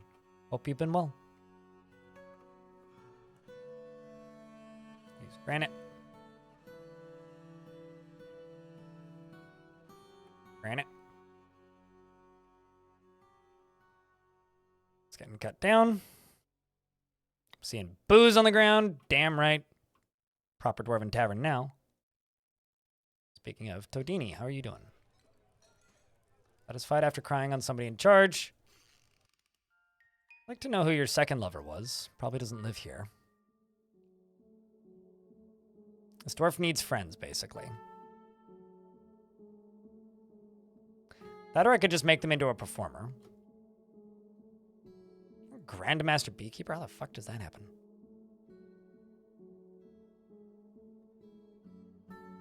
Do you know some songs? You know, actually, Todini, we're gonna make you into a performer.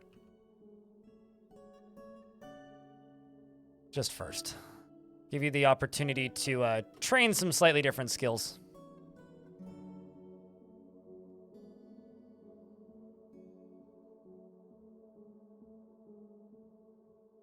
Discussing her problems with an acquaintance.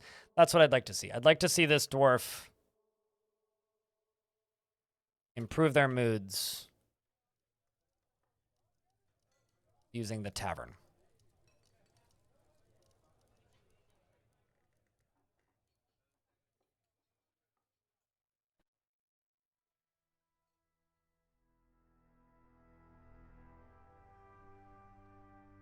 Are you on mobile? If you're on mobile, try not to give me money.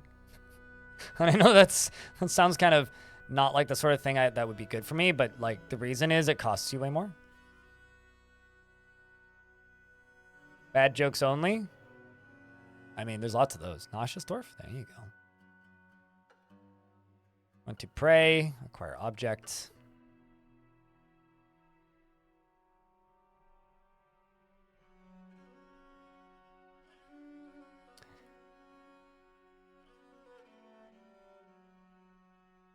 I'm also going to go up here, and we are going to remove this current assignment. Just going to let them go down into here primarily. 2 squads assigned? Which is the second one, though? Wonder if they never get unassigned. When they're old squads that are no longer used. Bet you that's probably the case, actually.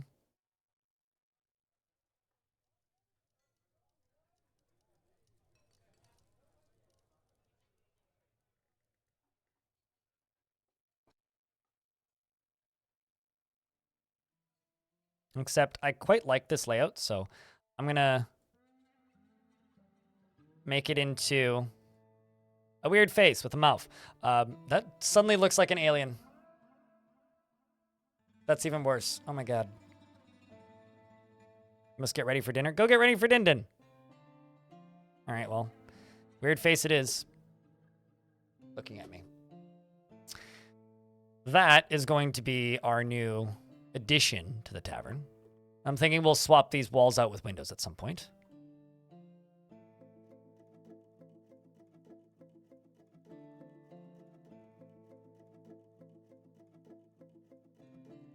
You think Samsung / Windows Phone are fine? How on earth would Samsung get around Google Play's existence tax? Because that's why stuff costs more. Also, Windows phones still exist? What? Really? People still use Windows phones? That's impressive to me.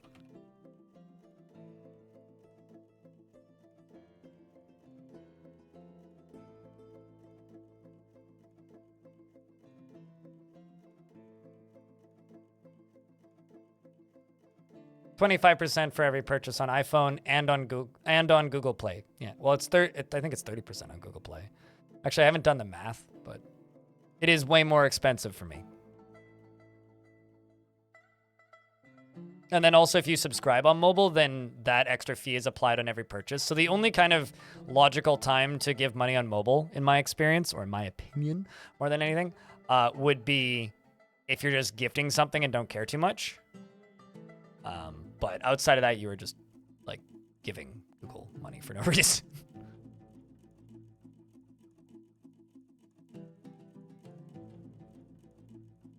With what phones can do nowadays, you wouldn't be surprised if someone ran a VM with Windows 98. I'm pretty sure VMware just exists on phones, doesn't it? But yeah, don't ever have a recurring sub on mobile.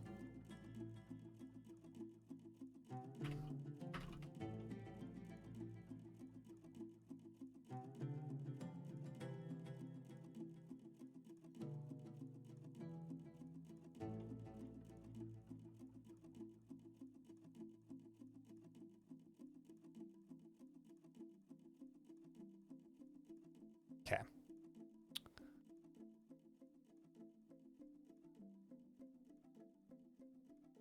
I kind of just want to go all the way around this thing with glass, but basically I'm going to build a glass walkway over to here eventually.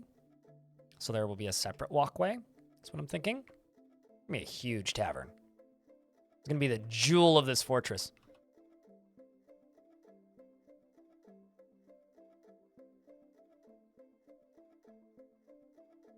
Go all the way across to here.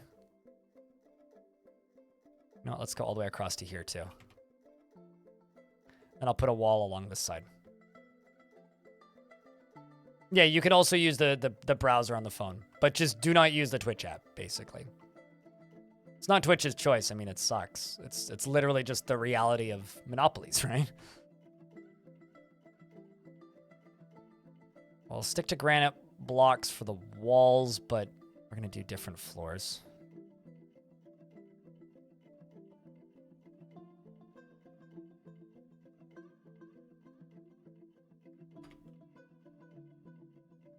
It's going to take me a while to slowly extend this out. I kind of want to use this stuff, but I'm basically out. I think what I might do actually is just let them acquire stuff for a little bit. How's Tadini doing? Listening to poetry, serving wine.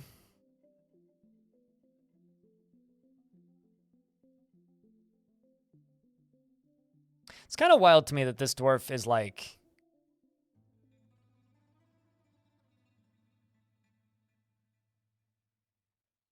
It's best to sit down and just relax. You know what, Todini? Scratch that. It's going to remove you as a performer. Just hang out in the tavern for a bit. Like, literally just have minimal jobs. Just minimal jobs, and we'll just let you do whatever you need to do. Twinge, what's up, dude? As don't know Twinge, plays a variety of interesting indie stuff. We'll give Twinge a follow. Good person. Been around Twitch almost as long as I have. Another certified dinosaur. Hope you're doing well, mate. Adoc, what up? Hello. We play way too much Dwarf Fortress here. Sometimes chat lets me play other games. How was your stream today, Twinge? What were you up to? What were you playing? Chat room, can I get a round of beers for the Raiders? Please don't drown them. You can also, if you decide, you could also give them whiskey. Or burr, that works too. Really enjoying Slice and Dice? You were playing that before it released, right? Like, or before it released on storefronts where people notice its existence. Because I feel like that game was like bubbling for a while. Hopefully that game's doing well. It seems neat. Remember playing a free demo on Itch a really long time ago before they started charging for it on Itch, and I was like, oh, that's neat. Oh, cool. It's got overwhelmingly positive reviews. That's nice. Good to see. A lot of neat big brain games around right now. Rift Wizard 2, fantastic. I don't know if you've tried that, but that's a big brain game that I've been liking. Playing it a lot off stream, actually. It's like the only game I'm playing off stream right now. Surprisingly cheap. Yeah. Similar to Rift Wizard 2. Right now we're prettying up the tavern. And I'm planning a tavern gift shop. which is going to be a small space where dwarves can acquire items. Did you just get hit by an ad twinge? If you didn't, just type in N, and then I will explain what it implemented. Otherwise, I will wait for the ad to end and hope you're still here when the ad ends. These ads are terrible.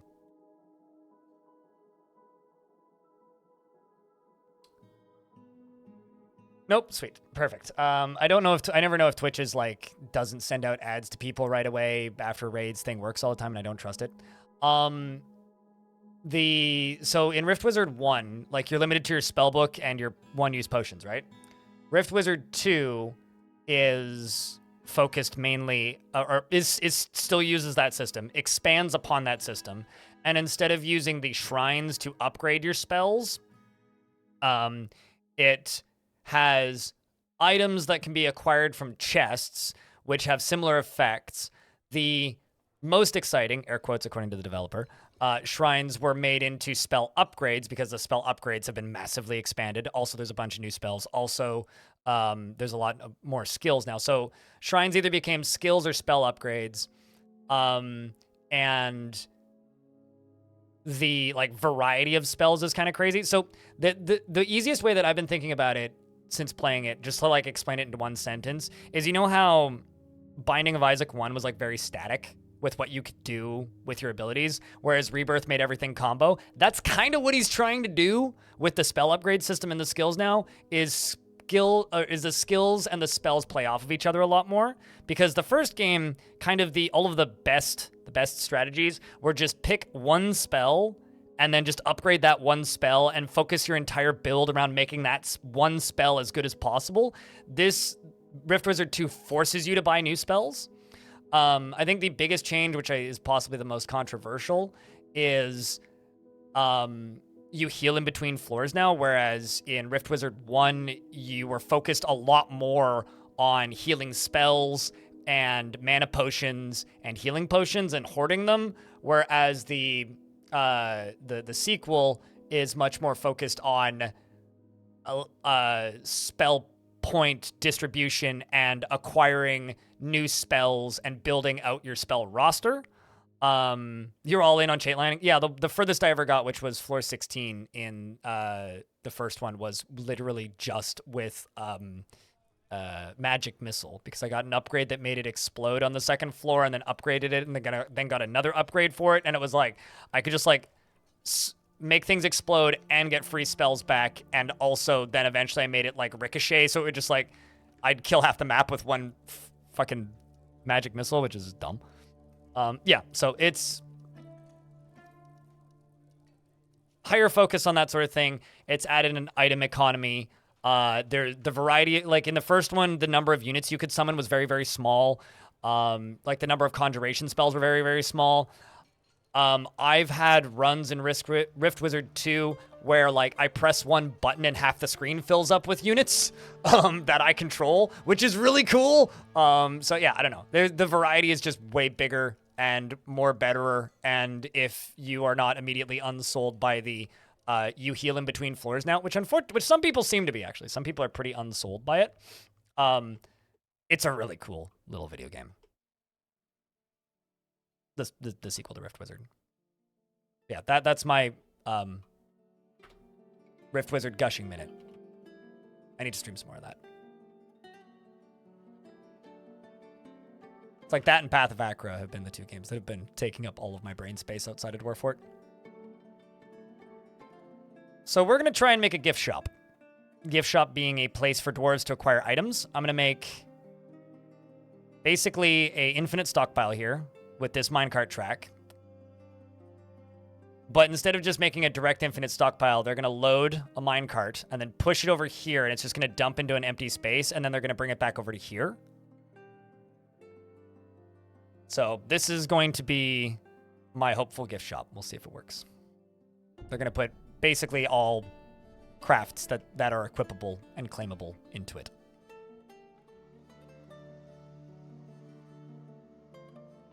A lot of years ago,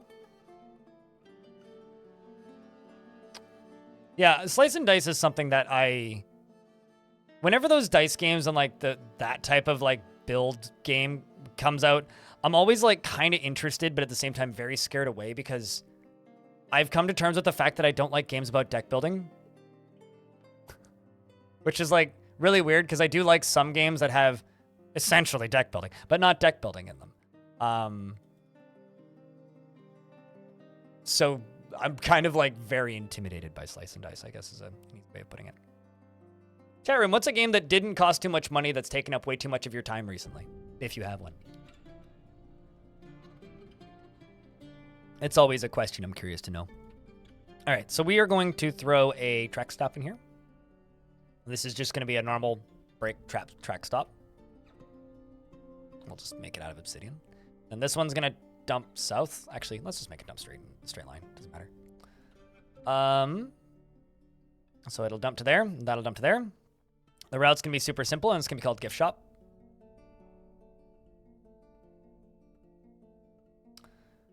It's going to start here, and it's going to have a stop here.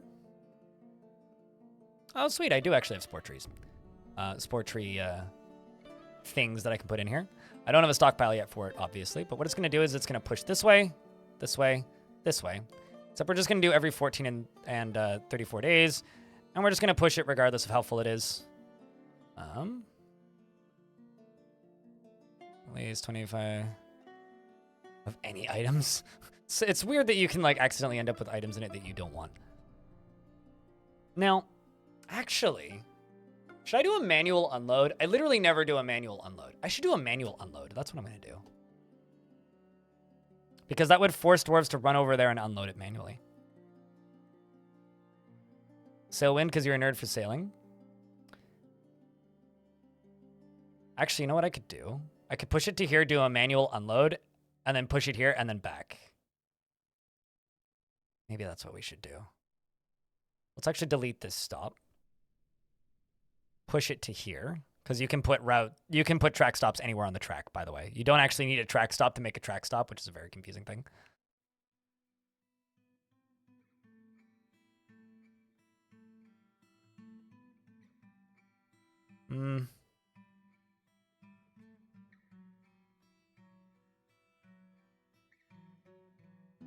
I could put a stop there. Tell them to unload it into a little stockpile here with no bins. Hopefully doors will claim the items. And then a few days later, they'll just go push it.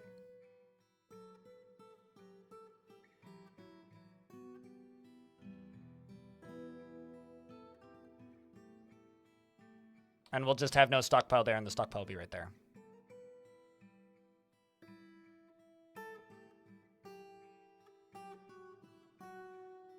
That's what it'll be. So now I just need the track stops. So what you're going to do is on this one, obviously this, except I can get rid of that one. I don't know why I click it. 14.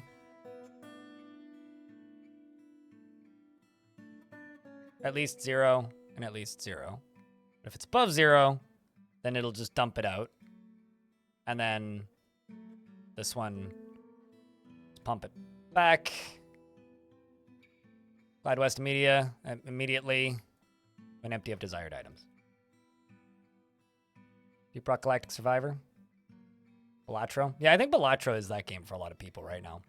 That's what, like, I think one of my favorite things about the games industry currently is that we kind of, like, in the AAA space, live in, like, one of the most repetitive, boring, repeatable, simple, safe games maybe in my entire life for games. At the same time, games like Balatro can exist, and that makes me really happy. Nice. It's nice that we live in that world. It is kind of terrifying, though, that we kind of have basically like attention monopolies in the games, in the spaces that young people are playing games in, right? It's like, well, everybody's competing to just be Fortnite, when in reality there can only be like 1 or 2 Fortnites, maybe. So this is going to be...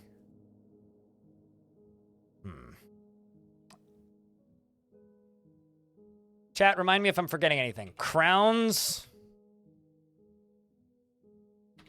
Amulets. Rings. Earrings. Bracelets. I'm looking for claimable items.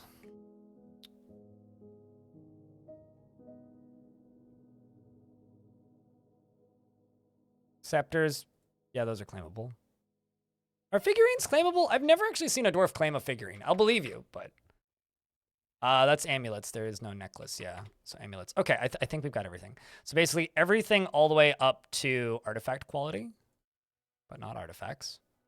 Material agnostic. And then you, right here. No bins.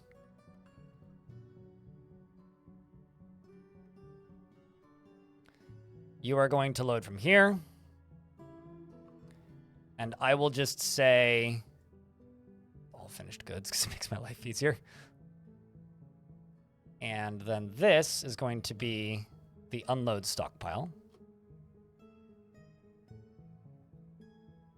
This is going to be for finished goods, amulets, crowns, figurines, scepters, rings, earrings, bracelets. I think that's everything.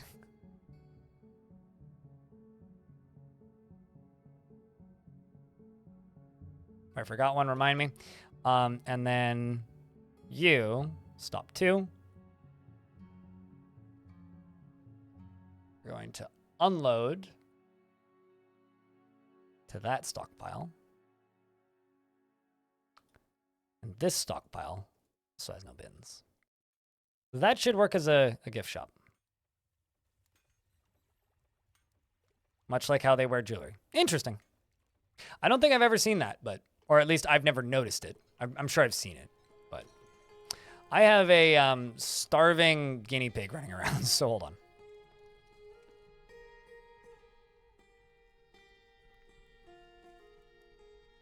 And apparently some random bunny rabbits. And a goat and a goose. Not sure. I really would like to know how I ended up with a war dog. Somebody must have just migrated here with a war dog.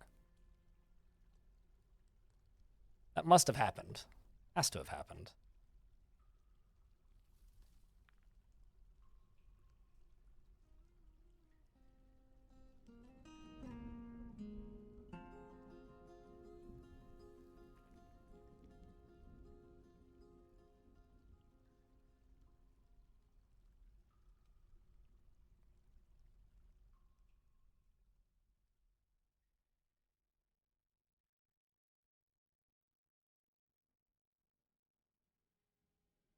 I think dwarves have low claim for figurines might help with having their deity carved. Oh, probably. Or like their lover, maybe.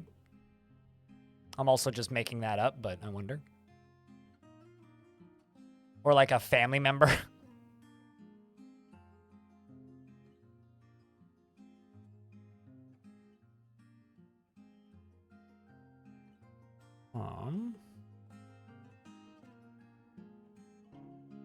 How many beds do we still need?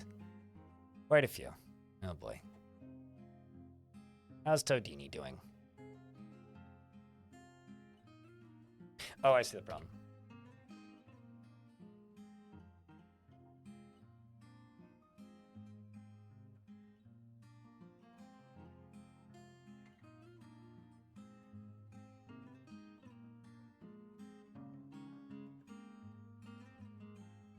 Seem to be a personal relation thingy. Yeah, like they have to like that particular figurine. Makes sense.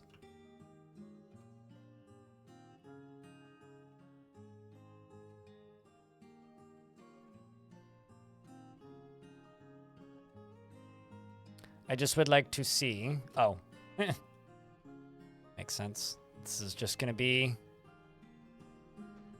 all of the time. I think what I'm going to do Set from which workplaces and stockpiles this stockpile gives and takes. Stockpile will... Choose a stockpile from which this selected stockpile will take items. Choose a stockpile to which this selected stockpile will give items. This one. We're gonna kind of loop. But here's hoping.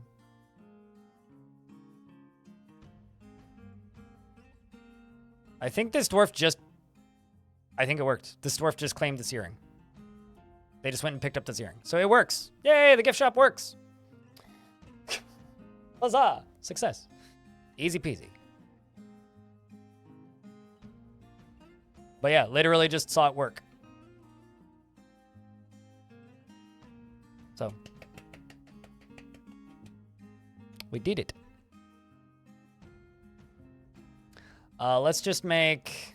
Actually, what I need to do, because I'm waiting for more blocks and such, is I need to increase my crafting capabilities, which right now is very bad. Crafting is all happening over here. And I literally only have one craft dwarf shop in the whole fort, so I need to fix that.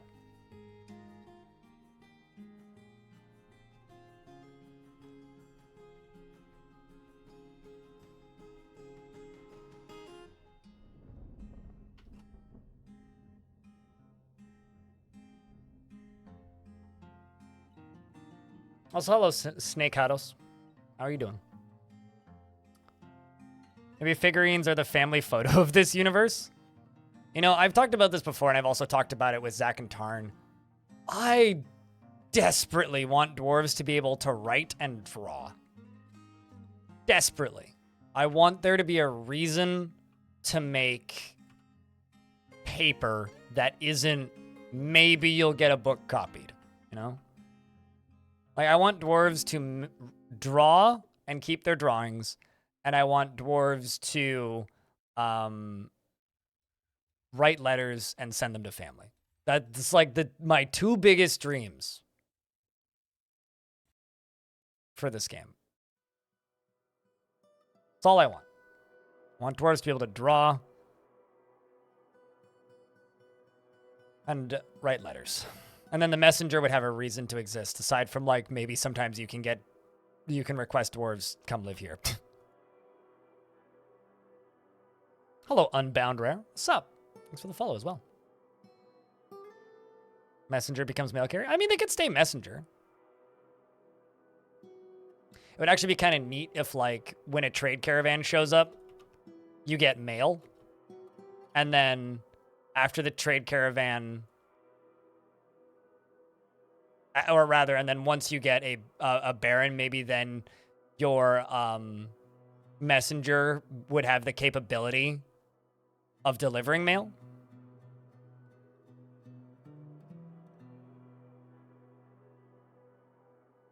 I just think that would be really cool.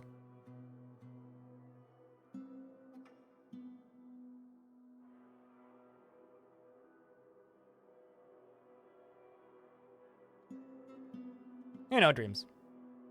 Only reason you're able to play this game? I'm happy to help. Glad you're able to play the game. I'm sure you would have made it eventually without me. It might have taken a bit longer, but...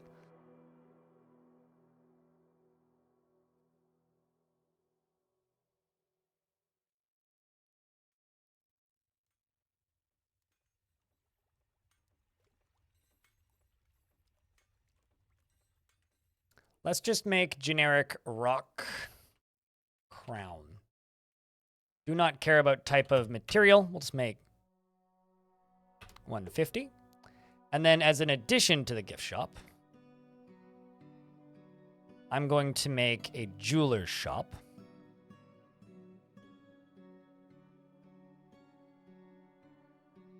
Did you just claim that? I swear I just saw that dwarf pick something up, but I guess not. Alongside of this, jewelers. This is going to be an extension to the tavern, by the way. Use tower cap logs. This is going to get a tiny little cut gems. Location. Actually, maybe just glass.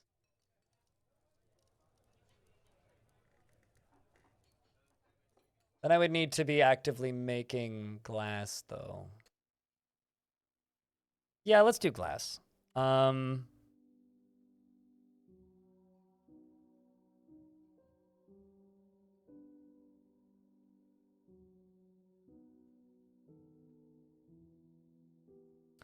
Amount of raw green glass is less than. Amount of sand-bearing items is less than. We'll say less than 20. We'll say less than 40. 30. And less than 10. Back to monthly. Don't need to worry about refined coal. Sand.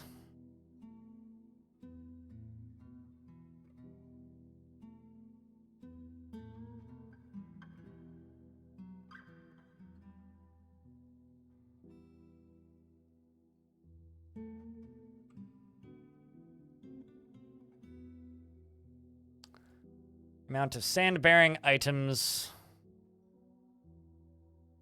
is at most greater than, less than.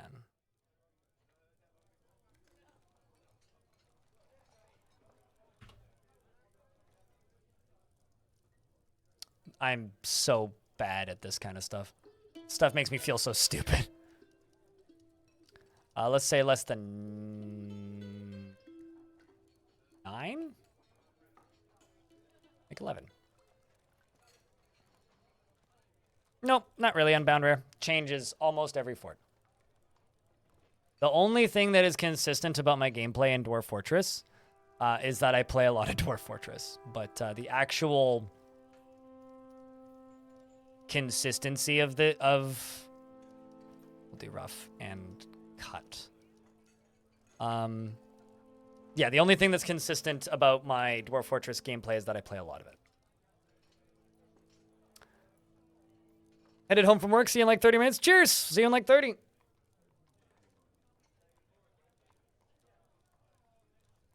I'm surprised I haven't heard from my neighbor yet. I have a strata meeting this evening.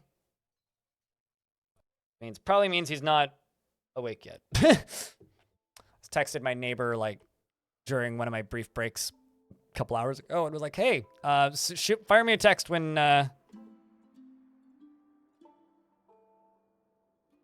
this will take items from here and take items from here. And this is going to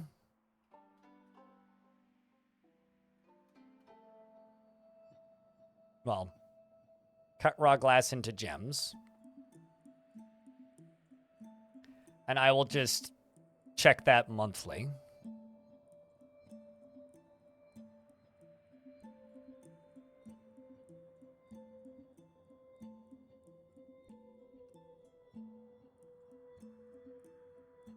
Play DF in the mornings when you wake up so that I can play FS22 and watch me. FS22. Farm Sim. 22. And watch you in the evenings after work. You love this schedule? It's one way to do it, Vanilla. Thank you. Also, that's rough gems. Glass. Rough. Raw? Can I not say if the amount of glass? Oh, that's kind of annoying.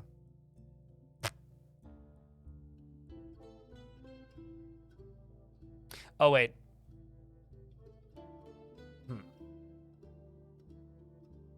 Glass, rough gems.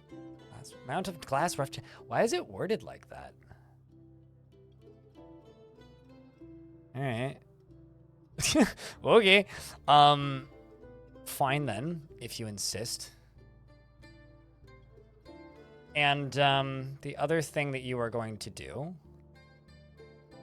is you're going to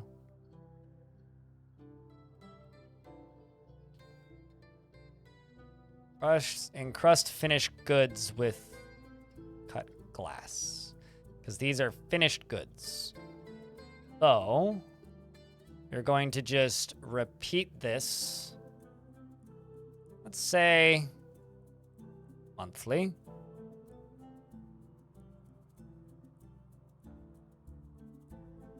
Greater than 5. Greater than 5. And you're just going to do 5. Or let's say 4.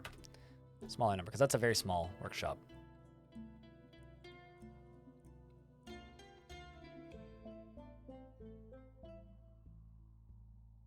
I'm actually curious to see how this whole thing functions.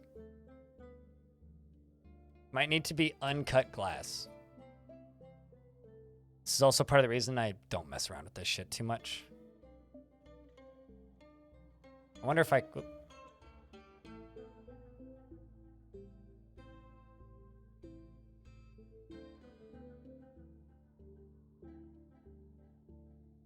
You know, I'll actually say greater than. But anyway, let's do... What was that? No, it's not uncut glass. Well, actually, hold on. That would be adjective, wouldn't it?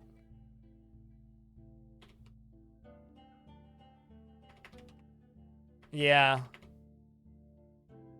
I don't know. That's about as right as I'm going to make it. Whatever. Worst case scenario, if it doesn't work, I will just delete the 2 jobs and just throw... If it doesn't actually fix the 2 jobs, I will just delete them and add in... Or just put it on a timer. That's what I do 99% of the time.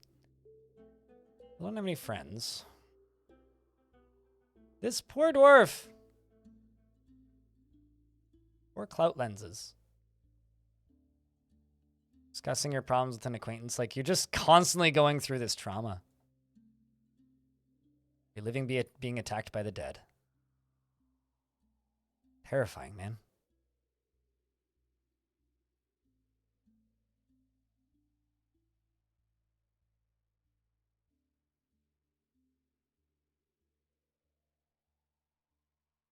Restoring item in stockpile.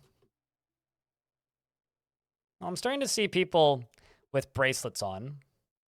Satisfied after a satisfying acquisition. So this is working. I do have to say this whole setup is working, which is good to see so far. But currently I just need raw glass. So once the raw glass gets rolling, then we can start looking at the other stuff. Let's also start expanding the tavern.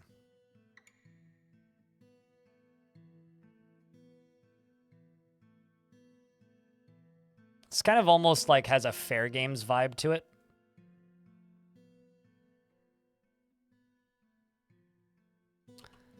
Probably also have some tables and chairs.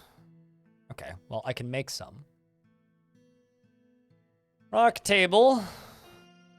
Rock throne. Oopsies, that's not what I want. This is what I want. Let's do...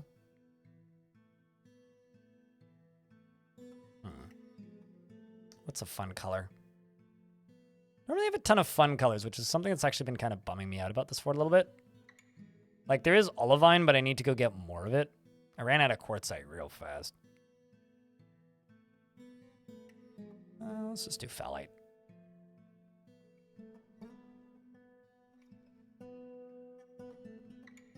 Or rhyolite and... Well, actually, sorry, rhyolite, not phthalite. There you go, phthalite. Okay, so let's do 20 and 20.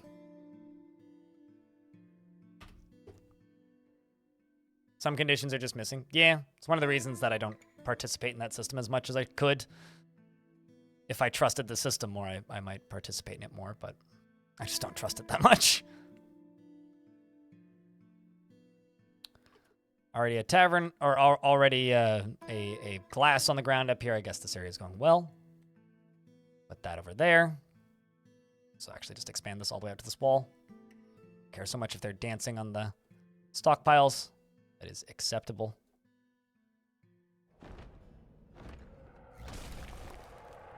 This calm fortress has been very quiet today, but the forgotten beast Byretha has come. A great Dimetrodon with lidless eyes. It has a pair of squat antennae and it squirms and fidgets. Its scarlet scales are oval-shaped and set far apart. Beware its webs. A lot of webbed forgotten beasts here, and I'm very happy I've locked the caverns. Means it's probably going to go fight with another one in a moment. Nope. Just bats, apparently. I'm in an ad break, so I will pause.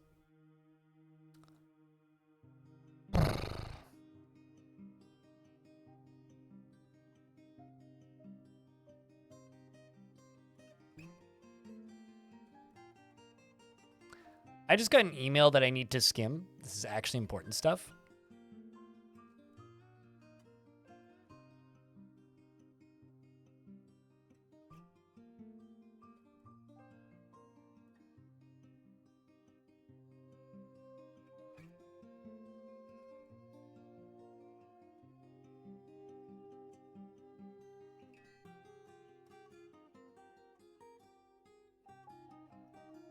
It's very rare that I get important emails.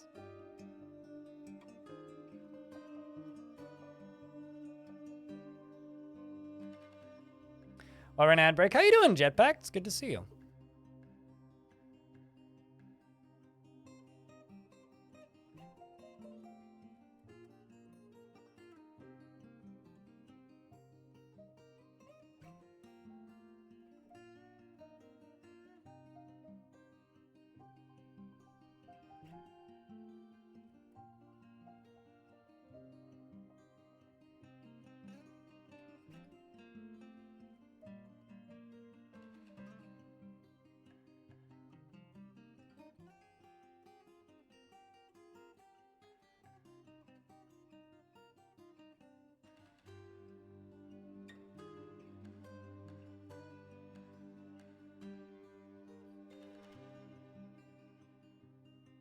All right. Important email has been responded to. All right, sweet. Can get back to paying attention to chat once again. Slowly introducing a friend to through their first tries at DF, so it's got you itchy to play again. I know the feeling, yeah. You have never seen an ad on Twitch? Is that a USA thing? Well, I'm in Canada, and I would see ads on Twitch if I didn't pay for it. It depends on the region. I've been told that, like, Australia, very few ads. Whoa. Good lord. That's, That's a lot. I've been told that if you're in Australia, you probably won't get ads. I've also heard that some places like certain Scandinavian countries like basically never get ads. It really depends on your region. And whether or not your region is the sort of region to buy ads on a website like Twitch.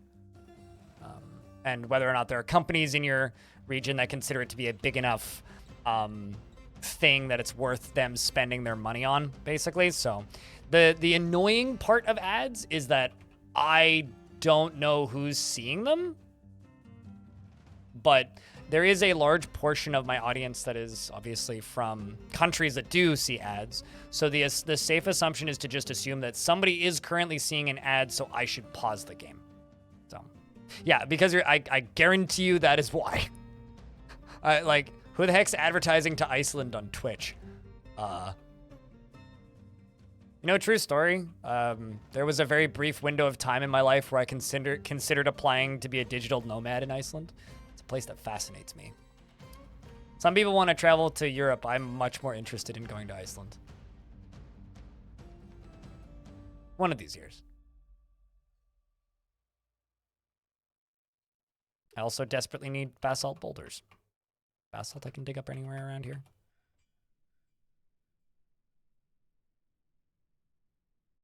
Don't, it's not that cool. You live there, though. That's what I say about Canada to people. People are like, I want to visit Vancouver. It's so beautiful. I'm like, nah, it sucks. Don't come here. Go away. No, I like the climate. Because I've been in places for extended periods of time with similar climates. Volcanoes fascinate me. So my other nearest option for active volcanoes is Hawaii, and I fucking hate the tropics. So, you know, it's a pretty simple equation there. Okay, I don't want to go to mainland Europe. Do I need to clarify that? You happy? don't really have any interest in going to mainland Europe. It's like, yeah. What about Greenland? There isn't really much there, is there? Son of Boat Murdered? Also, it's good to see you. Welcome back.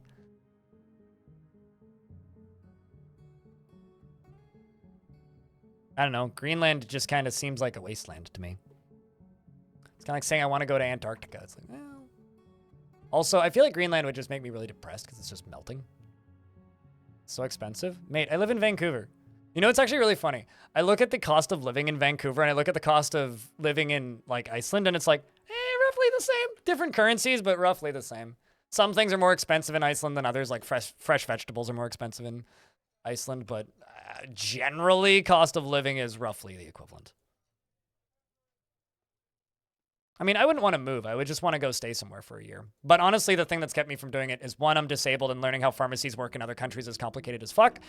Two, I have cheap rent here and would want to come back. And if I moved, then I would lose my rent here. So, speaking of cost of living.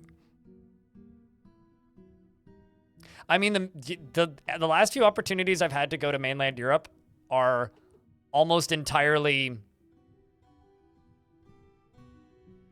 The last few opportunities I've had to go to mainland Europe are have almost all been like, I decided not to in my brain because of it being old and dusty. As an example, I could have gone to TwitchCon in Paris if I wanted to. I had the money, had the time, was free at that point. I could have gone. The reason I didn't, I looked at the average temperature in the summer and I looked at what percentage of hotels that I could afford that had air conditioning. The answer was very low, and most of them were booked, and also very hot. And so that's why I didn't go to Paris. Literally, it was like, okay, how easy is it to get a hotel there? Not very easy. Okay, well, I guess I'm not going to Paris then. Castles are cool, don't get me wrong, but I mean, I'd say we have some castles here, but not really on this end of Canada. We more have forts, we don't really have castles.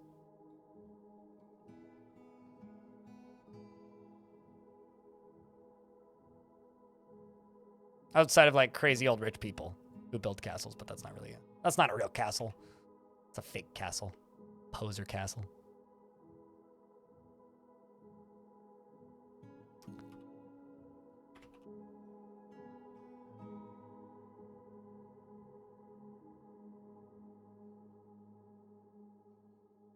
I think I just had a tantrum. UGDPY is throwing a tantrum. Really?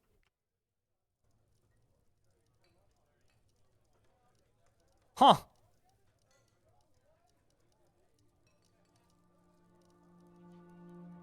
Maybe it's time to,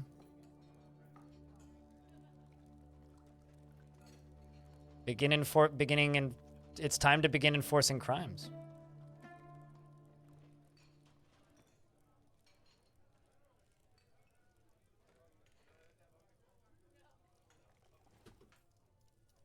I think it might be time to begin enforcing crimes, chat.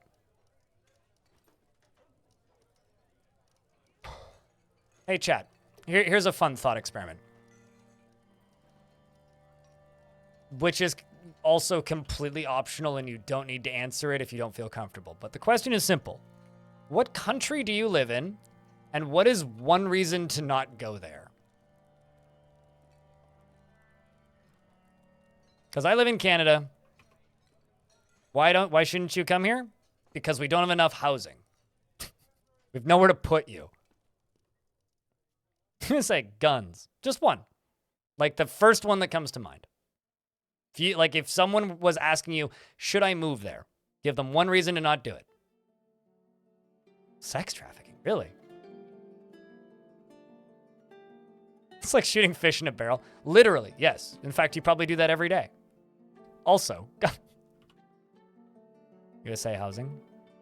I feel like the reality is, regardless of where the place is, you can come up with a reason to not go there. It's Russia. That's their... I'm sorry, Commander Honk.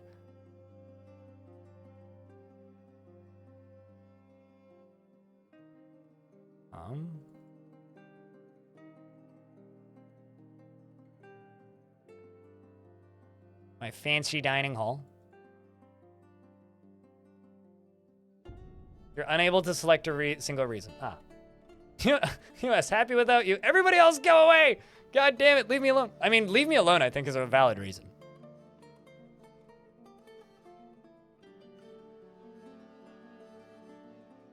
I would say that. It is a valid reason.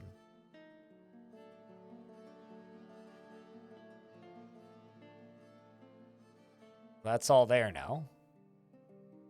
So these are going to start getting loaded, and then these will all get loaded over to here.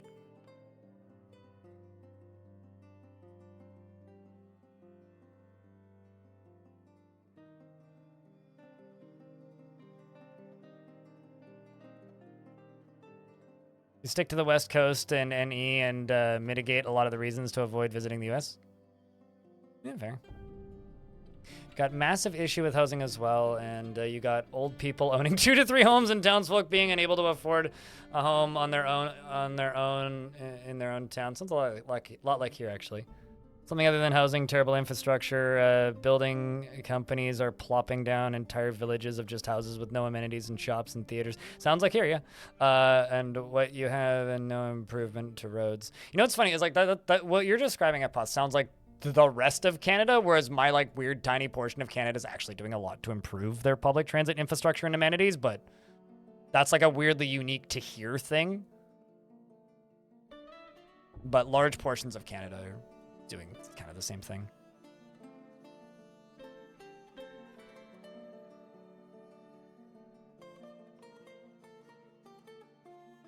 I really like the way this expansion to the tavern is looking so far. Okay, now that you've given me one reason to not move there, what's one reason to move there? I can give you one. Yeah, the rent's high. Housing is hard to get. But if you end up in the Greater Vancouver and Greater Vancouver area in British Columbia, it's fucking beautiful. It's one of the easiest places to go hiking. The food is fantastic. Extremely high variety of high quality food available in grocery stores for too much money, but you know. What is public transport? It's transportation that anybody can use. That's run by the area around you. You drive past Stonehenge every other day? That's pretty rad, actually, now that I think about it. That is pretty rad. You used to drive past Stonehenge every other day? That's fine. I grew up able to see Mount Baker from my patio. Like, yeah, okay, Mount Baker's in the US, but like, I could see a volcano from my patio. It was pretty cool. What story are you telling here, Dwarf? Dwarf Cog, strapping gear became the holy fork of the sect of beguiling in the year 406. Okay, so UGDPY threw a tantrum. I'm trying to think how we should do prisons. Here's an idea. I dig a tunnel around the edge of this.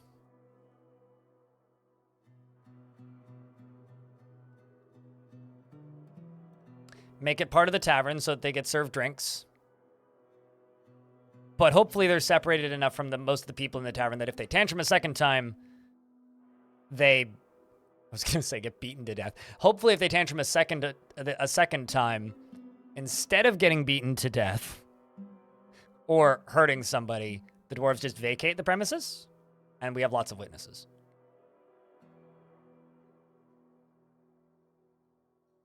Does your fiance write poems?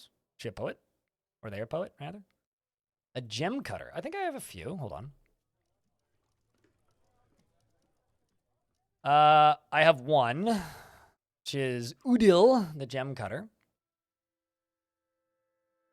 Upcoming author? Awesome. Your father used to pass the Berlin Wall every other day on his way back to work before it fell in 89. My Oma, it was like 8 years after World War II ended, vaulted the wall and sprinted to the other side and moved to Canada. So, you know, with her kid on her back. Still one of the most heroic things I will never witness in my life that I'm familiar of happening in my extended family. Udil will do just fine. Udil will do. Udil will do. I'm glad to hear it.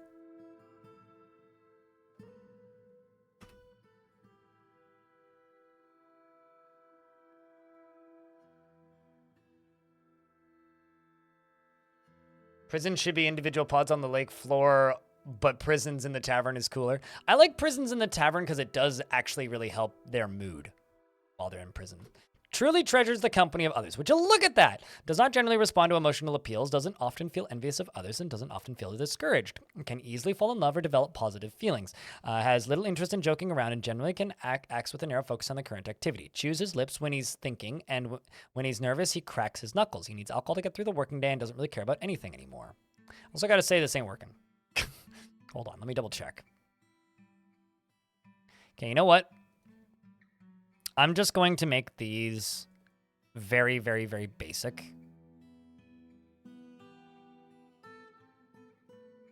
And like remove the conditions and just make them repeating on a timer. Wait, no, not you. You don't repeat on anything. You just repeat on a timer, checked monthly. Doop. Doop.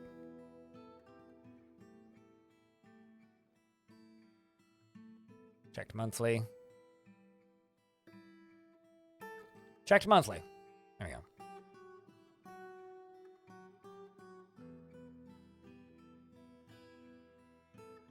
All right, where was that dwarf? There we go. You already have the main dwarf of this fort. The main dwarf of this fort. What do you mean by main dwarf? I mean like a main character. Do I have a favorite dwarf? Is that what you're asking? So this particular dwarf truly treasures the company of others. Personally would just as soon have nature in the great outdoors burned to ashes and converted into a great mining pit. Finds eloquence and artful speech off-putting. Sees life as unfair and doesn't mind it that way. And dreams of creating a great work of art. I'm going to pause the game again. You right here are going to be assigned to this.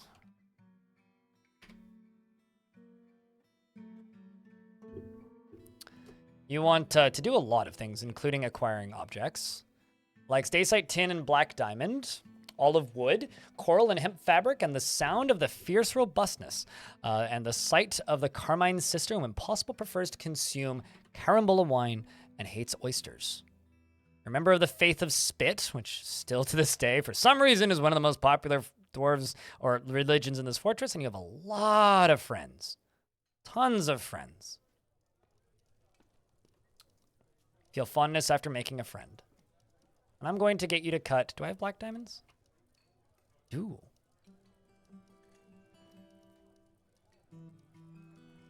Okay, no, I don't actually have red. I do not, in fact, have black diamonds, but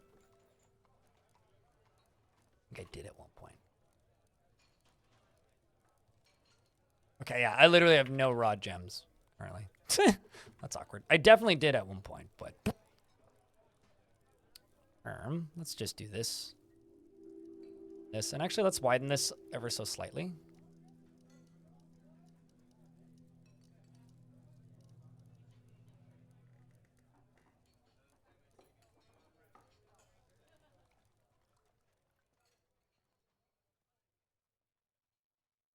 You need the moises.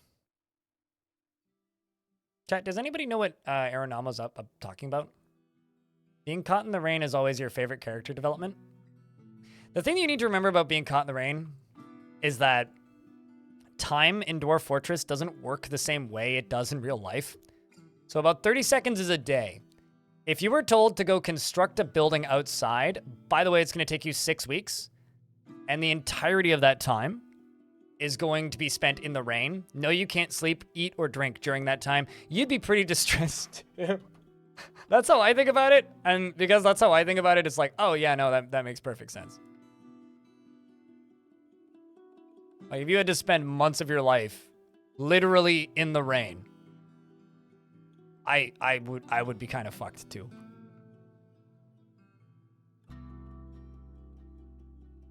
Oops, that's a wall, not a floor. It's like in adventure mode, it's also it can be a negative impact, but it's like a pretty small one. It's like a very small one. And in fortress mode, it's also generally a pretty small one in this version of the game. In earlier versions of the game, it was a much bigger one. Like I had forts become unplayable in like minutes because of rain in older versions of the game. But in this version of the game, like, they can run in and out constantly as long as they're not spending their entire lives in the rain. Like, as long as they're not a fisher dwarf, just like living outside in the rain, they're generally okay with a little bit of rain. Like, it's not gonna completely scar them usually, except for when it does, obviously, which is just kind of funny in a weird way. But like, it's one of those bits of Dwarf Fortress that just makes Dwarf Fortress, I guess. Like, could you imagine, like, the foot rot? Ugh. Be like it being in the trenches in World War II. Okay, we have another dwarf tantruming. Okay, well, what I need is I need rock armor stands.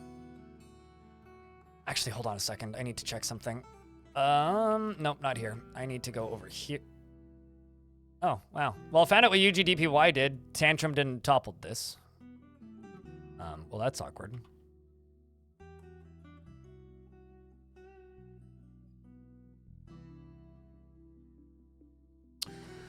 Okay. French foot and Dwarf Fortress win. Oh, God. That sounds awful. Put that down on the... Add that to the list of things that sound awful, and I hate it. Thanks. So this was supposed to be the hospital, but I've been putting off building it into a hospital for so long. Why don't we just make this into the captain of the guard's office?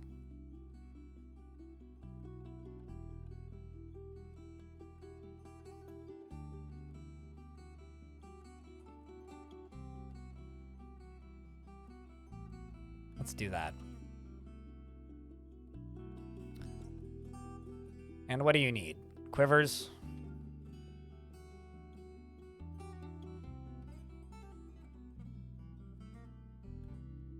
We'll just automate those. We'll say seasonally. That'll be fine.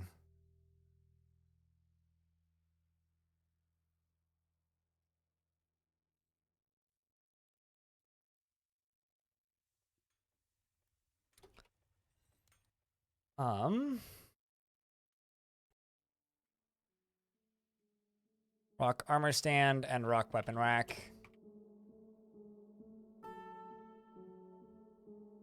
And let's just make, I don't know.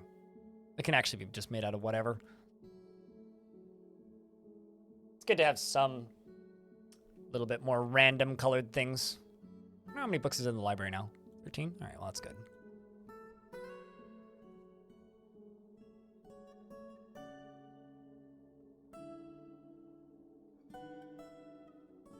Oh, that's distressing. They did not recognize the side. That's... I didn't know that. That was a thing, Bone Doll, and that is depressing and also quite distressing. And I'm not surprised. Seems like a poorly thought out plan, if I do say so myself.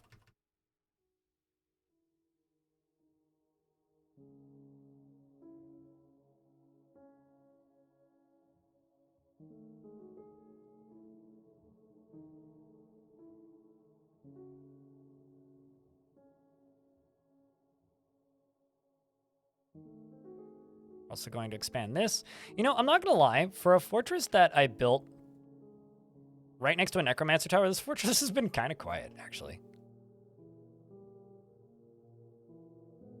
As he says that, I'm now going to get attacked, right?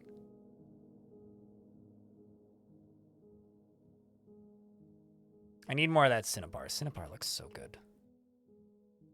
One of the cooler materials.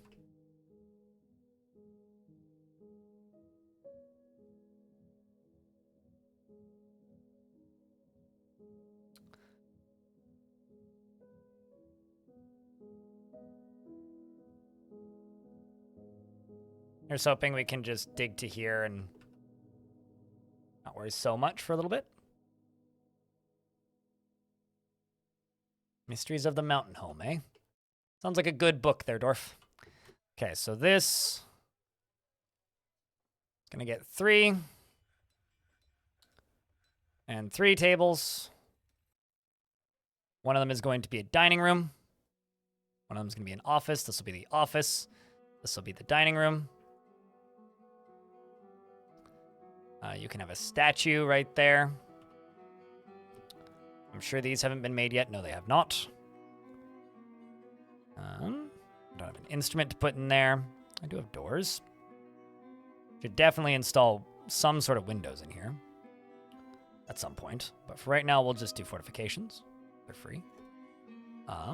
Let's put some engravings along the floor up top. Go into here, make 2 zones. One is going to be a office for Todini. And the other half is going to be, oh, wait, did I said that would be office and that would be dining hall. And I'm going to stick to it. So this will be office.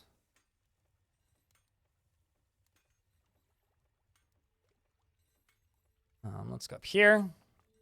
Bunk, office. And then the other half will be a dining hall for Todini.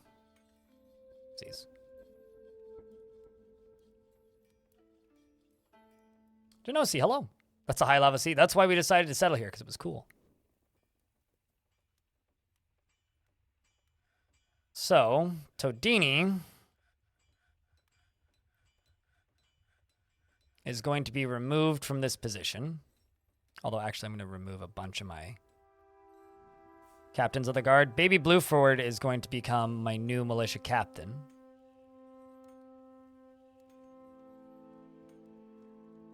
Or militia commander, rather.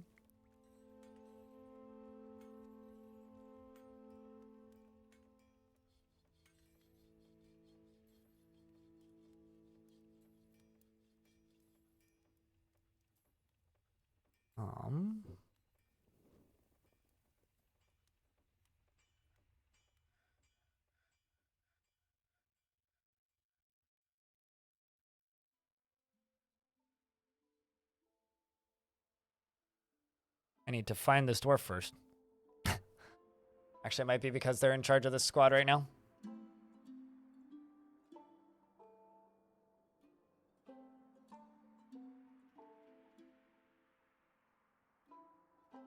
Actually, who's Asob's underneath you? Let's move you down here.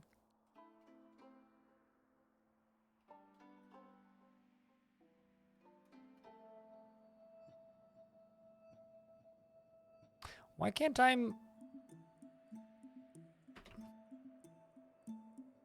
That's weird. Okay. Sure. Well, I'll just go down to the bottom here and put somebody who's in a different squad into here. Like Lockjaw. Then go here.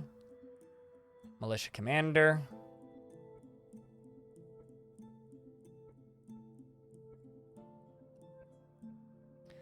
You know, it's funny. You forget how good the improvements to the UI have been recently until you have to use one of the UI elements that hasn't had those improvements yet. And then it's like, oh my god. This is awful. Boom, done.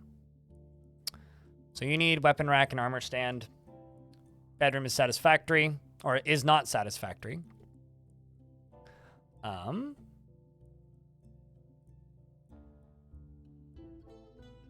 This is your bedroom. I will smooth the walls. I will put another chest, a statue, and another cabinet into your bedroom.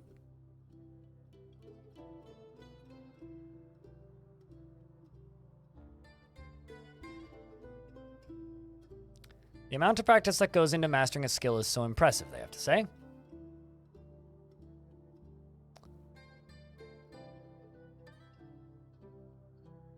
Afraid after reliving experiencing trauma. What a dwarf. Beat criminal. Well, we ready for a third of the fortress to get beatings now? The mistake that I kind of made here is that I didn't, you know, like... How many people are reporting crimes? Nobody. Okay. The mistake that I kind of made here is that I didn't have chains ready to go. So I'm just going to get a bunch of beatings, but that's okay. Could do steel chains. I think the better decision would be to make aluminum chains and steel chains. We're going to need 20, so let's do... Chains take 1 bar, right, chat? Yes, Dr. Y. Of course the dwarves dig again. By the way, chat, speaking of dwarves digging again, I will be streaming tomorrow, even though tomorrow's my normal day off. Just a heads up.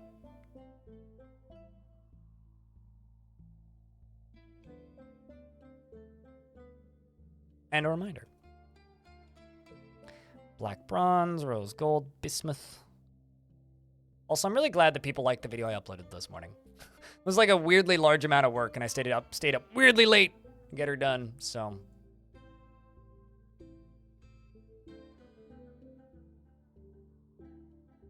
My second, yeah.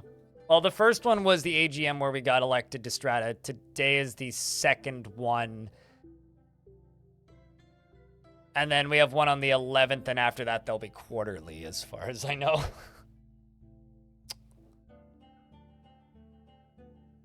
We're still getting shit up and rolling, so. No, I was actually supposed to have... This meeting was supposed to actually be last night, so I was planning on ending early last night, but then it got moved to today, and I was supposed to do a thing yesterday, which then got moved to tomorrow because I couldn't do it today.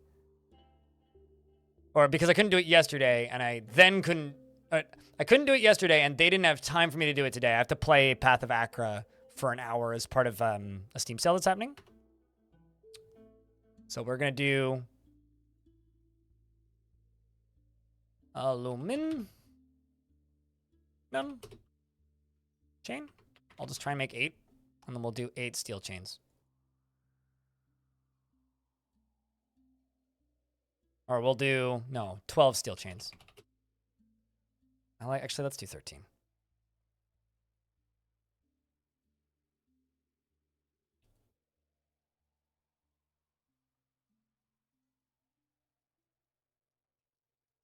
So let's see how many criminals we get to beat. Exhilarated after punishing somebody with a beating. Well, I mean, that solved your need to... that solved your need to fight. Shinobi, seriously injured. All right, chat, how many dwarves do you guys suspect are going to die during this beating session of all of the crimes that I've been ignoring for the past 8 years? Let's see what this dwarf's mood is like right now. Oh, hey, look at that. It's already improving their mood. Well, at least somebody's happy. What was the last combat log like? Punches the brewer in the head with her left hand, bruising the muscle through the sheep's wool cloak. Okay, just bruises. Okay. Okay, you lost a tooth, Muggy McWuggy. Ooh, pulls the wrist. Oy vey. Vomiting? I'm just hoping somebody rescues you. Oh, shit, look at you, Todini. You big nicey. This dwarf beats the ever-living fuck out of Todini and then has the niceness to carry them to the hospital. Which could be a lot better. How's the hospital doing? Well... all the hospital beds are full. Let's throw in some more doctors just for security, shall we say. We also need a new surgeon, because apparently I don't have a surgeon. Actually, I think my surgeon got made into a scholar. Yes.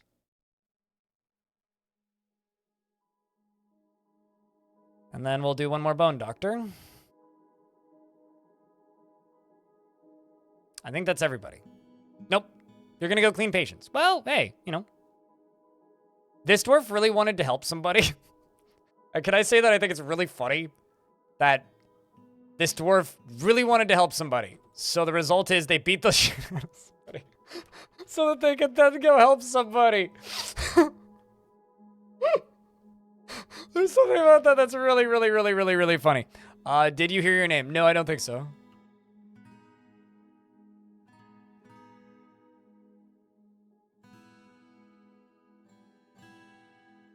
Where are you going? Are you really going to that puddle all the way up there? I really should make a well. That's another thing I just haven't done in this fort. I just haven't made a well yet.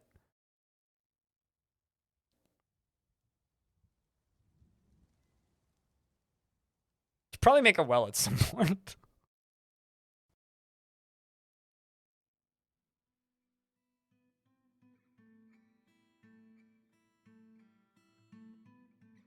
Sympathy, like they've already gained like a happy repeating thought about bringing somebody to bed who you literally beat the shit out of. Is it possible to make an inverse burrow? That used to be a feature and isn't a feature in version 50, and it kind of drives me nuts. You used to be able to be like, burrow everywhere but here. Or burrow, and then there was like an invert button.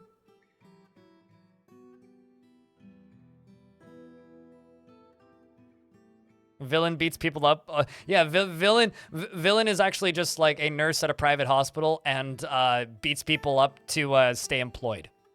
Got a family to feed, you know? All right.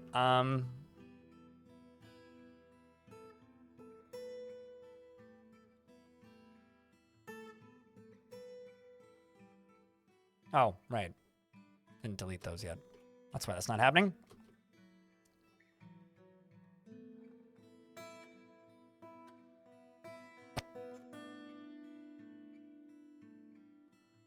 That's a pigtail rope. I need aluminum chains. Let's dungeon this.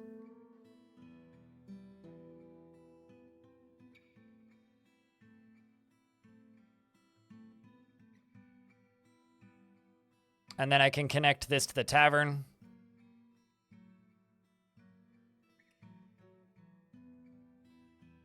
Although it doesn't like overlapping, apparently, which is interesting. Actually, it might just be the open door area, but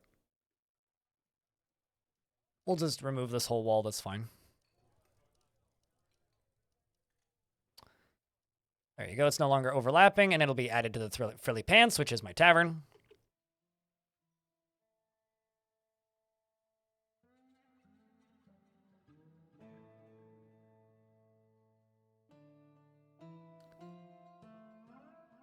Burrows seem weird right now anyway. If you set an emergency burrow and try to activate it, the dwarves outside freeze instead of getting inside. I can tell you why that's happening. It's because they're trying to complete a task that's not available. So there's a button that was almost... So I've actually found this button in older versions. This button was almost invisible in older versions. Toggle whether workshops can source materials from outside the burrow. Okay, this was almost always enabled on in older versions. I found the button. It's just a hotkey that you'd have to toggle. And... most people realize that the correct way to turn burrows on is to do this, right? You turn the burrow on, you do not let them leave the burrow to go collect items, right? Well, if they're trying to collect an item that is outside of the burrow, sometimes, it depends on the task, they will just freeze and stand there stationary. As far as I can tell, they've always acted that way. The difference is... older versions of the game presented the UI very, very, very, very, very differently. Specifically, version 47 did.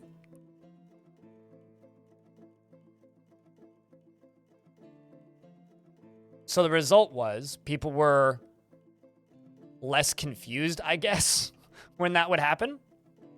But as far as I can tell, they still operate largely the same way they used to. At least from going back and messing around with version 47 for a bit.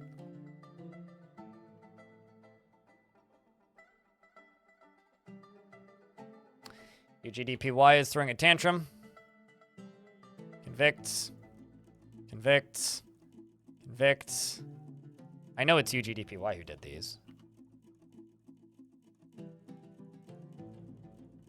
Sucks that this is my first tantrumer. But this is what it is. Whoops, that... oh, man. That feeling when you accidentally convict the wrong dwarf.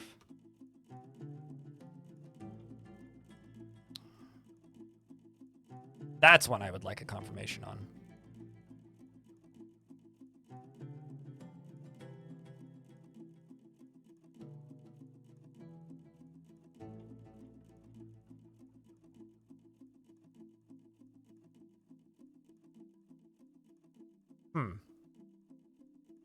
I don't know how to pronounce your name. Jeunod. Like Junod? Or like Juno? Hello. Round of beers, chat. It's been a while since we've had a reason to post a round of beers today. Why don't we post a round of beers? How are you doing mood-wise, Todini? Okay, how many dwarves are resting?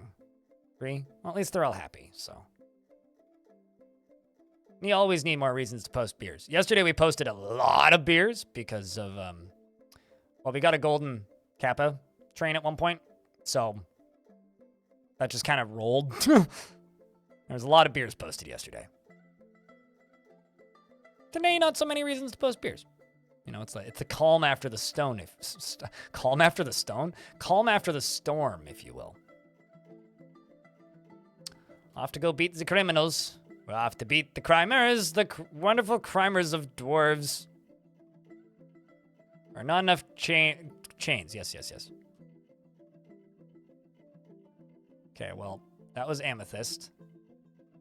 Speaking of beers, Black Flag Redneck just gifted 5 memberships in the YouTube chat. So that's a reason to post beers, I say. Sorry, Amethyst. I caused you to suffer a horrible injury for a crime that you didn't commit.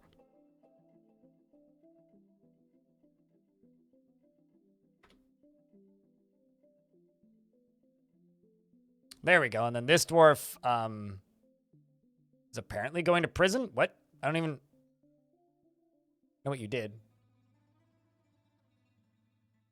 Calm after the stonings. Sure. That sounds dwarfy. We'll roll with it.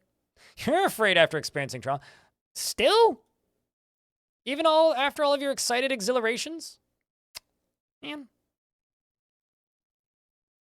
At least you're... Okay, so this is good. This is good. If these become some of your more reoccurring thoughts instead of being horrified, we may be able to save this dwarf.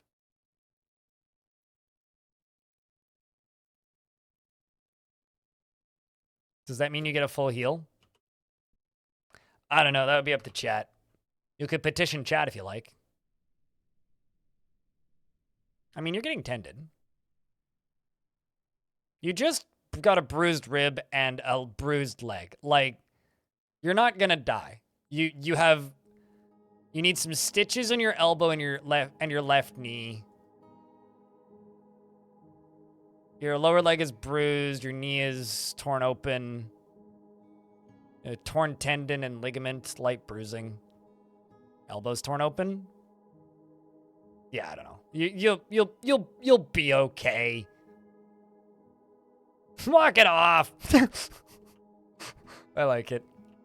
Streamer misclicked, which means you get to walk. I mean, if you died, I'd feel really bad. That's the truth. If you died, I would feel really bad.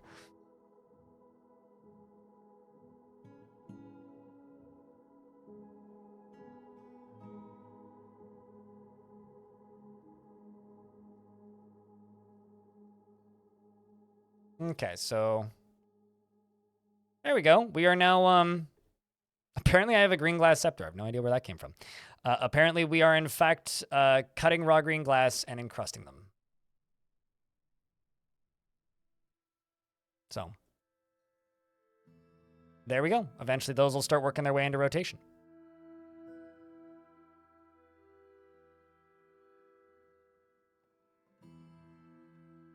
So Tavern Edition looks great. This is my favorite part of it. This is my gift shop.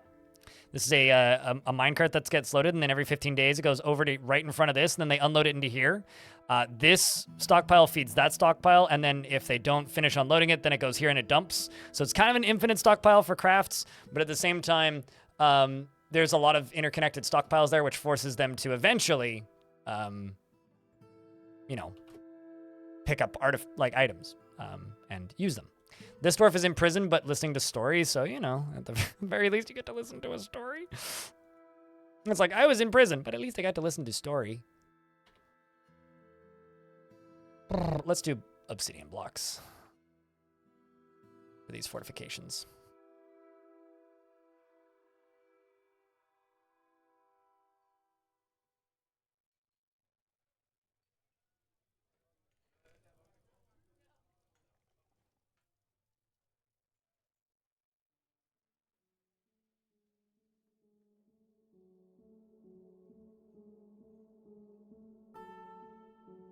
There we go. You love you some justice? Well, we're getting the bestest of the justices that we can. This is. And also the gift shop, I think, is a lovely addition.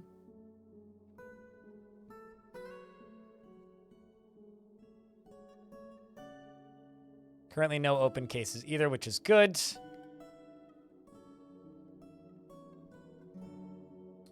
Todini is no longer the most upset dwarf in the fort, which is also good. The only thing that's really upsetting them now is lack of cages and also not being able to pray. But what is your religion? Oh, you're a former member of the Doctrine of Minds. Oh, well, that's interesting. So this dwarf used to be a member of the Doctrine of Minds. The Doctrine of Minds is a religion that worships a similar, or one of the same gods in my fort, which is Adil. However, no longer is a member of that religion. Must have happened before they got here. Also, we're finally chaining up UGDPY, who's now socializing, and is immediately repentant. See, this is a dwarf that I haven't been able to fix in the entire time that I've had this dwarf in this fort. They just like plummeted down to being the most pissed off dwarf in the fort, and now look at this, they're recovering. They're also excited while performing. So UGDPY, congratulations, you're now the fortress mime. I mean, singer. I mean, performer. I mean, performance artist. Busker entertainment dwarfus. You just tuned in. You've been the most pissed off dwarf in the fort since you joined the fort. And maybe going to prison is going to fix your brain. So I connected the prison to the tavern. I can show you how you do that once this saving ends. It's actually pretty straightforward. You click the little plus button that you would on any zone to add things to a zone, except you,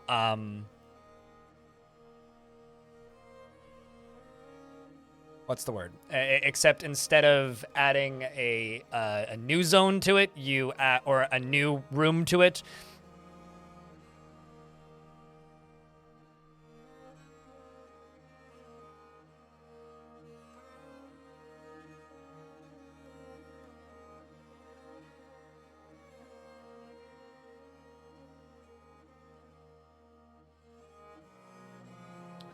but, okay.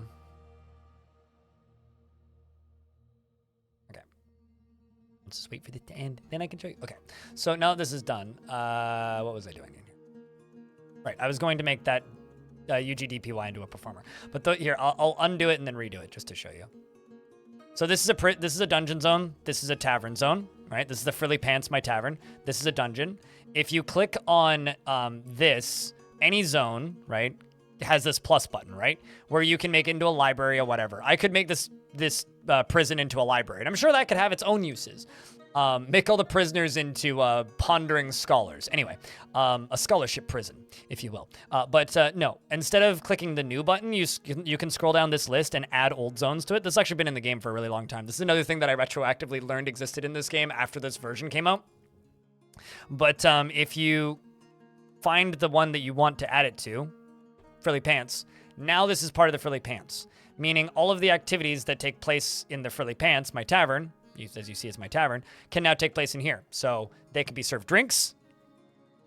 They can socialize. They can recite poetry. They can perform. They can do any jobs available to anybody in this tavern. So UGD is now officially a performer. So you are tied up and chained up, but you're performing. So this dwarf is guilty, so they're not happy. But this one is reciting poetry, which means they are getting all of the benefits of being in the prison. The problem is if you have some really tantrumy dwarves and they tantrum whilst in prison, you know what happens?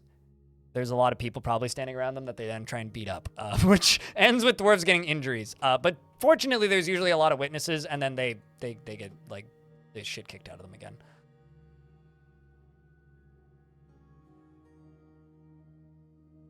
But now look at you, Todini, captain of the guard, is or it was speaking. But like, it can also be done with dining halls as an example, right? So dining halls, they prioritize the closest dining hall to where they just gathered food from. So if they're gonna go eat at a table, they will prioritize a dining hall. So this prioritizes them going to the tavern, basically. And also, speaking of that, I'm gonna put another food stockpile here, probably just all the way along here. This is just going to be for prepared meals and drink. Oh, all drink, not just animal drink.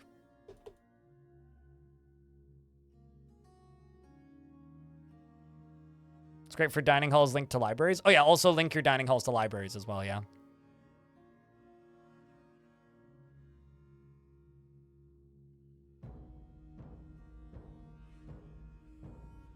I'm also going to put a pedestal here and put the large gems on these pedestals.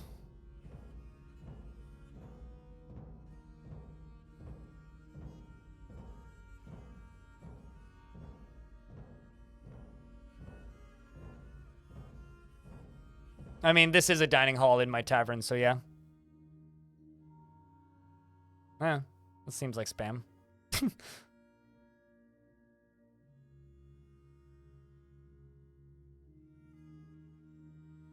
You've had wipeouts on your mountain bike worse than a dwarf got beat? That sounds like a bad wipeout, mate.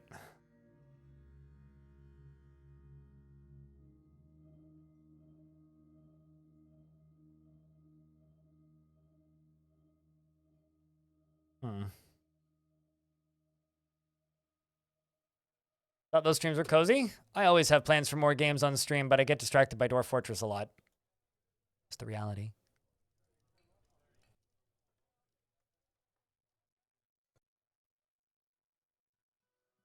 But I haven't planned against it. I'll put it that way.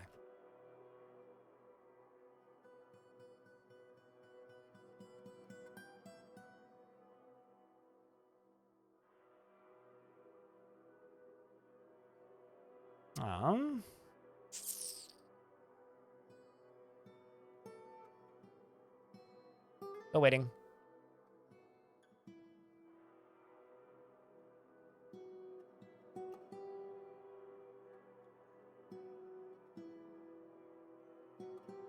I'm just happy that I'm streaming. Thank you. One more. Oh, we hit early spring. Bunch of animals have been found dead.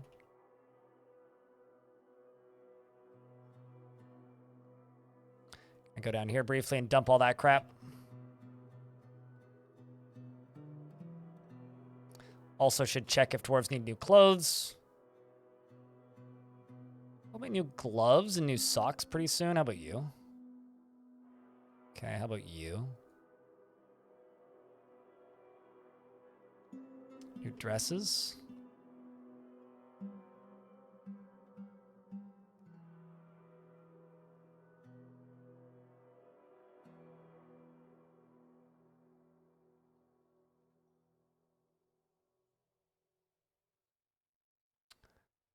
Can you somehow populate your cavern water with fish? No. Not that I'm aware of, anyway.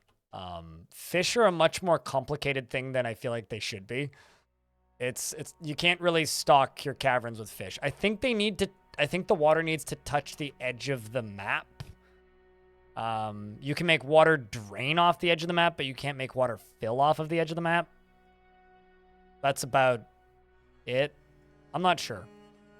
There might be a way. I basically never focus on fishing because I'm not fond of how it works. So I don't mess with it too much. So I'm probably also a bad person to ask, just kind of on that front. Oddly enough, I'm not an expert in everything in this game. But unless Chad has a solution, I don't know. Sorry for not being more help. Dwarf, why were you just outside and on a tree? Huh. Well, welcome back into the fort. Bet if you drained a river into the caverns, you'd get some fish in it? Possibly. I mean, I can't say that for certain, because I don't know.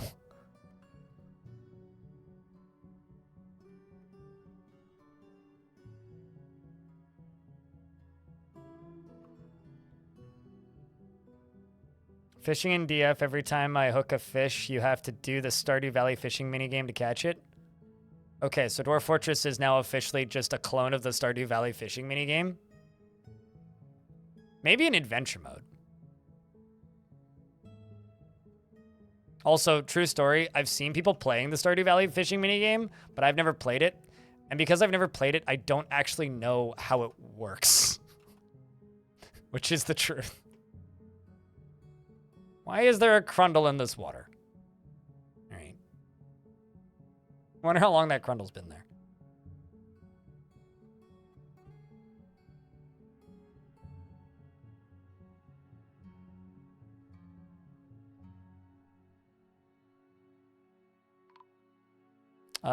Cavern from the elves have arrived to trade.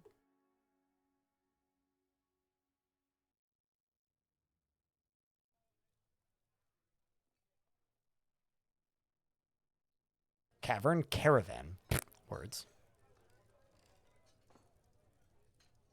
Go, there we go.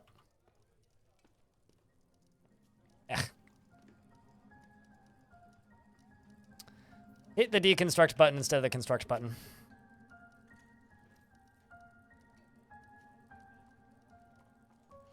Stardew Fishing is awesome.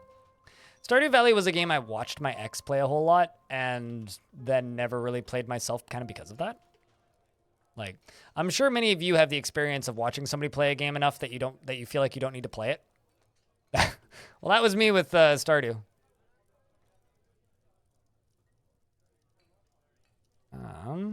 Large gems. Bonk.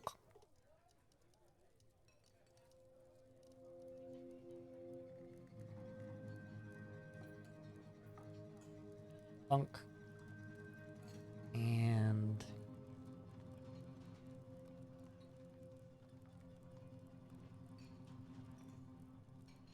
the last one.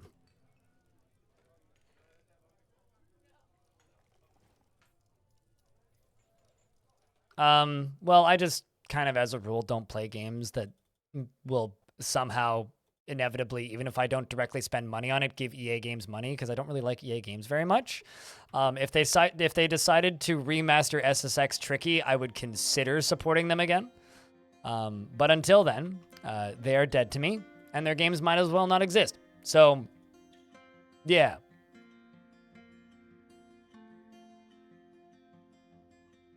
That's like basically the beginning and end of that.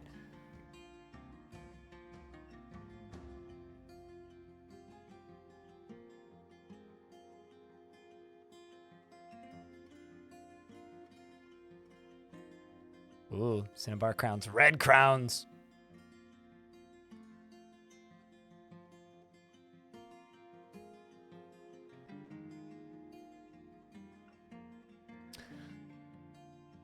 Starting to feel the same way about Paradox?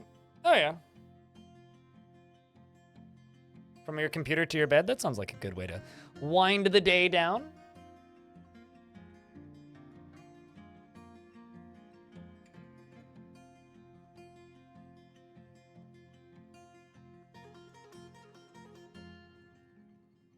Oh, shit. It's party time. Okay, this is cool. Dwarves are singing up here, over here, and all the way in here.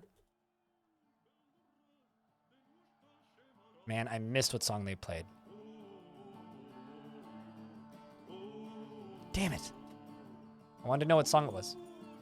Regardless, chat, it's time to party. So, because we haven't had the opportunity to do this yet, YouTube chat, you have the heart button that you can click to hit the party emote. Twitch chat, post your favorite dance emotes. Let's go. Pretty simple, right? Don't mind the dwarf puking in the corner. That just means it's a good party.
no longer haggard. Look at that.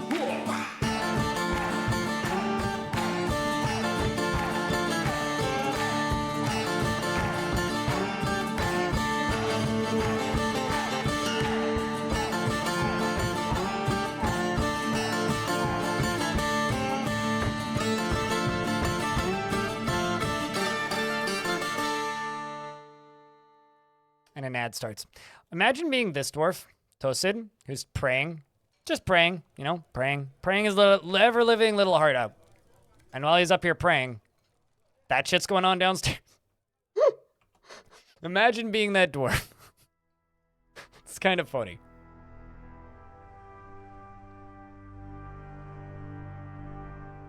At least I think it's kind of funny. Also a thing that I can do.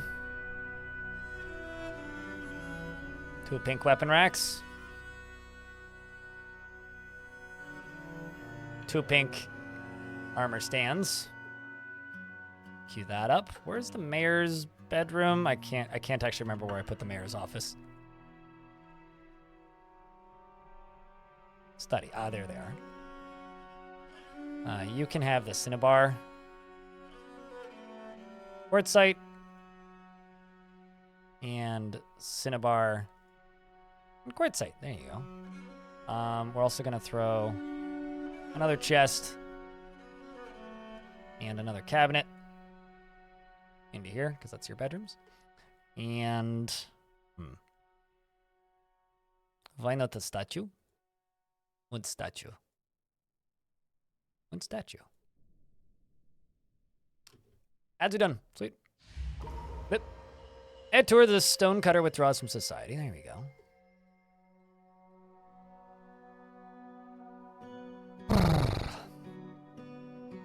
It's your weekend. Might listen to in on the drive home, but don't party too hard without you. All right, Black Flag. Thanks for gifting some memberships. We'll see you when we see you, mate. Cheers, dude. But yeah, it's kind of always weird for me streaming the extra day into the weekend, because it's always like, if it always feels like I'm doing overtime in a weird way.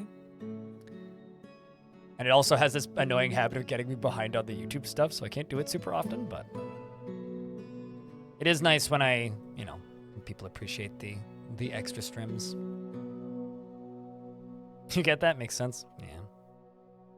I love Cinnabar. I think Cinnabar might actually be my favorite color in Dwarf Fortress. It's that really deep red. It just looks awesome. I don't know, man. Something about Cinnabar. Cinnabar is, it gets me. It gets me right here in the heart. It understands my edginess. Just trying to finally satisfy the needs of the mayor. You know, we've been... Certainly enjoy the extra dwarf time. Yeah. All right, let's just double check. Should be good. Fingers crossed. 13 hundo value. They brought a giant cougar. I am very sad that is just a normal green tree frog and not a giant green tree frog. So I'm going to try and buy the giant cougar. So I'm going to buy them buckets. Got a bunch of turbans. How to make a few dwarves scarred for life over the fact that a turban rotted off on their head is buy turbans. See if I can trade. Hey, there we go. I wasn't sure if they were okay with, like, I can never remember if they're okay with glass. So there's a Wolverine man in the tavern who's not a visitor. This is just a wild Wolverine man who's currently enraged at all enemies, which is all of my dwarves. I'm going to tell my dwarves to stab it to death. It's going to take them a minute. Never mind. Didn't actually take them that long. Anyway, that probably scarred a bunch of dwarves. They're probably all going, oh god! Sorry for the trauma.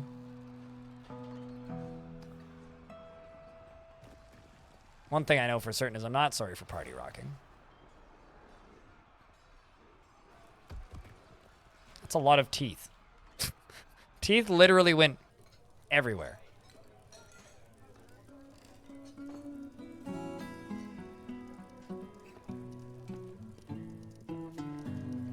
New core memory that isn't wonderful. Yeah.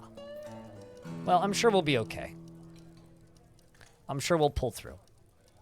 You know, we will survive. Hopefully. Speaking of surviving, 10 of 20. I may have to put another prison along the back of here.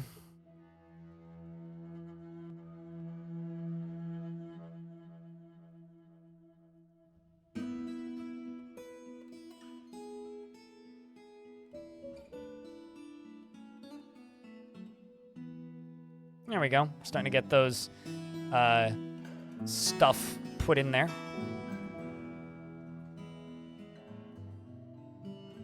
Should be able to put a few more down here. So because I have a giant cougar now, I think giant cougar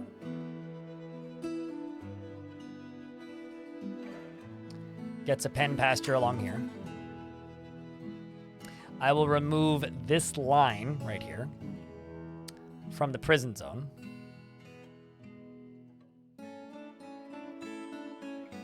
I will connect this to the tavern, because you can do that. And we'll put our giant cougar in here. And I'm going to make the big old kitty available as a pet. I also apparently still have a giant Wolverine that keeps getting untrained. If anybody for some reason decides they want a giant cougar, well, they can have giant kitty. Giant cuddle muffins. Big mittens. Fun fact, chat, this is how humans make large mittens.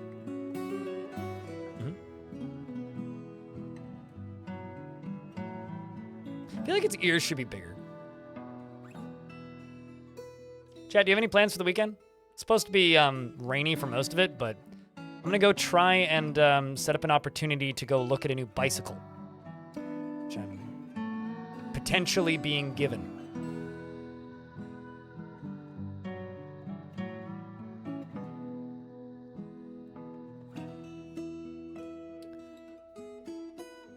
Something else I would like to do is how many more bedrooms do I need?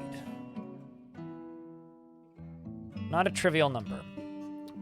Well, there's more spaces for bedrooms down here, so let's get that done.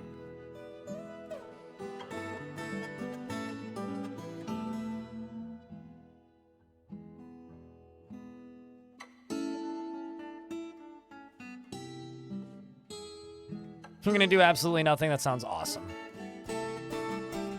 Things I have to do, I have to transplant hot pepper plants, another tomato plant, and whenever the sun pokes its face out for more than 90 seconds, I have to chuck a tomato plant outside. I really want to fix up a record player that I was given for free. It's nothing fancy, but it's a Sony record player, and it's like a solid like daily driver potentially, which I'm going to probably pass on to my dad. I have a bunch of other seedlings I need to transplant. I have to start sunflowers and rip out a hedge. Those are the things I need to do. Everything else is like other things that could be done and doesn't need to be necessarily. Strawberry seeds sprouted. Yay! My basil seeds all sprouted, or mostly have sprouted. There's a few that haven't, but most of them have. And now I just sit here and cross my fingers and toes and hope that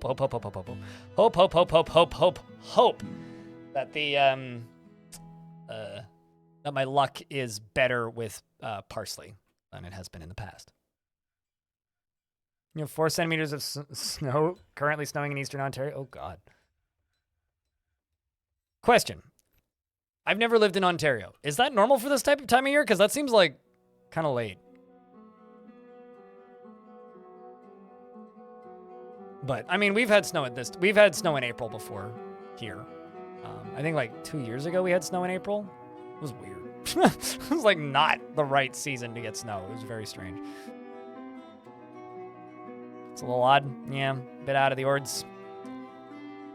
Supposedly we're potentially being set up to have the worst drought we've had in decades here in BC, and that has me kind of concerned, but like not too worried in the grand scheme of things.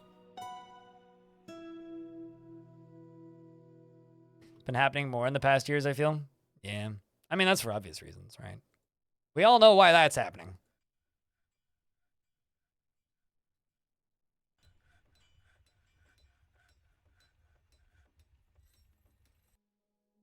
And it's clearly because somebody assassinated the Great Snow Fairy, and it has been replaced with an evil Great Snow Fairy. So instead of getting snow at the correct time of year, we now get snow at the incorrect time of year, and it is throwing off all of the ecosystems. And the real shame of it is that the Summer Fairy is very sad because it was good friends with the Snow Fairy, and now the Summer Fairy is just showing up early after the Snow Fairy is done with its stuff. Someone assassinated Cherno. So I know that Cherno is a character in Toho. I know literally nothing else about Toho, okay? Aside from that, there are video games based on it, and most of them are shmups. Or a lot of them are shmups, anyway. The only other thing I know about Cherno is the streamer Cherno. So the only response I have to that is, well, he did move to Florida, so...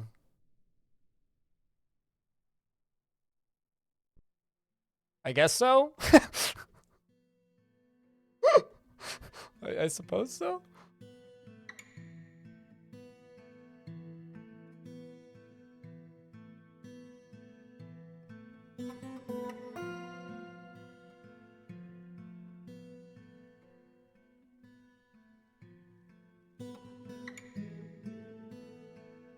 Yes, I agree. Moving to Florida is very worrisome. Black flag.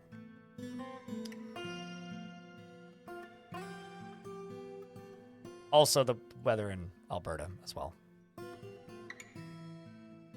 As somebody from BC, I feel like I am obliged to also state something snarky like, well, obviously Alberta's going to be worrisome. I mean, come on, it's Alberta, am I right? I heard you like winter. How about second winter? I don't need unnecessary Hobbit references. This seems like a very unnecessary Hobbit reference.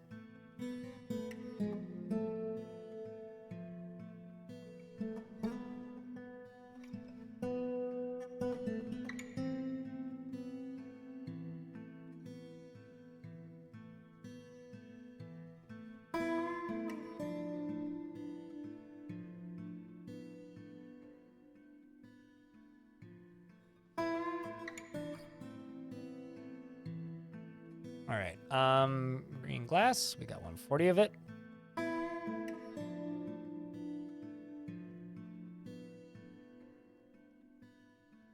Long-time video viewer, first-time catching stream. Well, hello. I'm glad you like it. You know, it's funny. I always feel like I need to make my videos better and that my videos aren't good enough. And like, you know, it's this constant self-doubt of being any kind of person who works in any kind of creative industry. Like, you know, that the normal stuff, right? But yet at the same time, then I look at the vast majority of my YouTube videos and they have like 100% like to dislike ratios. I'm like, God, my videos suck. I need to make them better. And then it's like, wait a second.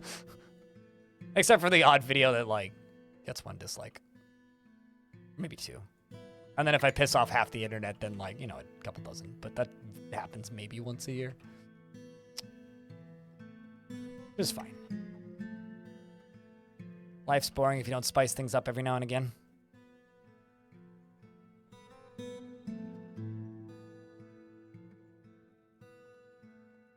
How bad would it be if I joked that we need a second reference of a specific species? I don't really know what you're referencing, so I don't know.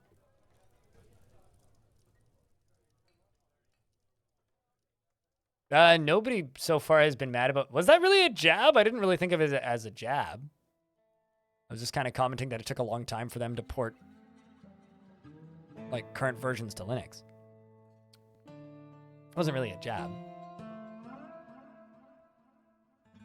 Oh, hobbits? Oh, I don't know. Go nuts. One reference, second reference. What about 11C's reference? Afternoon tea?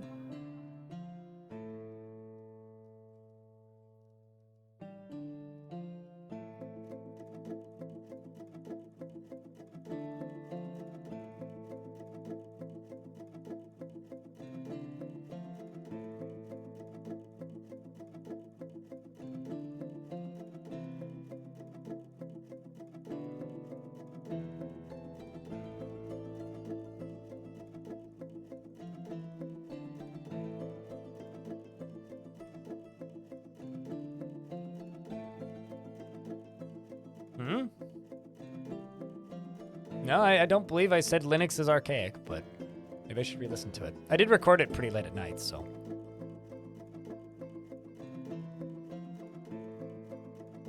Considering I've been, like, working up the well, not courage, but, like, inspiration / frustration with Microsoft to actually finally make the proper switch to Linux again. I don't know. Wasn't an intentional jab if it came off as a jab.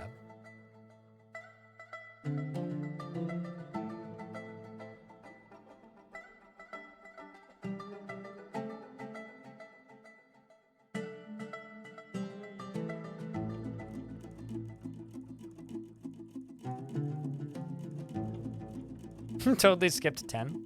Ah, sounds like something a Debian user would say.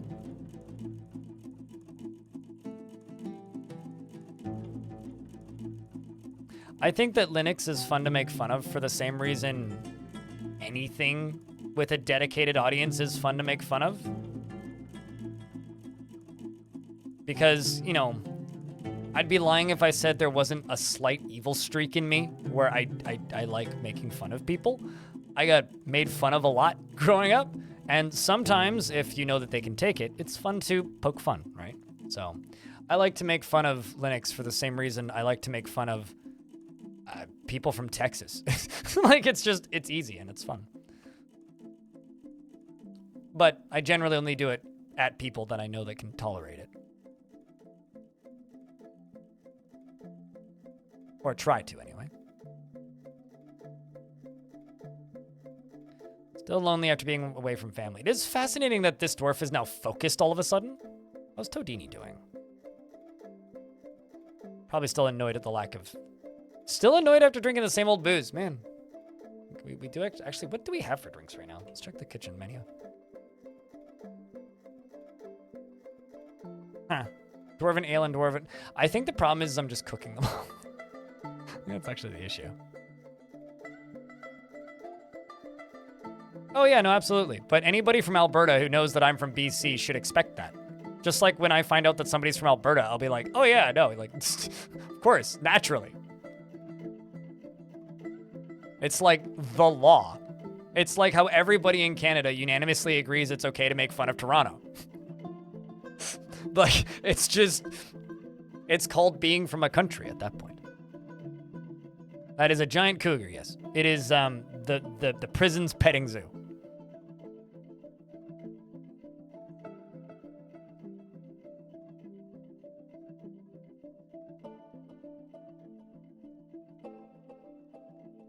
POV or a Linux user playing DF.4.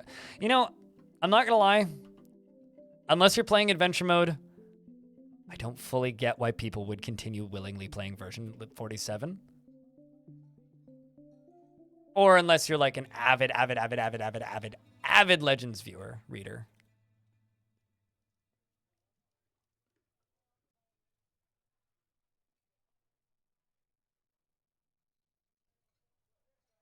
No, it is.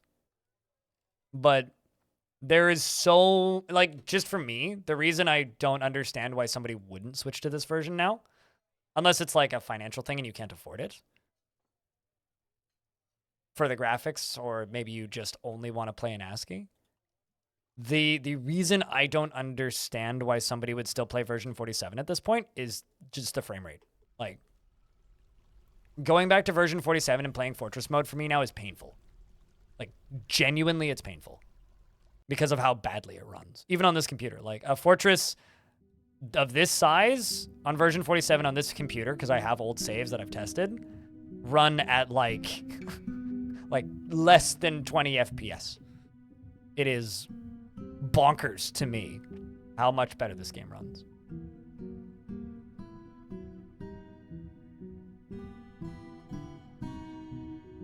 Just absolutely won't switch until keyboard controls are back. See, here's the thing. I miss the keyboard controls and played the game exclusively with keyboard controls.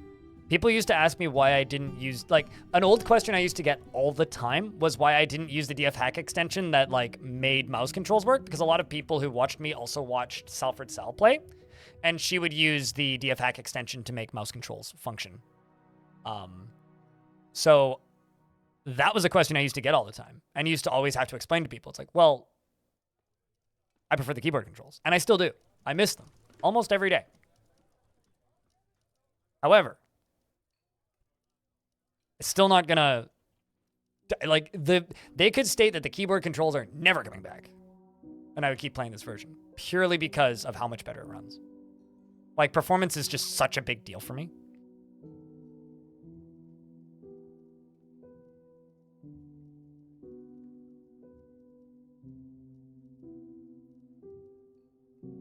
I mean, I've told the story a million times about how I was, well, maybe not a million, but at least a couple hundred times about how I was, like, stupidly angry the first hour and a half I played Premium for the first time.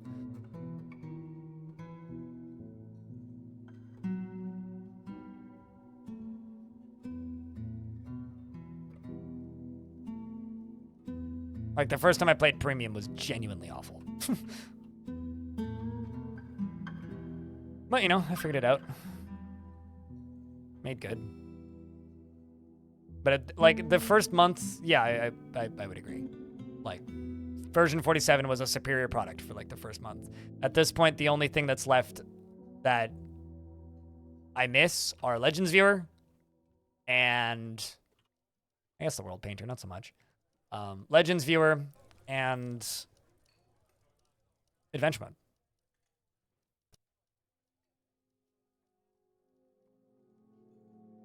That's it. But I also realize that I'm not everybody, and people are allowed to have different experiences and opinions than me. Why would you do that to begin with? I guess that's a question. Because that's something I never did, even in older versions. Like, if I was going to use Mark's Dwarves in an older version, I wouldn't use wooden bolts to train, because that was never something I did. Like, the second they took lethality out of training, which was during an era I didn't play, I don't think I've made a training weapon since.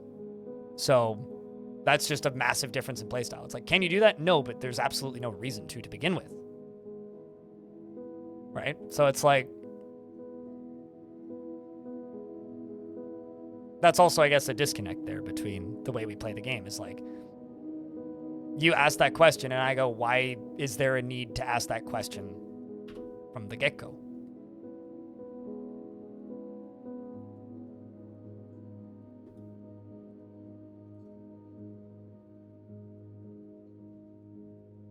Because you hate wasting metal. So dig a trench like this, one layer down in front of your targets, and then they fall down a layer. Done.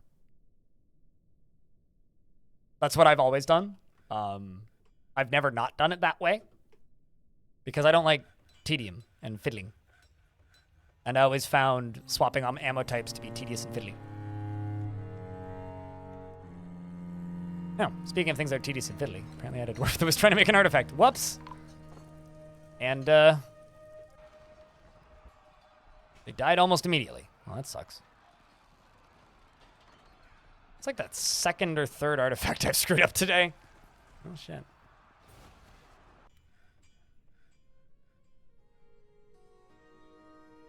But to me, like, children being able to do chores, the frame rate increases outweigh the necessity of any of that. But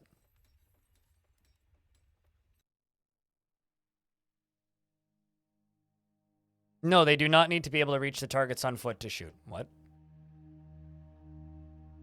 They actually don't even need to shoot at targets. They just need a wall. That's all that they need. They literally just need a wall. The only thing that they need to be able to shoot at is a wall. Just an individual wall. And as long as there is a trench in front of it, they're not even shooting at the targets, technically. They're shooting at the wall. As long as there is a trench in front of it, they can start shooting.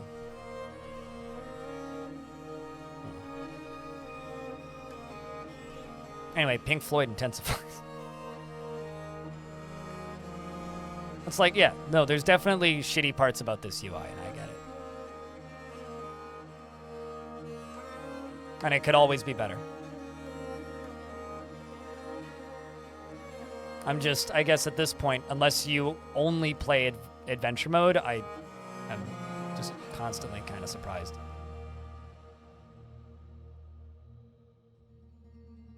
But there are people that still dislike this version.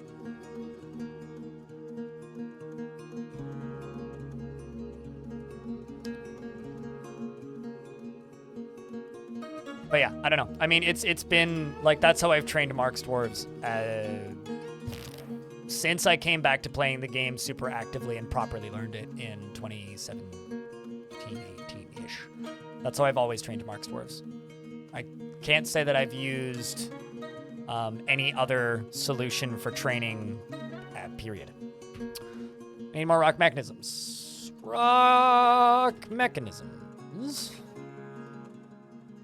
20. Let's make him out of Gabbro.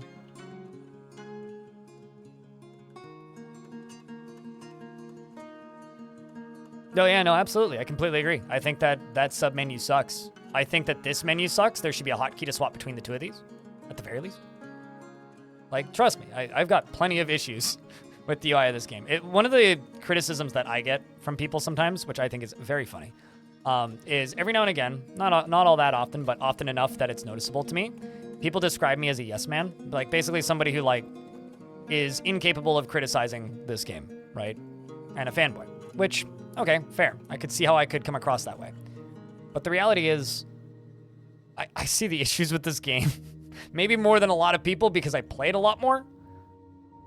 But I also have gone back to version 47 enough, especially in the last year, because of the stuff that I've done for NoClip, that I don't really have rose-tinted glasses for either end. I've played almost 2,000 hours of this version now, and also a lot of version 47. Like, I'm not even trying to toot my own horn at this point. Like, I've played a lot of version 47. And at least for me, this might agitate some wildlife, but we'll risk it. At least for me, all of the benefits are in the front. Boots with the fur. How you doing, Hobo?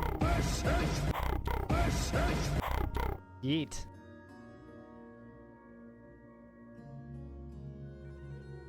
And also, like, another one which most people will never even think about or notice. The fact that, like, the soft, or the hard cap of dwarves you could have in your fortress total has been removed in this version, right? Like, the maximum number of dwarves you can have in version 47 is, including invaders and including livestock, is 3,000, right?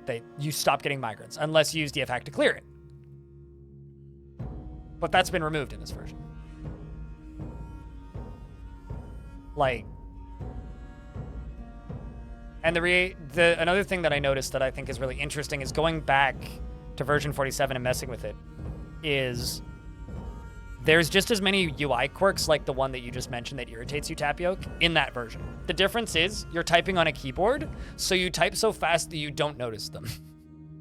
Like, most people who can type pretty quickly wouldn't ever notice the UI awfulness of version 47, even though in my opinion the UI in version 47 is significantly worse.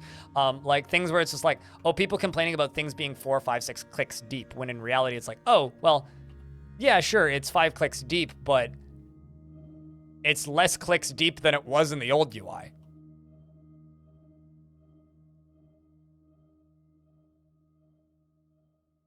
So, I don't know. At the end of the day, play the version of the game you like playing the most. Doesn't really affect me, but my feeling still stands of, like, being a little bit amazed. Oh, so do I, right? Like, I can go back to version 47 and it's like 3 minutes of, like, warming up and then I'm back, basically, right? But the reality is we are never getting the old keystrokes back. And there's one very, very simple reason for that. The UI isn't designed the way it used to be and doesn't work the way it used to be. Which is, you know, if you want to keep playing version 47 forever, that's totally fine. Stromaco Penguin might be in an ad. That's totally fine. Like, you are 100% within your rights to do that if that is what you want to do. I just think it kind of sucks because you're missing out. I need to go turn off my plant lights. Hold on. And I'm also in an ad anyway.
All right. Bleh. No, I don't think they should make keyboard support the #1 priority. It is a priority, and I do agree. They should absolutely bring back full keyboard support. However, I think the actual priority above keyboard support is just improving the UI in general, because that makes keyboard support better in the long run. But I think those two things kind of come hand in hand, you know? Improving the UI makes keyboard support better, right? Like, you know, we actually have this now. That's huge. Even though it's like not really functional because it doesn't flow together with other things. You know, the difference is the old DF UI was built for one type of game, right? That was the 2D game that the game shipped with, right? Way back in 2006. And had like a significantly lower number of screens back then. Slowly over time, they added screens to it and the game got more and more complicated, right? And eventually, that mess of UI became what it is today. They had to convert the entire thing to mouse capable for this version to come out. And now that it's all been converted, we're now in this weird, awkward, sticky situation of, well, the UI's all been converted to do one new thing. So now they basically have to rebuild it all again. It's like, Space Mouse only support? What the heck is Space Mouse? Not like one of those weird ball-shaped mice from the 90s that nobody uses?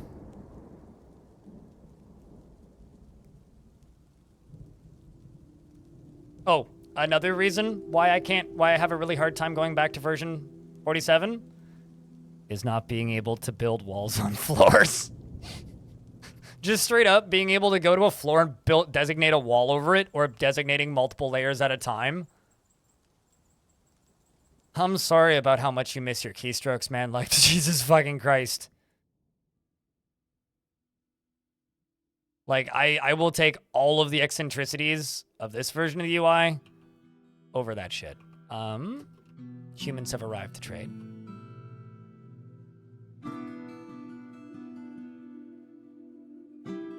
Oh, and also just like the convenience of how quick it is to set up minecarts in this version. Well, Well, because it has mouse support, wouldn't that mean that ball... Well, or rather, I guess it would have to have specific features for the ball mouse then, right?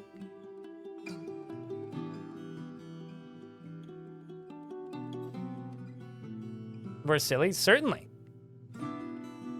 But this is the version of the game that finally got them to be fixed.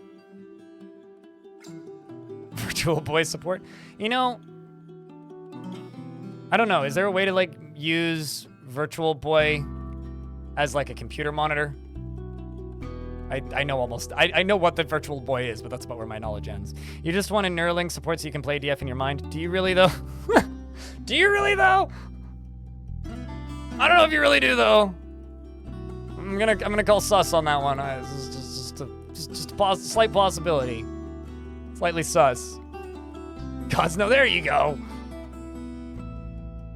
Just for the meme, but I get it.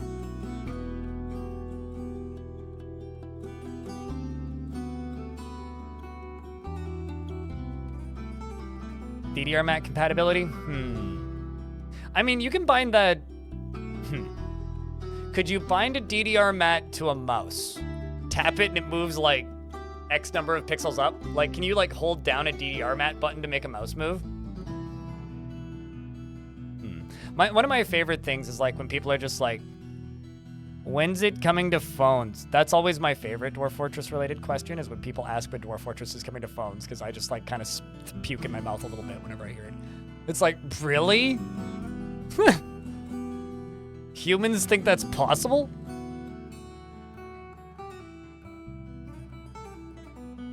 Like the first versions of this game released when like Nokia was, this game started development when Nokia was the most popular phone manufacturer.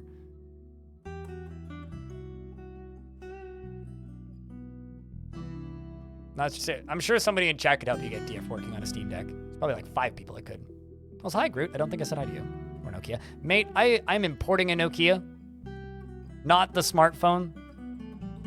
Because I don't want to use a smartphone anymore.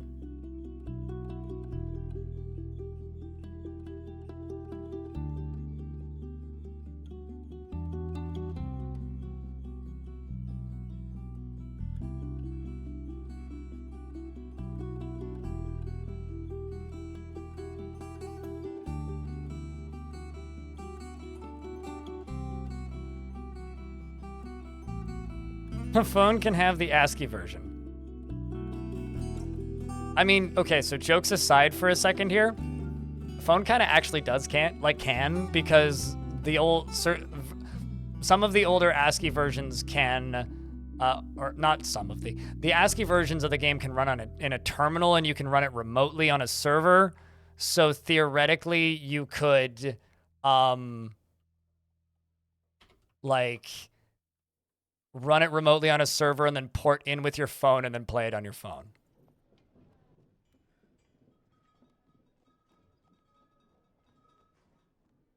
Checkmate, phone users. You can play DF on a phone right now, but it has to be an older version of the game. But anyway. Your old one probably still works. Should use it.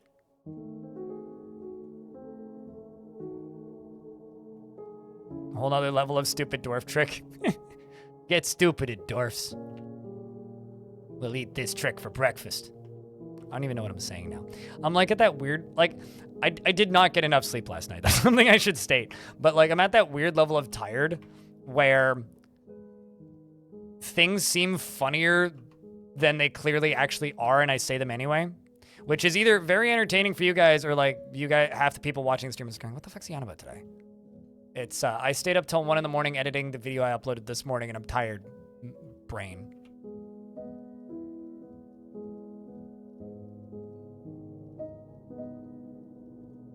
You live in that zone? That might also just be called having kids, which I don't have, but this is my assumption of what having kids is like.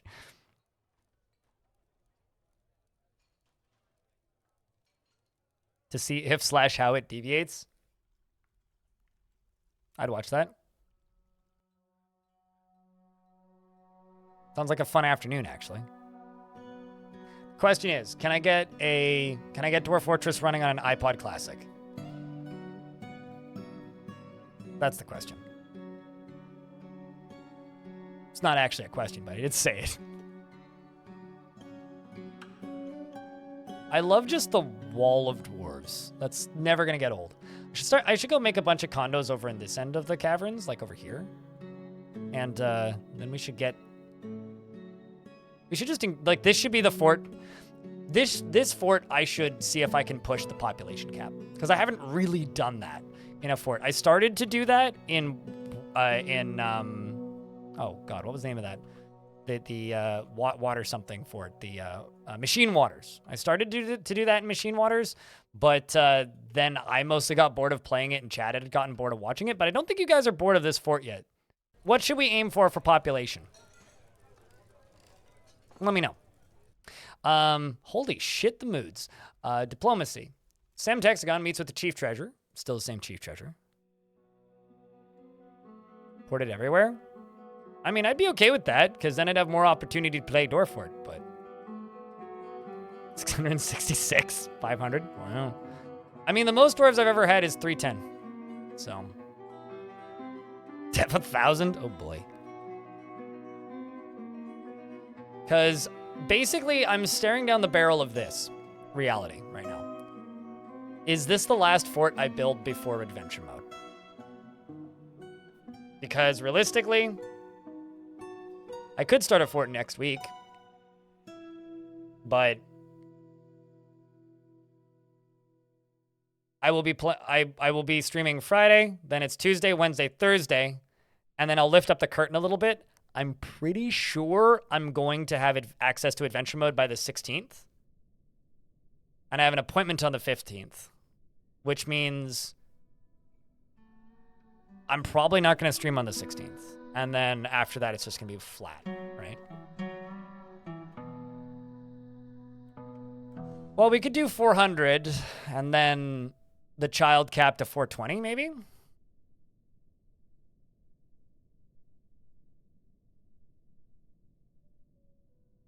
What frame rate, Groot? Play some SimCity. Make the fort huge like it's SimCity. Look at Todini. Holy shit, money! Hi there, Billy Mays here with the new and improved OxyClean.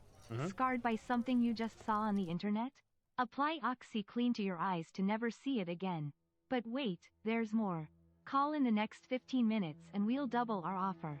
Enough OxyClean for both eyes, and as a special offer we'll add in earplugs to stop hearing the world's bullshit. Can Call I come? soon. Stock is limited.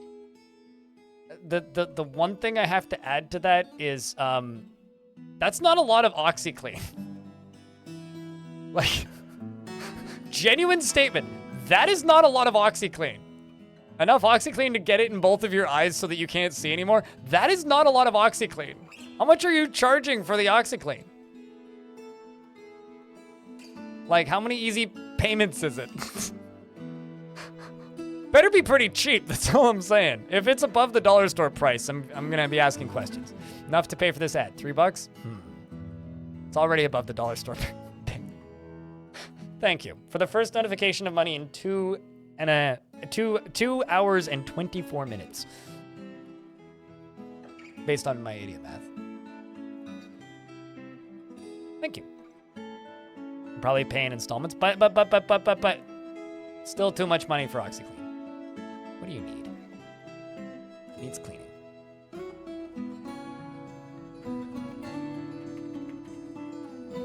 Okay. Well, Todini is cleaning patient. I really need it though. Hold on a second. This is just getting silly. Devil'Don, thank you for the 5-pack of gift subs. Very kind of you.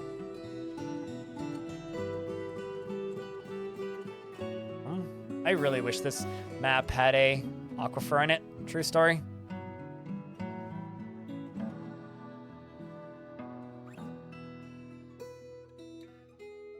Because, like, this is far too dangerous.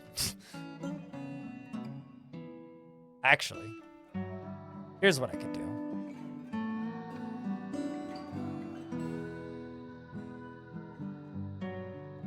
This is water right here coming from the lake. Flows all the way around here. Yeah, flows up into here. And up into here. I'm amazed that didn't actually flood the whole fort. Shake Break, thanks for the resub for 11th month. Train baiting. I'll have you know I'm not train baiting. If you think I'm train baiting, fair. But I'm not really intentionally train baiting. Unless you're train baiting, in which case I don't know. Hey guys, Shake Break is train baiting, so you should resub so we get a train. Hype. LP Thanks, Elf. hype. This is gonna be my well. I didn't realize this puddle came from the lake.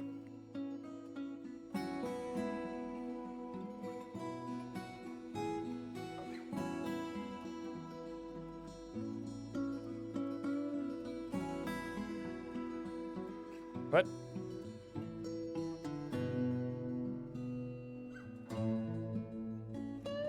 Suddenly everybody putting away owned items. What the heck's going on? But seriously, Devil On, thanks for the 5-pack of gift subs. Shake Break, thanks for the 11. Whoa, the 11 months. Elfie, thanks for the $1. Suited Giraffe, thanks for the 10 gift subs. Holy shit. Billy Mays here. Here to top off streamer's paycheck with that. Thank you.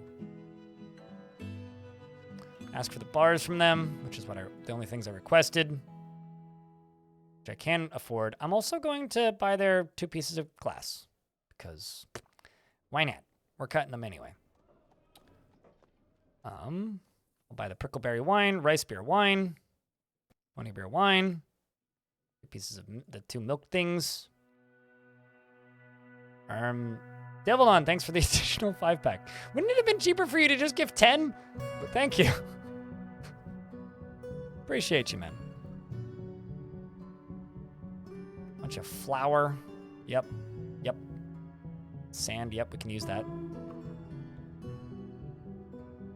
More sand. Rope breed, flour. Flour's expensive. Buy the sand. I'll buy the 1 book, which I can't afford, so instead I will not buy the sand. Nor the bag. Nor the other bag. There we go, trade. Much hype? Yeah, clearly. Devil On, thanks for the additional 5-pack. We're crawling back up to 900 subs. If we hit 900 subs, now this is me baiting, okay? So just note that this is me FOMO baiting kind of directly. If we hit 900 subs, I will gift a mug out for the chat, which most of you probably already have and don't want, and that's okay. But I will gift a mug if we hit 900. Here with cocaine. You know, it's going to take a while for that to pop up, for whatever that's worth, Hobo. So I'm looking forward to it. All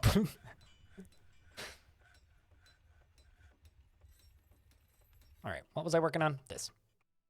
Making that well.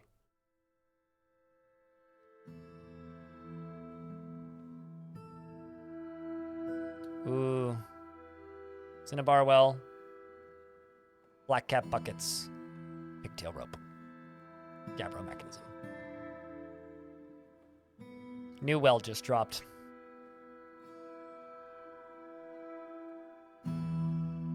Thanks for the $1, Ollie. Appreciate you.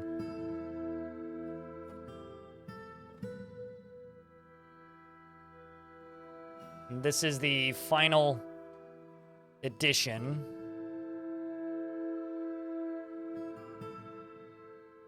of the tavern. And also probably the prison in the process.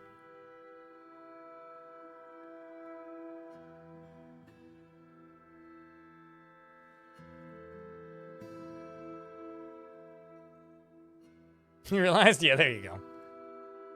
I'm glad you realized. Otherwise it'd be like, well, where's the notice? Oh. Hi, Billy Mays here with cocaine. Have you ever wanted more energy to do all the stupid bullshit you've been putting off? Fuck it, do some coke. All the time. ACT now and we'll include more cocaine. All for just 3 easy payments, and 1 fucking DIFICULT1. Cocaine. Sorry, I had to crank the volume for that one. So I was curious if she would say all of it, and she did. I'm impressed. She doesn't have any sensors on it with outside of like the logical ones, you know, like slurs and such. But I'm kind of surprised. I'm kind of surprised she's just like straight up saying fucking. Like, that's kind of amazing, actually.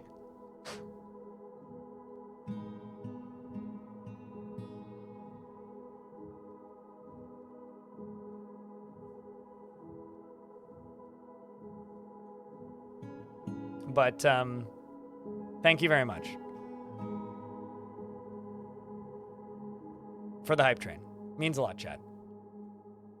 We did well yesterday, so I'm like not complaining at all about half of today being a little slow, but this is just very unexpected.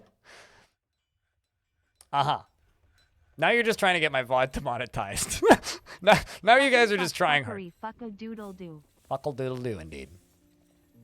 Draken Soul, thank you very much for gifting a subscription. And Suited, thanks for the $1. Here come all of the Dwarfuses again.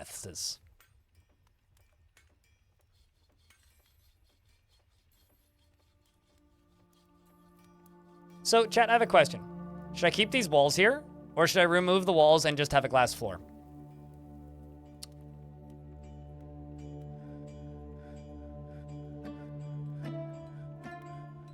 What do you think?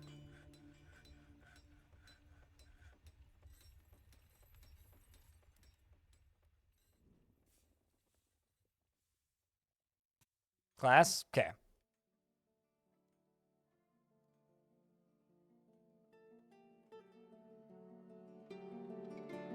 I think I'll keep some of the walls, but we'll fill that in with glass.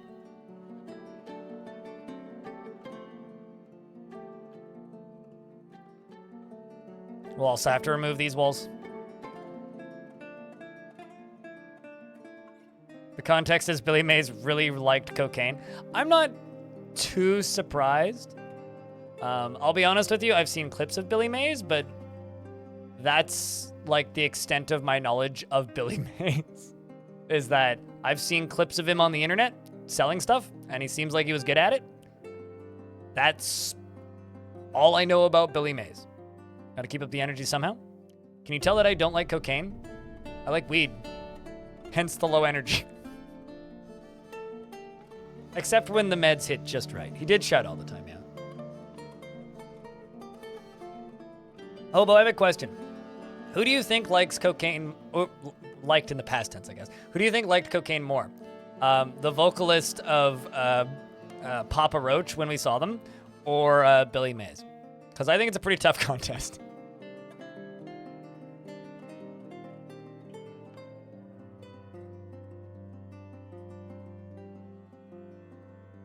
Massive heart attack due to the coke? I mean, yeah.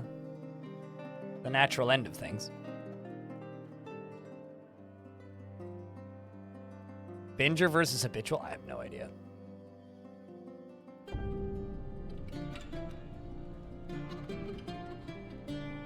He did enough to explode his heart.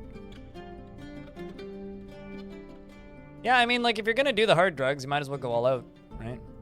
Please don't take what I'm saying too literally. I'm being somewhat, mostly sarcastic with this.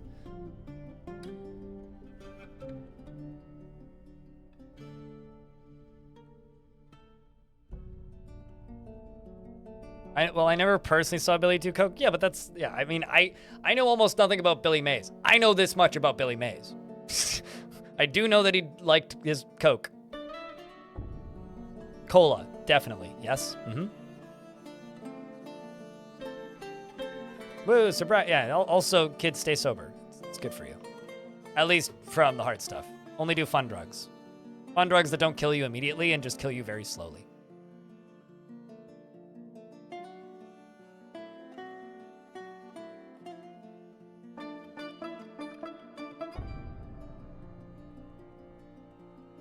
You're gonna quote that to your boss because to make him worry because fucking wait, which part?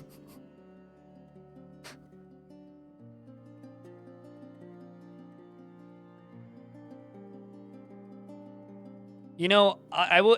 One of my favorite things to always tell people, Orc Dork, is that I've done a couple drugs in my life. It's true. It's just a fact. But the only drug I've ever actually found impossible to quit that I've had legitimately terrible withdrawal symptoms from is coffee. It's like caffeine. The only drug that I am incapable of quitting, apparently. Like everything else, like weed, I've quit for like months. A couple of times. Like just to see if I could do it. And then gone back because, well, it's better for my brain.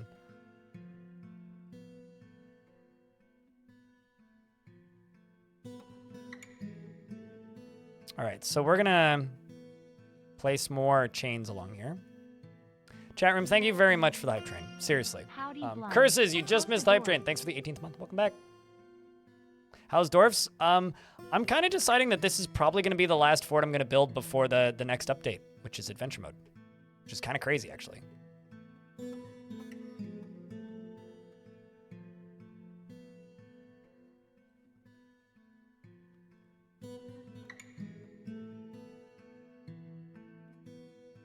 Like, genuinely kind of crazy.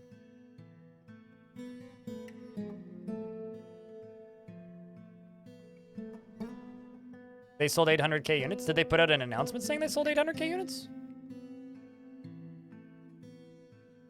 Where'd they say that? Or is that from Future of the Fortress? Because I haven't read it yet.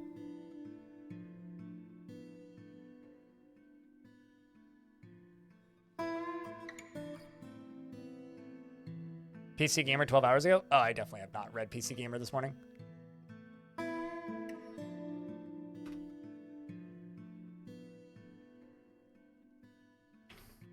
Is it weird that I'm sad it's not more? We're all kind of surprised it's not more? Oh, okay. I'm not gonna lie. I understand why PC Gamer does this. But like, they interviewed Zach and Tarn at, oh, wait, no, this is not that. But they interviewed Zach and Tarn back in, when is this newest one? Caveman, thanks for the 5-pack. Newest. Yeah, there it is. Okay. Yeah, they interviewed them at GDC, and then it takes them like 2 months to put out all the articles. It's like, just fucking drop the articles. Brothers are doing what they've always done, working on Dwarf Fortress, 800,000 sales or no. Well, I guess I'll put out a video to that tomorrow for easy views. But I know that I'm saying that, but like covering PC Gamer articles actually does quite well for me. That's interesting. That is really interesting. Yeah, of course, it's actually this year's GDC. Stop it. Stop it. Stop doing that. Seriously. Just write an article.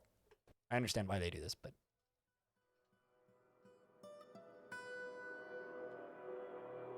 It's not... I like how Tarn always says that about Adventure Mode. It's not Baldur's Gate or whatever. He said that in my interviews a couple times. The other kind of funny thing is, like, PC Gamer... like covering GDC and talking about what Zach and Tarn are saying, and I read their like coverage, and it's like, ah, yes, this is all stuff that they said in an interview with me 6 months ago. It's like, why don't you just cover my interviews, PC Gamer? It's right there. You could just like give me the traffic. That would be great. Instead, like, nah, you wait for Rumble. You're done with the greenery? Yeah, no, that's smart. Like, genuinely. Just because other people do drugs doesn't mean anybody else should. Everybody has their reason for, like, using whatever substances they use, and be smart about it.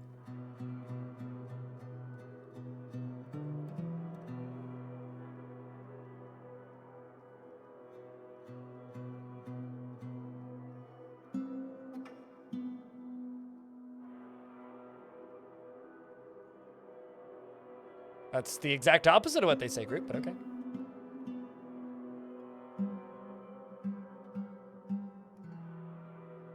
Honda Civic? I wonder if that's one of the older ones. They have a lot of the collectors. A collector's value? Where'd you see a Honda Civic? Completely missed the Honda Civic thing.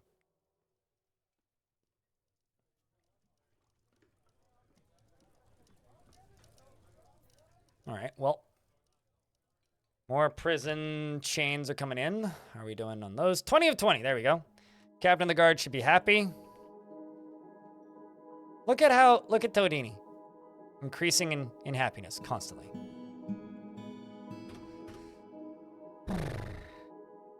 Since your teens and now you're in your 30s? You're not that much older than me.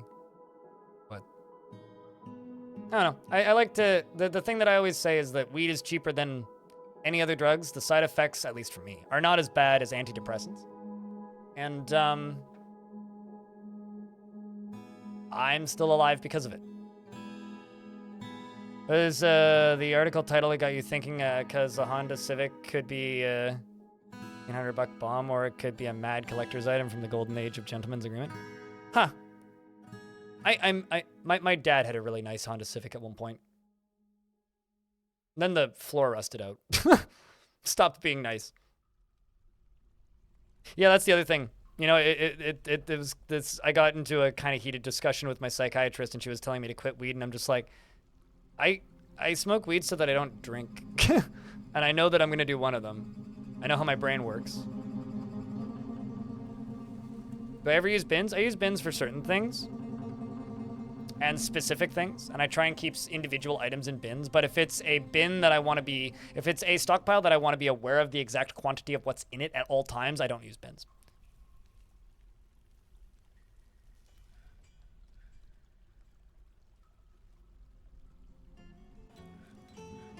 Groot, what kind of dwarf would you like? Next person after you. Stoned Hobo, what kind of dwarf do you want?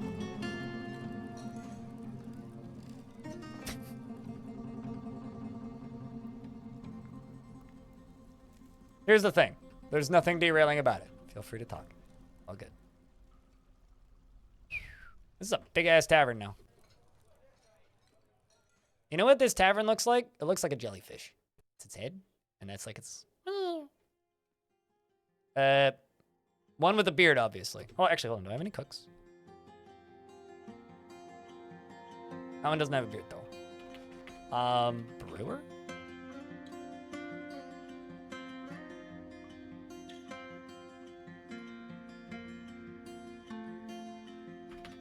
See what happiest dwarfs we have.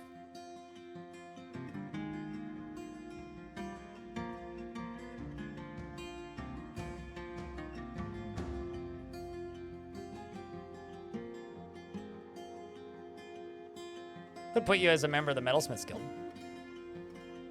Pick a brewer? Sure. Solon the brewer is impatient, poor focus, low willpower. All right, sure.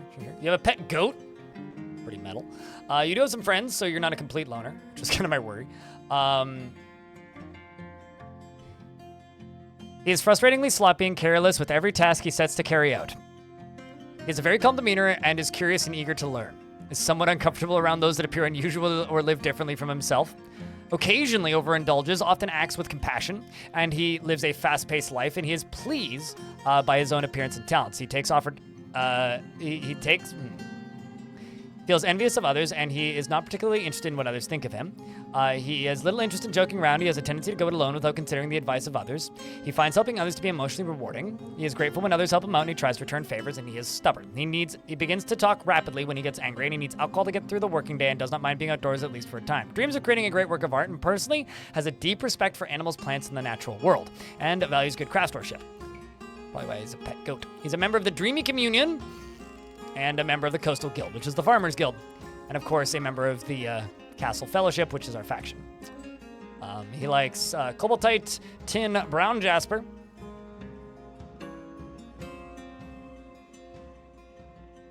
Brown Jasper, White Stork Leather, Guinea Fowl Tooth, the color Umber and Low Boots, and Bins, and Large Gems, and Toadmen for their beauty. It's a good thing there's no toad people in the fort, otherwise you'd be creeping. And Toadmen for their beauty. The sound of the beige lute and the sight of the sienna glimmer, and when possible prefers to consume giant groundhog and pond turtle and bayberry wine and quarry bush leaves. And you hate snails.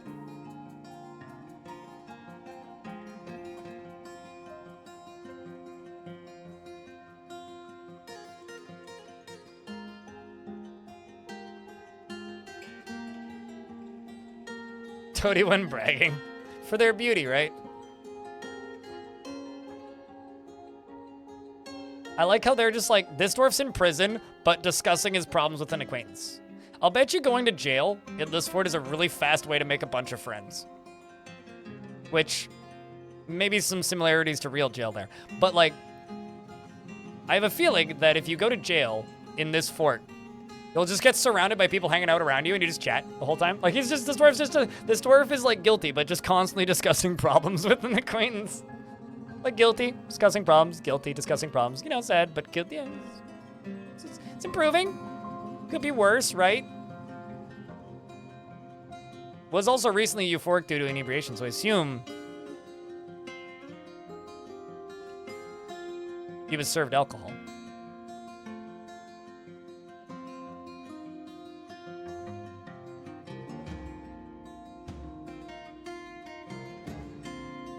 Yeah, me too, mate. Just like 5 minutes ago. Yeah, pretty much.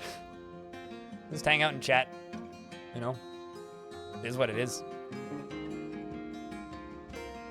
Okay, so now that we've done that, I have 2 more tables and 2 more chairs. Well, I can throw those in there. I kind of want to do this. Dig into the wall by 1. Make this into a water source. Connect the water source to the frilly pants. The well is now operational.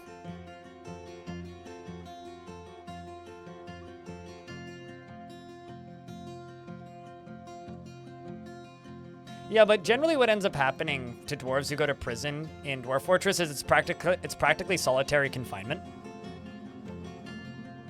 Because usually people put their prisons in Dwarf Fortress in like the middle of goddamn nowhere in the basement somewhere. I believe it. I mean, the thing about this fortress, and one of the goals of this fortress was just like unspoken goals of the last few fortresses actually, was just to not use mist generators at all. This is without mist generators. And we've had some pretty traumatic events.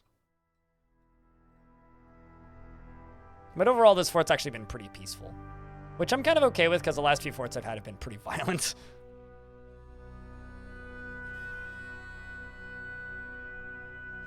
No, I wouldn't say they're hacks. They're just poorly balanced.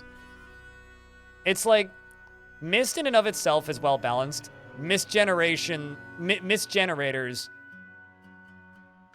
make it more clear that that's a very big balance oversight, I guess.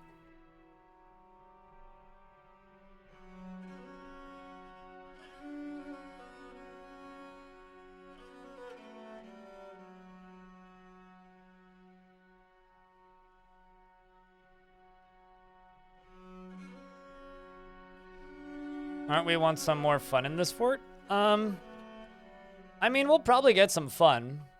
There's a few ways we could get some pretty major fun. As an example, I'm actually at war with an Elvish faction right now, and there really isn't anything watching my front door. So we could just suddenly have like 150 elves in the fort. Because I'm not really paying attention to the front door. So that could happen.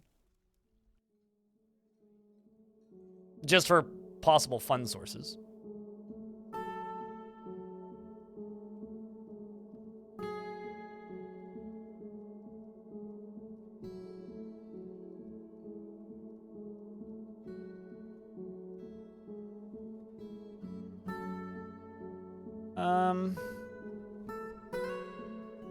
Gonna do a one-off order. Let's encrust 10 furniture with cut gems. And let's encrust 10 items with cut gems. The difference is, I'm actually gonna delete these. Let's just stop worrying about the stockpile hookups.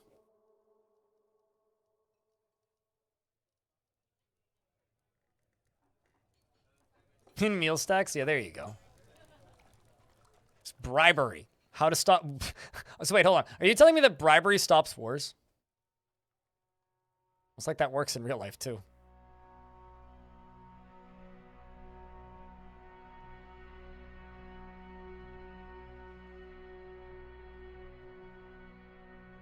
You should be giving to that, though.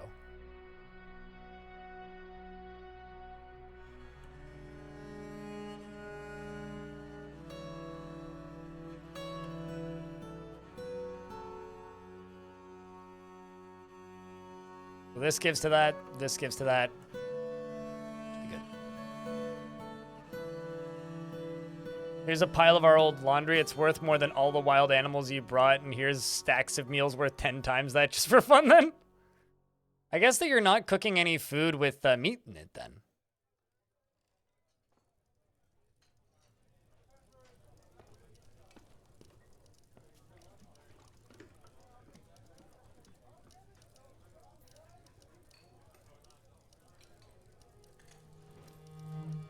Okay, so you get another 10 days. How's UGDP wide doing? Okay, well, still not that happy. You want to wander and practice some martial art. Okay, well, because you want to practice martial art,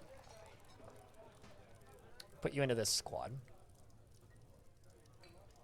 Unsuspend that. And I'm going to expand the tavern for a final time.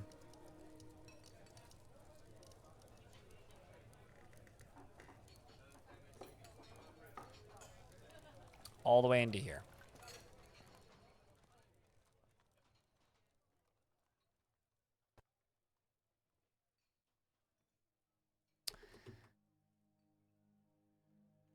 So now tavern is fully populated up.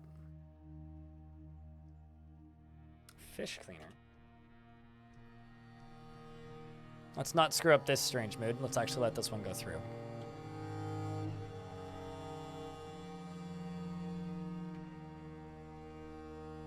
Speaking of things, my frame rate's been sitting at like 70, and now we just go down to 50. Hello, in fragrance. How's things? Speaking of meat industry, should probably slaughter some things.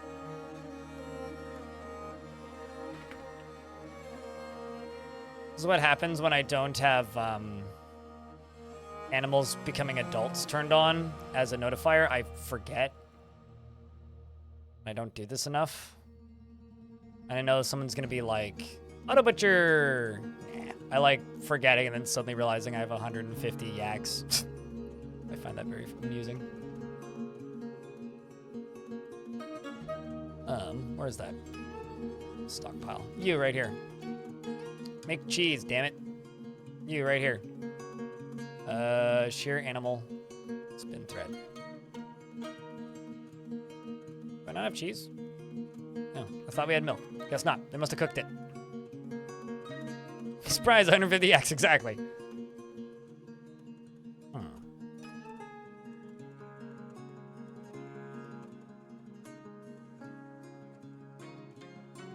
Oh, actually, I'll bet you I know what's going on.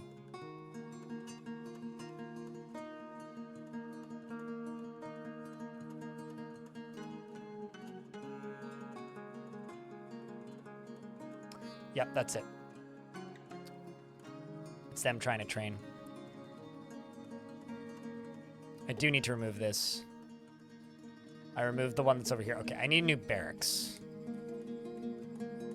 So the situation is I need a barracks, and I also need desperately a new temple. Or not temple, desperately a new hospital. So let's do hospital first, and then we'll do new barracks. I feel like... Ooh. Here's an area for the hospital. Put the hospital over here.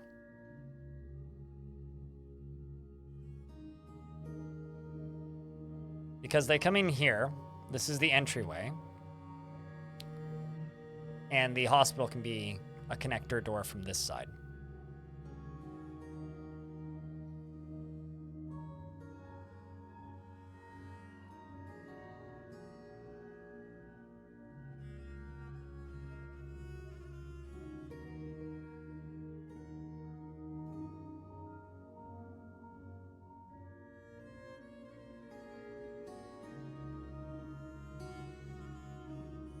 morning, Stone. How are you?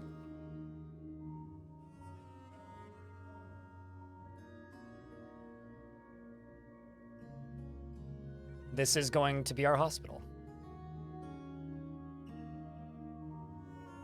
Maybe also a special bedroom for the chief medical dwarf. And an office for the chief medical dwarf. Not that they need it, but going to do it.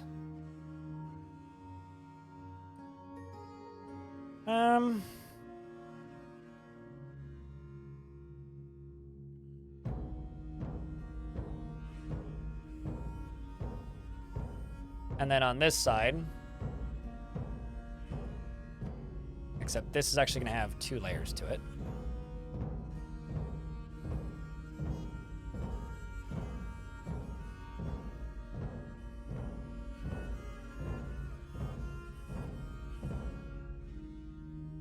This is going to be barracks.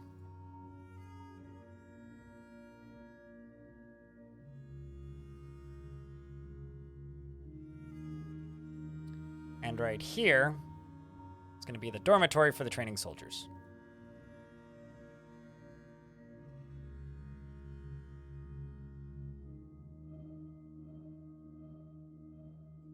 And then this is going to connect over here somehow at some point, but not entirely sure how to do that just yet.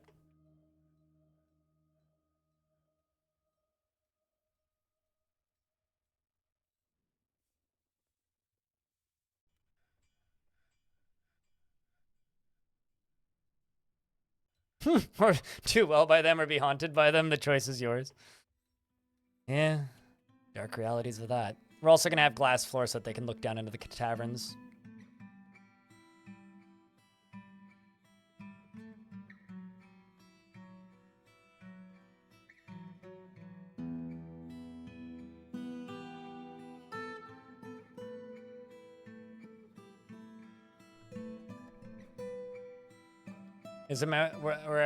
Does it actually work to do a ancient Chinese culture setup where every dwarf is a member of a small military?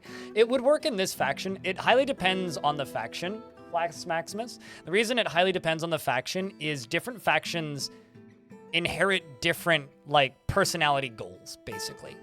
So if you are playing as a faction where the majority of the dwarves in the faction dream of mastering a skill, 1000% it'll work, because they all want to master a skill, and because they all want to master a skill, or enjoy training a skill, or respect skill at arms, basically those personality traits.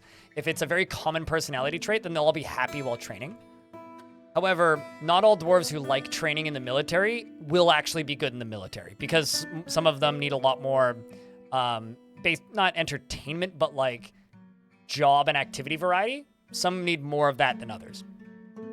So, while yes, it can work if you have enough of that kind of personality, it won't work if, or rather, it won't work if that's the only thing they do.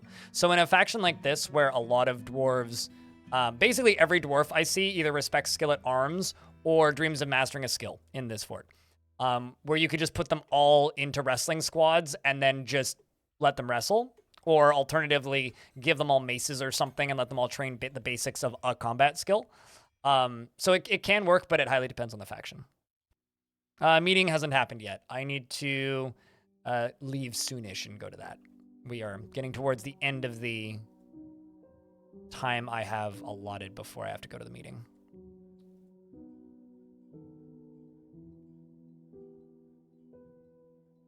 A Colossus training?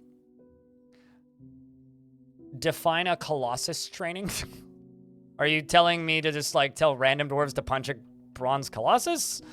Or is Colossus training something specific?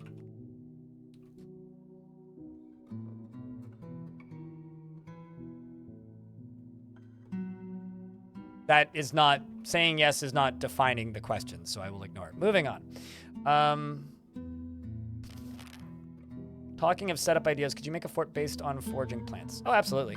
I've run forts for multiple years, and never actually started a farm or made my dwarves go harvest, like, any kind of crops whatsoever. Yeah, absolutely, that works.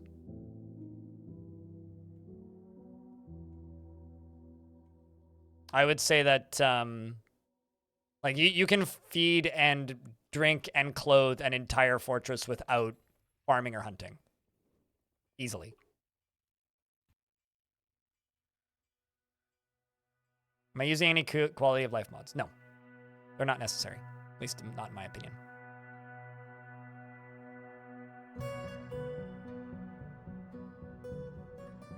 I use DF hack, but that's not technically a mod. It's a RAM editor, so it has more in common with like cheat engine than a mod. But I don't use the plugins or attachments that automate the game that DF hack has built in. Even though DF hack does have stuff like that built in, I don't use it because, again, I don't really find it particularly necessary. We'll use andesite.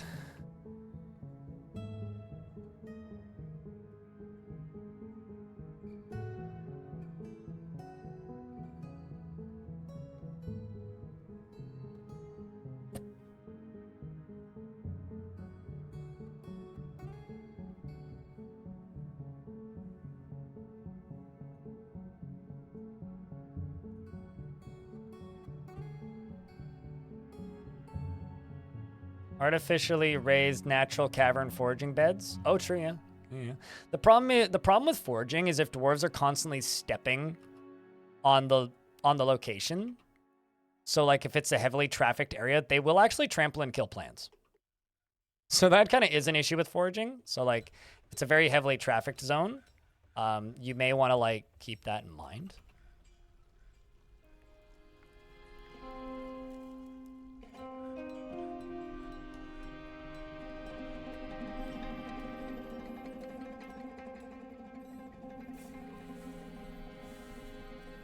Sure, just let me finish designating all this.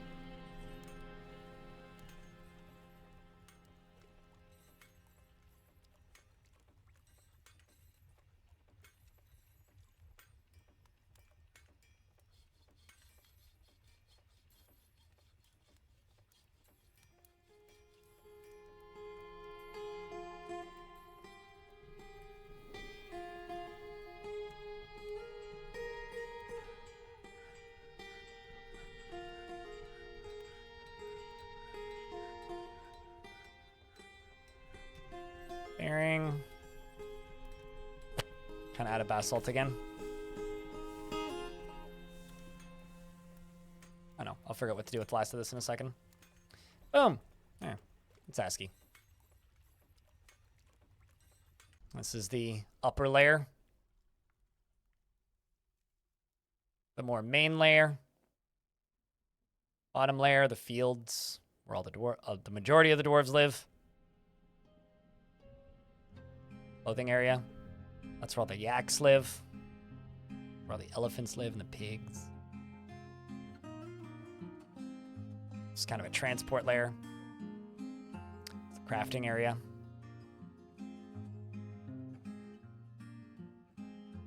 This is the tavern over here. The prison. Stray giant cougar. All the few upset dwarves, you know, like UGDPY and all them.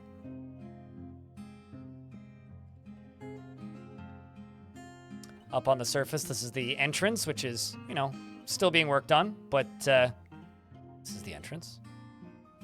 Some obsidian blocks there, which is a little awkward, but this is the upper layer of the entrance. If I go down to the lower layers, this is my forges. Lava Sea.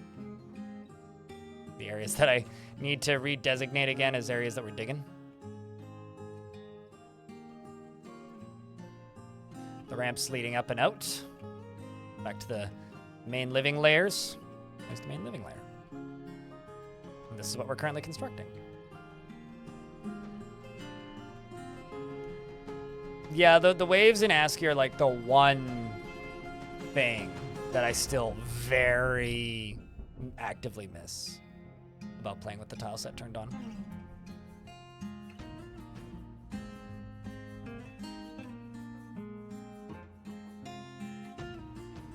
Yeah, basically, like if you're going to use artificial cavern beds, kind of like what you're talking about, Flass, what I would recommend is on top of having artificial cavern beds, also take advantage of traffic zones and prioritize traffic zoning.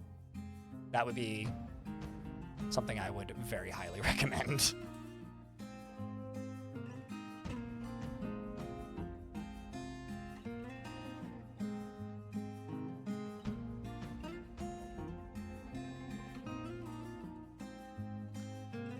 So this is going to be train. Store. Bed, if they need it.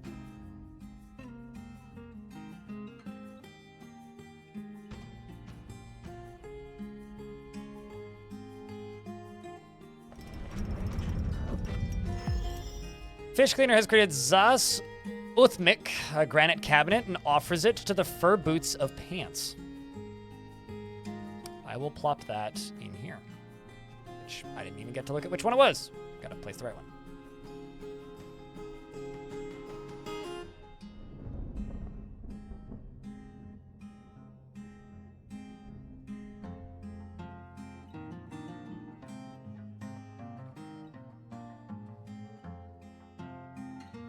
I'm gonna need more of these armor stands. Also kind of screwed this up, apparently.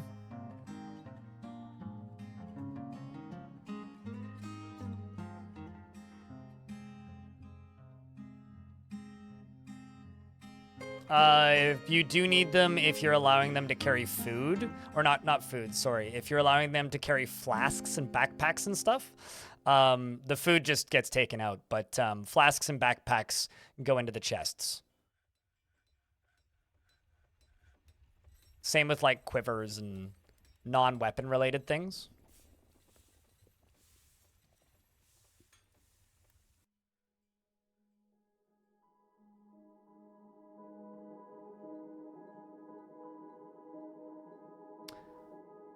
Think of them as like footlockers. Yeah, footlockers is a good way of putting it.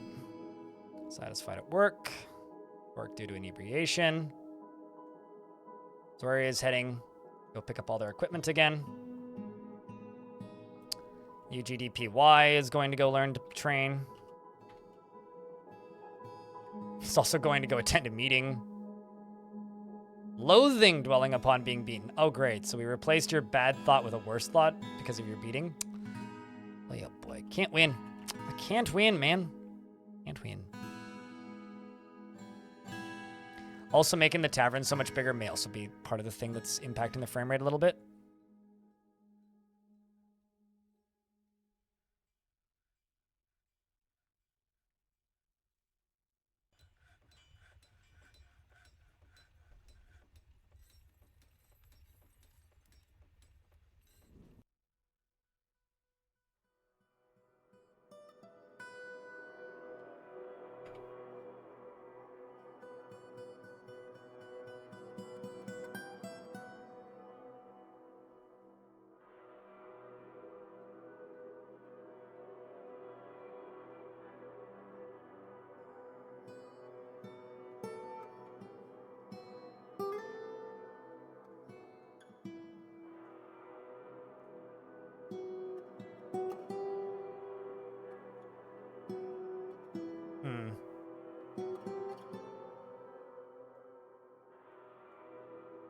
There we go. We'll do that.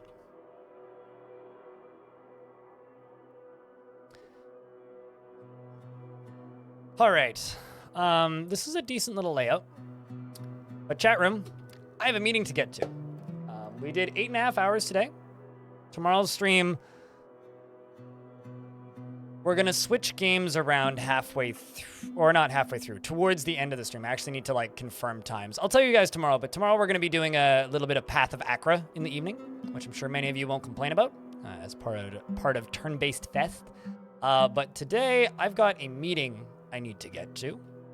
So I think we are going to close down for the day. Sorry about only letting you catch a fragment, but you get a bonus stream tomorrow, so if you're free tomorrow, you can get a whole extra stream tomorrow. We expanded the tavern massively and worked on the surface. Stupid. That's what I'm calling it now, the surface stupid. Because it's pretty stupid. So before you run off, we are going to raid somebody, but now is the time, the tradition, of an ad hitting at the least opportune time possible. And also the tradition of saying goodnight, YouTube. It's for the VOD and for the people watching the YouTube stream. YouTube, take care of yourselves. We'll see you on the flip. 10 a.m. Pacific, 9 a.m. on Twitch. VODs on Blind Extras.